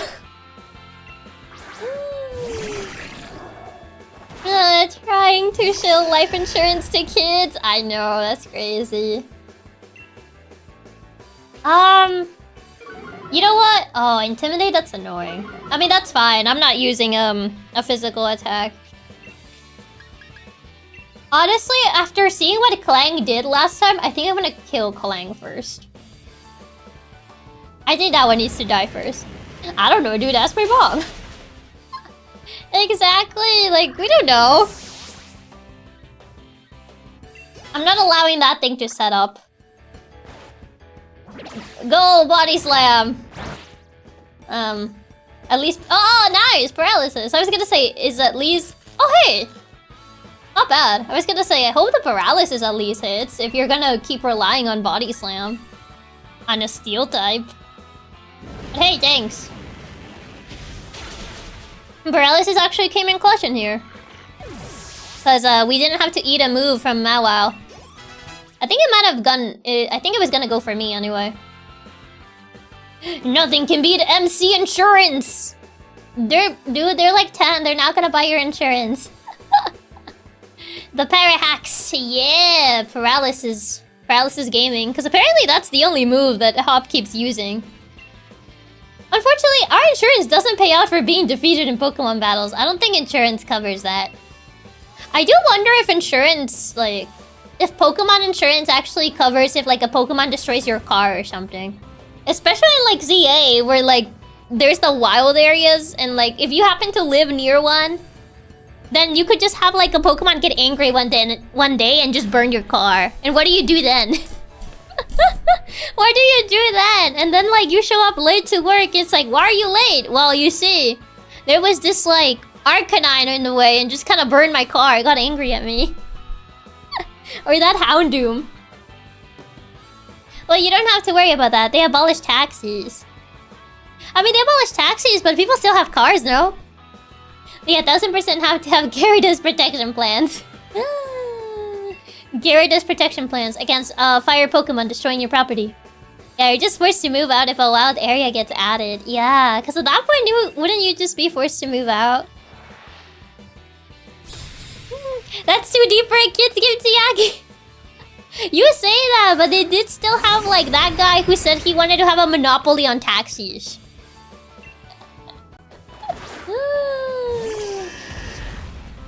That Houndoom, I know that one. One of the NPCs in the game says that you used to use cars because of the go-goats and increase in wild areas to just walk everywhere. That's the thing. One of the NPCs said he still live in the wild zone. They don't even reduce the taxes on it, bro. Sick and twisted. Actually sick and twisted. Businesses for some reason still run in the wild zones. The cafes. Yeah, that's kind of crazy to think about. The fact that they kind of just still run in the middle of the wild zone. Like, what if a Pokemon just kind of like burns your business just because it feels like it? It's actually a kid's dream to monopolize taxis. Why do you need cars if you can raise a big flight Pokemon and have it carry you to work? I mean, that's assuming you're able to catch one, right? Like... if I recall, they even said that rent went up, bro. No, I'm not really doing Endeavor Gaming. Go, Sen, headbutt. Good job. Oh, Rock Slide. Oh, that's actually kind of scary. Oh, we took that pretty well, actually. Never mind. That was scary for, like, 1 second. But then I forget that it's also Steelix, so maybe it's not that scary. That was scary for approximately 1 second. And then I forget that it's Steelix using it, so maybe it's not that scary. If you can't catch a Pidgeot, hang up the code and leave. It's impossible for you. That's crazy. Rock Slide also gets half damage in a double battle due to it being a spread move. Man. That's also not great. Maybe that's why it barely did anything. Chairman Royce is at the top. At the top, not just of this tower, but all of Galar. Are you gonna heal my mons? Oh, thank you. Looks as though we're nearly there. Oh my god, that means we're gonna fight her soon. Am I gonna be able to swap my lead before I fight her? Oh, yep, she's here. Can I swap my lead? I don't think I want to lead with Arcanine. Wait, what's your first mon again? I forget what you lead with. You lead with... never mind, I do want to lead with Arcanine. You lead with Frostless. Oh, I thought the cutscene was gonna happen. I forget that I do have to approach her first. I was like, oh, this cutscene is taking so long to happen. And then I forgot that it was just like, I have to trigger it. I was just like, wait, why isn't she doing anything? And then I realized it was because I didn't actually. Also, hi Shido! Welcome, welcome. Guess we just... yeah, the team is fine. Yeah. And this team is good for her. She's just standing there. Menacingly! Yeah, Cinders can take care of her Frostless and Serena. We swap on Salazzle. Unless, do I have a ground move on you? I don't think I do. No, I don't. So yeah, we swap on Salazzle.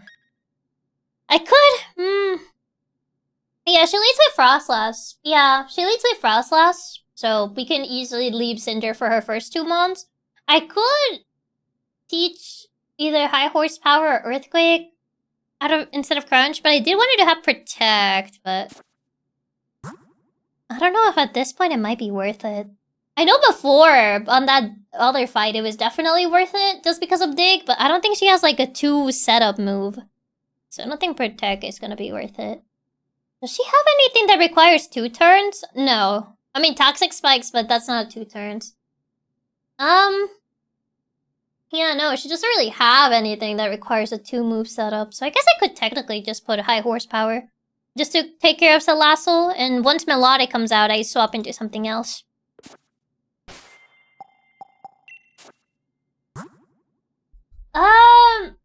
It's... Oh, you can learn Earthquake? That's lame. Can you learn, like... I don't know why, I could've sworn Arcanine would be able to use Earthquake, but I guess not. Cinder should be fine without Protect, you think so? Oh, you can't learn High Horsepower either, huh? Never mind, I guess you can learn any ground. Guess just Crunch it is. Earth... nope, not even Earth Power, okay. Never mind then. Guess I can give that a cover up. Maybe Bulldoze? It should be able to at least Bulldoze, no? Drill Run, no Drill Run. Oh, you can learn Bulldoze. It's only 60, so... Comparison to Crunch, but... Guess.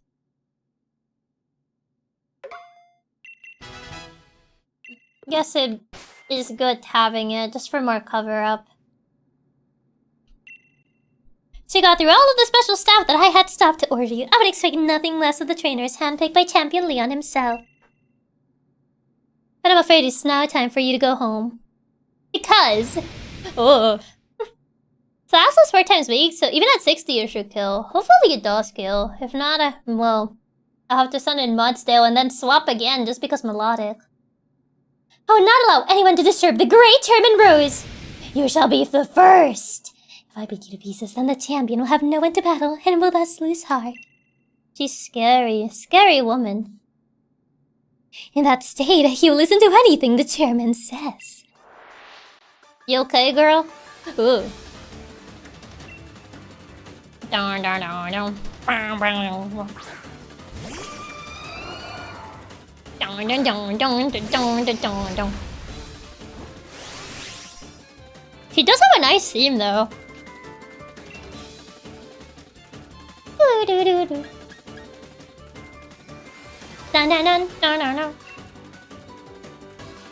Oh, yeah, you're setting up to be... I don't like the idea that you're double teaming on me! Grah! Well, too bad. I don't care about your double teams. I ain't dealing with this double team nonsense. How cheeky to do such a thing as to hurt your partner.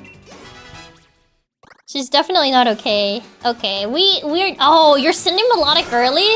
Ugh. I don't like you.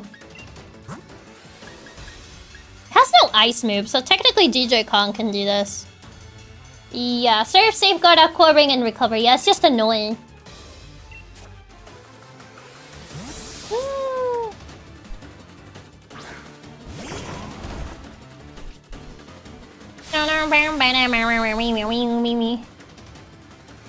Yeah, it's mostly just a staller.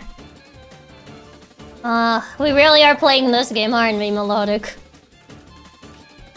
Milotic. Oleana is actually kind of interesting character, since most of her mons are the traditional pretty ones to hide her toxic personality, but her actual partner's troubles to show she does care.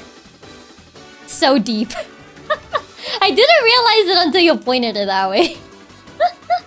the thought process behind the team synergy. It's just Path Invader. You know what? That actually kind of does make it interesting how they did it that way. It's the deep, it's the symbolism. You know, this would be so much better if only the game was actually like, the story was good. So like, most people don't notice these tiny little details because unfortunately...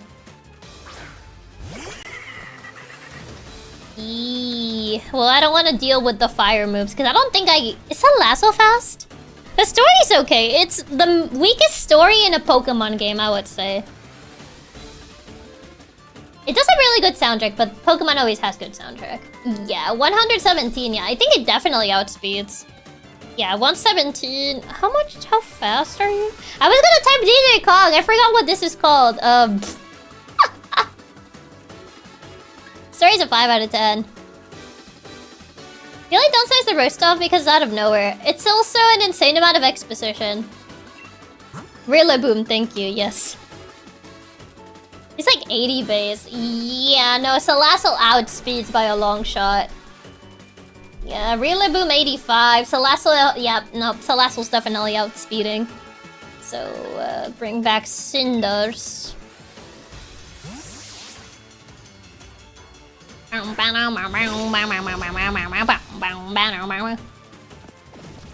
Oh. That is a lot more annoying than I thought it would be. I thought you were gonna go for a fire move. I guess you technically could have killed either way, for DJ Kong. But that's annoying. Yeah, because now it's outspeeding me. Banter Shock does extra damage because I'm poisoned. Yeah, yeah, Mudsdale's a better call here. Yeah, well, the grassy terrain is also not working for me. Yeah, Mudsdale's a better call. Ugh. Yeah, Venoshock is bad because it poisoned me. Yeah, Mudsdale's a better call. Yeah, unfortunately, that poison gas kind of messed things up. Shouldn't be as... Yeah, now it's not as bad as long as it doesn't. Yeah. Yeah, Venoshock was just bad because of the poison gas. I hate that my grassy terrain is helping her.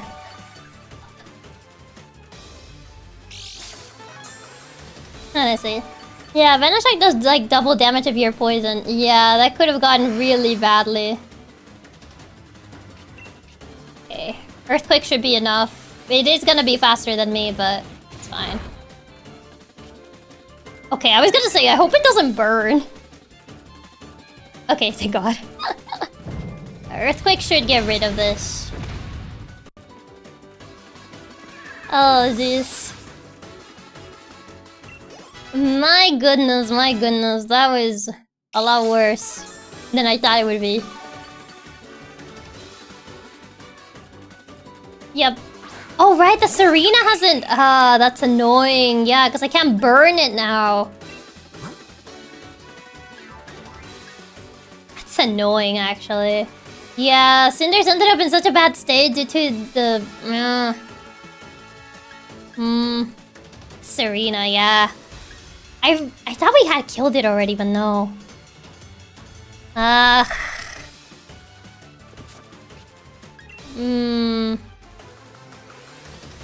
It is faster than me. I could protect and stall a bit just to see what it does. It can't attract, so... Serena makes this a lot more annoying now that Cinders is not in a good spot. No holy switch-ins.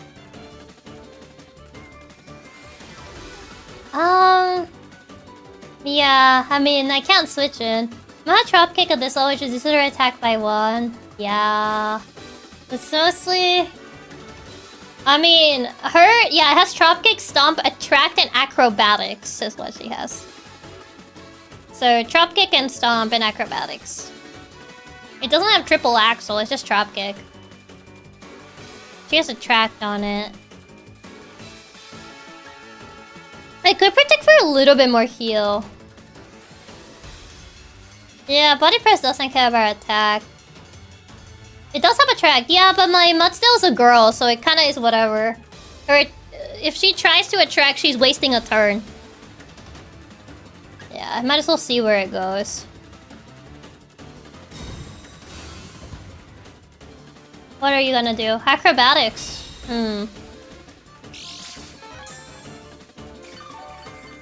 Interesting. Would acrobatics even do that much damage to me? If it's going acro, we're fine. Yeah, seems like it's going acro. This body press might be my best bet. I did just trigger a stamina. So... it might just be my best bet. Cinder's being injured was not within the card, honestly. A drop kick. Ooh, well... that's annoying. Yeah. I mean...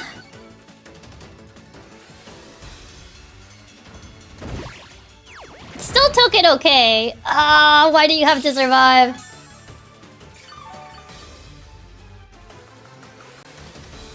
Yeah, can I live another one? I mean, I could maybe stall heal for another one. She doesn't heal, I don't think. I think only Hop heals. Because Tropic Kick is physical, so...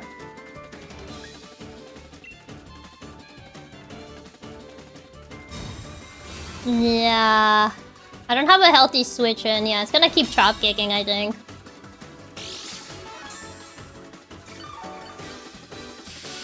I think I can probably take another one. I hope so. If it doesn't crit, I really hope it doesn't crit. But still is such a unit though, but I don't have a safe switch in.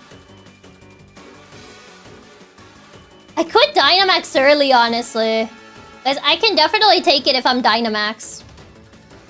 But then Body Press is not gonna do the thing that it's supposed to do.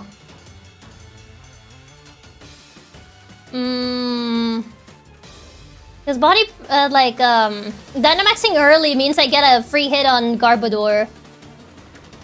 Dynamax with -1? Yeah, that's true. There's also Dynamax with -1 attack. True. So maybe not the best.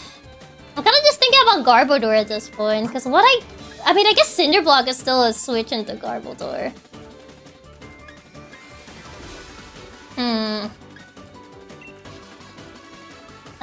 I guess... even if it crits, do you think it'll kill? It did do a considerable amount of damage. I don't think it kills. I think they take it even if it crits, except the last Trop Kick was lowest roll.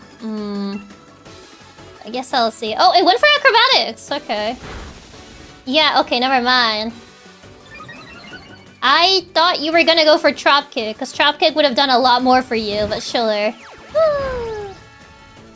Why did you go for Acro? That's what I want to know. I don't know why it chose Acro. It's such an odd thing to choose, not gonna lie. Yeah, I think I'd rather swap out Mudsdale now, just because it is like low attack now. And like, it's not worth to Dynamax with a low attack, I don't think. Still think you're my best bet.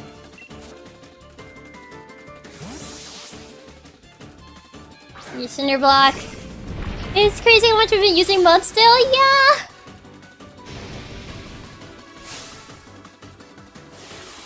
It's crazy how much we've been using Mudsdale. What is Garbodor gonna do to us? I mean... we also have low attack though, so it's still Dynamax though.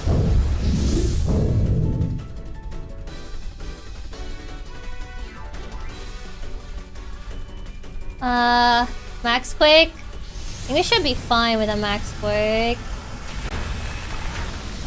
Never mind, I don't think we're fine with a Max Quake. Oh, it was a crit. That explains a lot, actually. That did not leave us in a good spot. Ouch.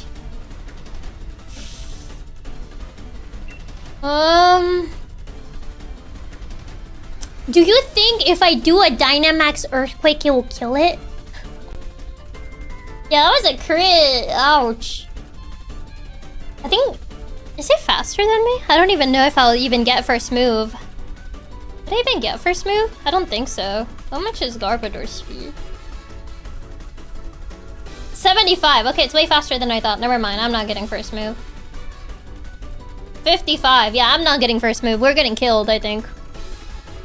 Golurk is really slow. Garbodor is faster than I thought. Yeah, Dynamax will kill, but we need to be faster. Yeah, we're not faster.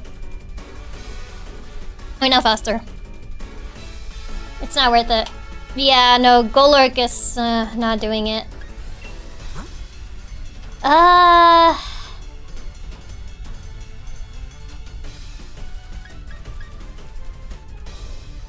mean, Quag is also an option, but I'd rather check what horse can tank, I guess. And he took it a lot worse than I thought he would, not gonna lie. It's max quaking.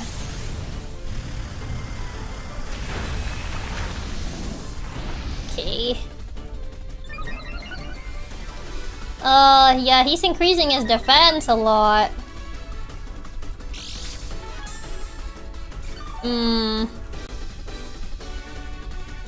Yeah, if I... Okay, he's still faster than me, though. Definitely need a max guard or healing now. Yeah, but the problem is, are we even gonna get first turn? Because he's faster, though. Or does Protect have priority? Like, if I max guard, will I actually get to, like, do it? Or will I still eat a hit? Because I don't know if it has priority. Protect is priority.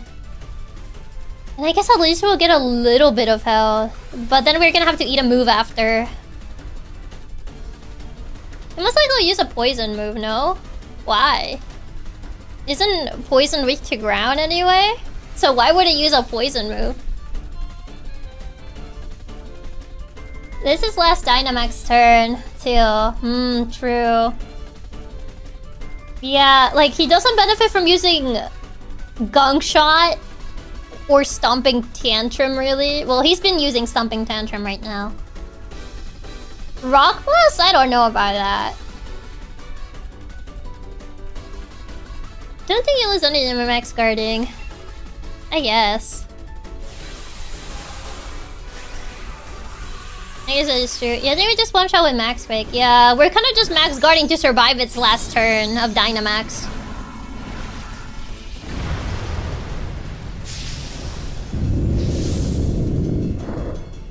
Okay. Come on. Big horse! Nice. Yeah, it went for Max Quake again, is what I was thinking it was gonna do. Okay, that's last Dynamax turn gone. It's probably gonna get a first move on me, though. Just because he's faster than me. Yeah. Oh, well, you kind of wasted that. That doesn't mean anything. That means nothing right now. Big horse!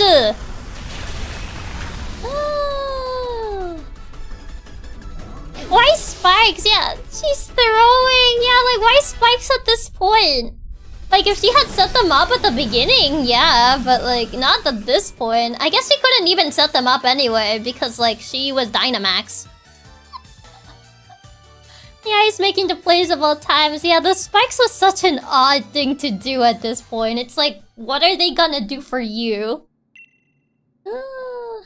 Yeah, Cinder's taking a lot more damage than I expected. Definitely put a wrench in our plans, but hey, we still did it. I knew I was gonna use a poison move. I think it would have had better luck using Gunk Shot than using Toxic Spikes, though. Because at least Gunk Shot would have done damage. Toxic Spikes did nothing for her. Typical Chiaki, you and Arcanine are unstoppable. I mean, Cinders did do a good amount of stuff. My horse did carry.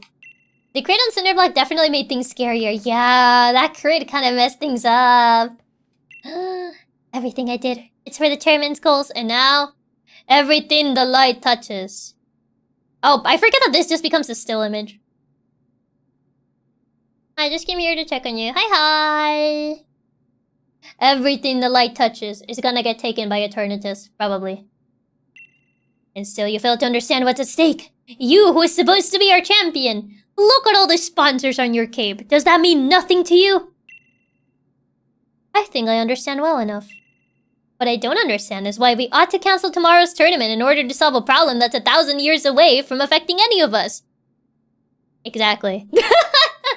That's exactly what I mean. No, Leon, I can't wait one more day, even though it's 1,000 years away. Leon, I really want to pay for everyone's electricity. Do you want to help me? This scene is just why. Even Leon is questioning. Like, why? What difference is one day going to make? My duty as champion isn't this madness. It's to carry out that champion match. That's what Galler wants, and what I want, and the sponsors. I can't pay all these sponsors if I don't do the champion match. It's what we've all been looking forward to for so long. No dramatic JPEG conversation, I know. It's just one day, yeah. No, you don't understand. You still don't understand a thing. We're still PNGs, Leon. Look around us, Leon. Look at the Galar region stretched out before us. We turned into a DS game. We ran out of budget. And now that the energy required to keep this brilliant, glittering world alive will be exhausted a millennium from now. Yes, you said it, a millennium from now. Not right now, not tomorrow, not next week, not next month. A millennium. You and I are not gonna be here by that point. The people of Galar today will no longer even exist. What Galar wants today hardly matters. What do you mean? Are you listening to yourself? You don't understand. We have to make sure little Timmy can charge his iPhone 4000 in 1,000 years. Once the game doesn't show it off well, but Rose actually could have worked so well, but his plan was so dumb. Yeah. The future is more important than just one day. We must act as quickly as we possibly can. I mean, the future is the next day, if you think about it, by technicality. Because tomorrow hasn't happened, so that technically is the future. But the sponsors, Chiaki, the sponsors want it today! I mean, if anything, that's Leon's sponsors that won the championship match to happen today. How is he gonna pay them? We must take action in order to avert tragedy, so that all can look forward to a better future. In 1,000 years, so none of the people here are gonna see that, but... in 1,000 years! It's so stupid the more I read it. Fine, look, I think I understand your concerns, Chairman. And I give my word I'll help you with your plans. Just as soon as tomorrow's match is over. I gotta pay the sponsors.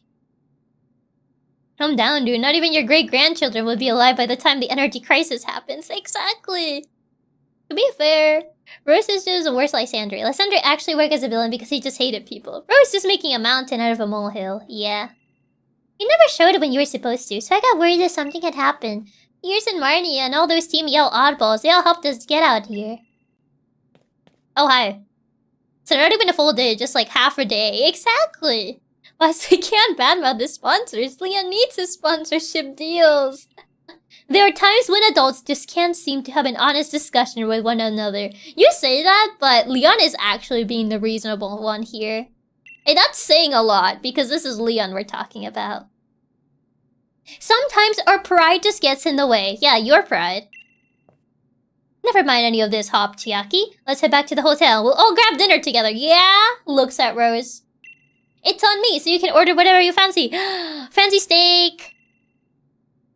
I get what his plan was. He wants to go down in history books as a hero to feed his ego, but like, if Leon catches a turn to his plan, then he'll be the one in the books, not Rose.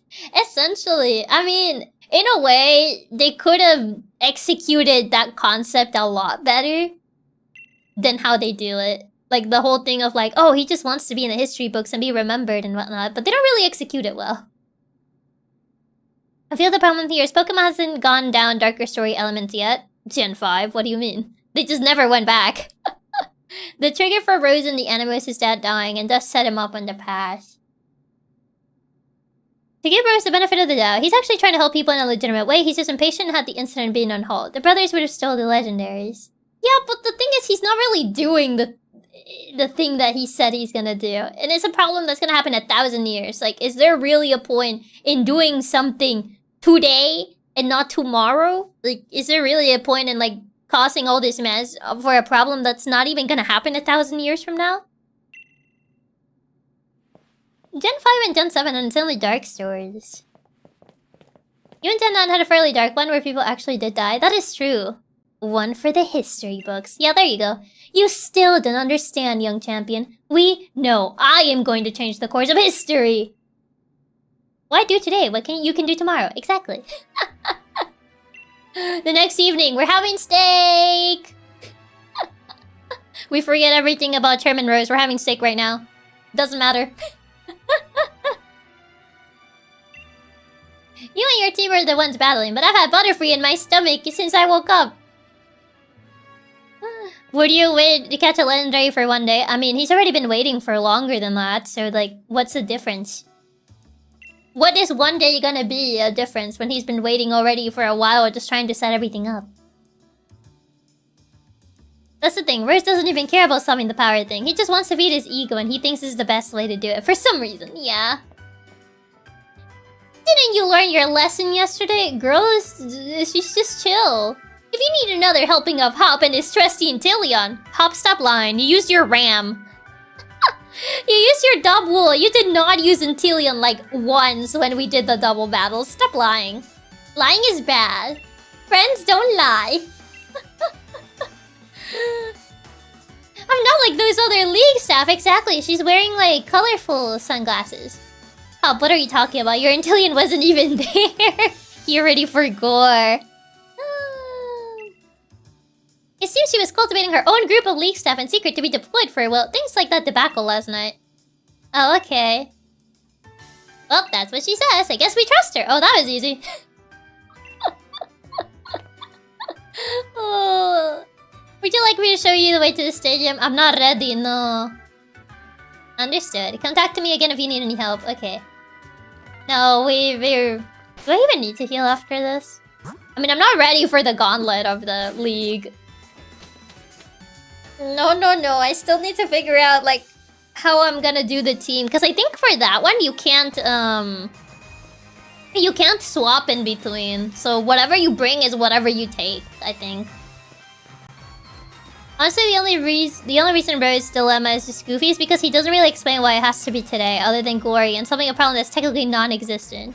I mean, that's the problem, the execution of said thing. Like, it could have worked if, the problem was more immediate. And not just like, yeah, in 1,000 years, like, I'm not gonna see it. Like, not even Rose's grandchildren are gonna see it, so it's like... They have gone darker before. I guess I was just thinking recent memory of games. It's definitely gone darker before. Yeah, I mean, I'm not fighting Leon, no, because he's level 65. I think I can switch between matches. I also need to, like, level up for Leon's stuff as well. It's level 65 for Leon's team. But we still have, like, what, 4 other fights? It's, like, Bede, it's, Nessa, B, Raihan. And then Chairman Rose, and then Leon. Yeah, there's still quite a couple of fights. Yeah, Beats is next. There's Hatterini is level 53. Then Nessa's Ace is still level 53 with Dreadnought. B's Machamp is 54. Raihan's Ace, Duraludon's 55, yeah. If Phyllis Basil Injury was showing signs of waking up, then maybe you could give Rose credit. Yeah, the problem is it just isn't executed well. It could have been much better executed. And there's also, like, the insane amount of exposition that just kind of breaks the pace of the game. Like, you're kind of like, oh, I'm arriving to the next town, and then they just kind of, like, pull you aside and just kind of lore dump on you as well. So it's like, it could have been done a lot better, honestly. It's the potential man of the series. Yeah, it's just the weakest entry story-wise, I feel. Like, story-wise, Pokemon Sword and Shield are the weakest one. Like, graphic-wise, I don't think it looks as bad as people claim it did. I do prefer the cel-shaded art style for Pokemon in this game than the one we got in Scarlet and Violet, I'm gonna be entirely honest. I think Pokemon look better when they're cel-shaded, kind of like this, and less on the realism type of style. Do you plan to Wonder Trade Station and Eternatus? I feel like I will keep those in the box. I probably won't Wonder Trade those too. We do have to go to the Station Forest thingy-majiggy, so whatever we get there, I will Wonder Trade that, so... we will definitely get that. Actually, I think this game looks amazing, especially the Pokemon models. It's so pretty looking. I really like how the Pokemon look in this game. Like, I do think the Pokemon look really nice in this game. It would be funny for random Wonder Traders on Eternatus coming their way. No, I am keeping Eternatus Sensation. I'm just not gonna use them. But I am gonna keep them in the box. But yeah, we made a good amount of progress today. Not a lot of deaths. I think it was only, what, Miss Watts? I think it was only Miss Watts who died today. And it was Miss Watts. It was Miss Watts because I kind of misread and went for Aqua Ring instead of swapping her out. Yeah, check it. You should be able to... You should be able to. You can even leave the building between matches. Oh, that's not that bad then. You did good. Only lost Lantern. Yeah, it was a misread on my part for Lantern, but... one loss is... it's not that bad. Especially when we're this close to the end. We are pretty close to the end. So, I would say good progress. Good progress today. Yeah. Let's see, who can we raid? Who can we ring? Thanks for the stream, Chiaki. Thank you. Let's see, who is live? Yeah, Miss Watts was the only one. It was probably the least worst loss that could have happened, considering the close calls we had. We did have a couple close calls today, honestly.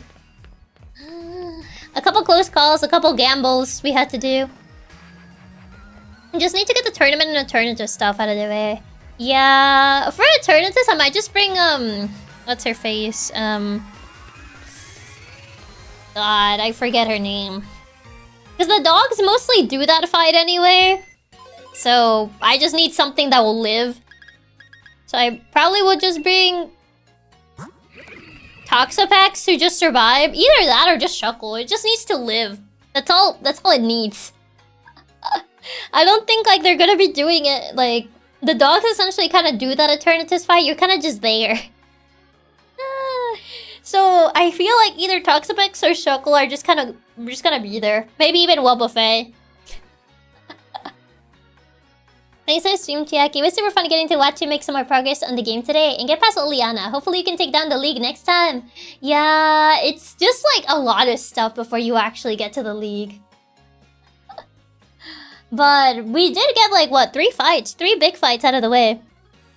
So that's plenty of progress. I don't really play Pokemon, so sorry I can't put much input. It's okay, no worries. Thanks for the stream, boss. It was a lot of fun seeing more of the Wonderlocke. We're so close to the end. We're so close, yeah. It's just taking longer because I have to play it like more careful than if it was like a normal run. 3 super big fights out of the way. Yeah, we got 3 big fights out of the way. Especially the old Liana that had a lot of mini fights just to get to her. So yeah, not too bad. Your progress today, boss. You strategized well before every tough battle. Only 1 loss. Thanks for tonight's stream. I know you'll do fantastic in the league. Thank you. Honestly, I think you're set. Mostly Leon's fight is the one I kind of am more concerned about. Just because it's a big level jump that I do need to account for. Like his A's goes all the way to level 65 Charizard. I could probably, by that point, get you to evolve, but I am still kind of afraid of bringing it just because Leon does have dragons, and dragon versus dragon. I could probably get Dragapult at that point, but... I don't know, it's kind of scary to put, you know... You did good, boss. Thank you. Considering this is your first time getting this far, and it's a very stressful run, yeah, it's my first time getting like this far in like a run. We could have Dragapult by that point, maybe Scarf it to one-shot, maybe so. Maybe E&D Protect and Grapplock Detect stall for Eternatus. It could be, like, it could work, or I could essentially just stall with Toxapex or Shuckle. Essentially, I just need to stay alive enough for the dogs to clean anyway.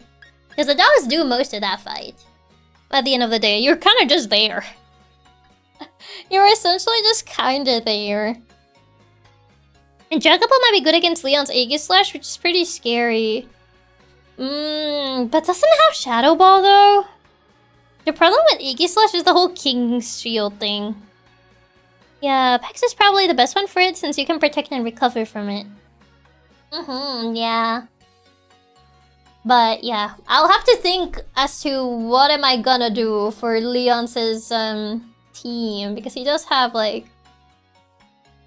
Actually, I'm just looking at his moveset on Cinderace and I'm just wondering why. Yeah, Aegis Slash is a pin due to the stance mode. Yeah, it's mostly the stance mode that just makes it annoying. You chose Sobble, right? No, I chose Grookey. He has Cinderace. Yeah, Leon has Cinderace because I chose Grookey. I didn't choose Sobble. I chose Grookey, but funny enough, I ended up getting another one through Wonder Trade, which is why DJ Kong is here. I forgot what I named my Grookey, actually. Before I Wonder Traded it. It's been a while. We can probably check the bot and see what I named it, but I don't remember. That means he has a Seismitoad. Leon? Yeah, he does. He has a Seismitoad. Seismitoad with Drain, Punch, Liquidation, and Earthquake. Jeez. DJ Kong was fate. You just named a monkey? Oh right, I named him Monkey.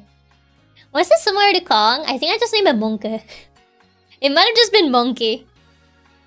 Why does bro have Faint and Quick Attack on his Cinderace? That's what I am wondering. Like, he has definitely better movesets on his other mons, but his Cinderace is just like, why? Like, why does he have those moves? I guess he just didn't know what to do with Cinderace. He kind of just did whatever. But yeah, hope you guys have a good rest of your day, night, afternoon, whichever time it is for you. And I shall see you guys on Thursday. Since I don't usually stream on Wednesdays. Don't forget to stay tubular. Don't be sick and twisted. And the lesson of the day is, always rely on horse. Horse gaming. Trust on horse. The lesson of the day is always horse gaming. Believe on horse. Never doubt horse. That's the lesson of the day. Lesson of the day, horns. Always bet on horse. Exactly, always bet on horse. So a horror game this Thursday. Yeah, it is a horror game. You too, and stay tubular. Yeah. Okay. Bye bye. Bye bye bye bye bye bye bye bye. Ciao. Goodbye. Bye bye bye bye bye.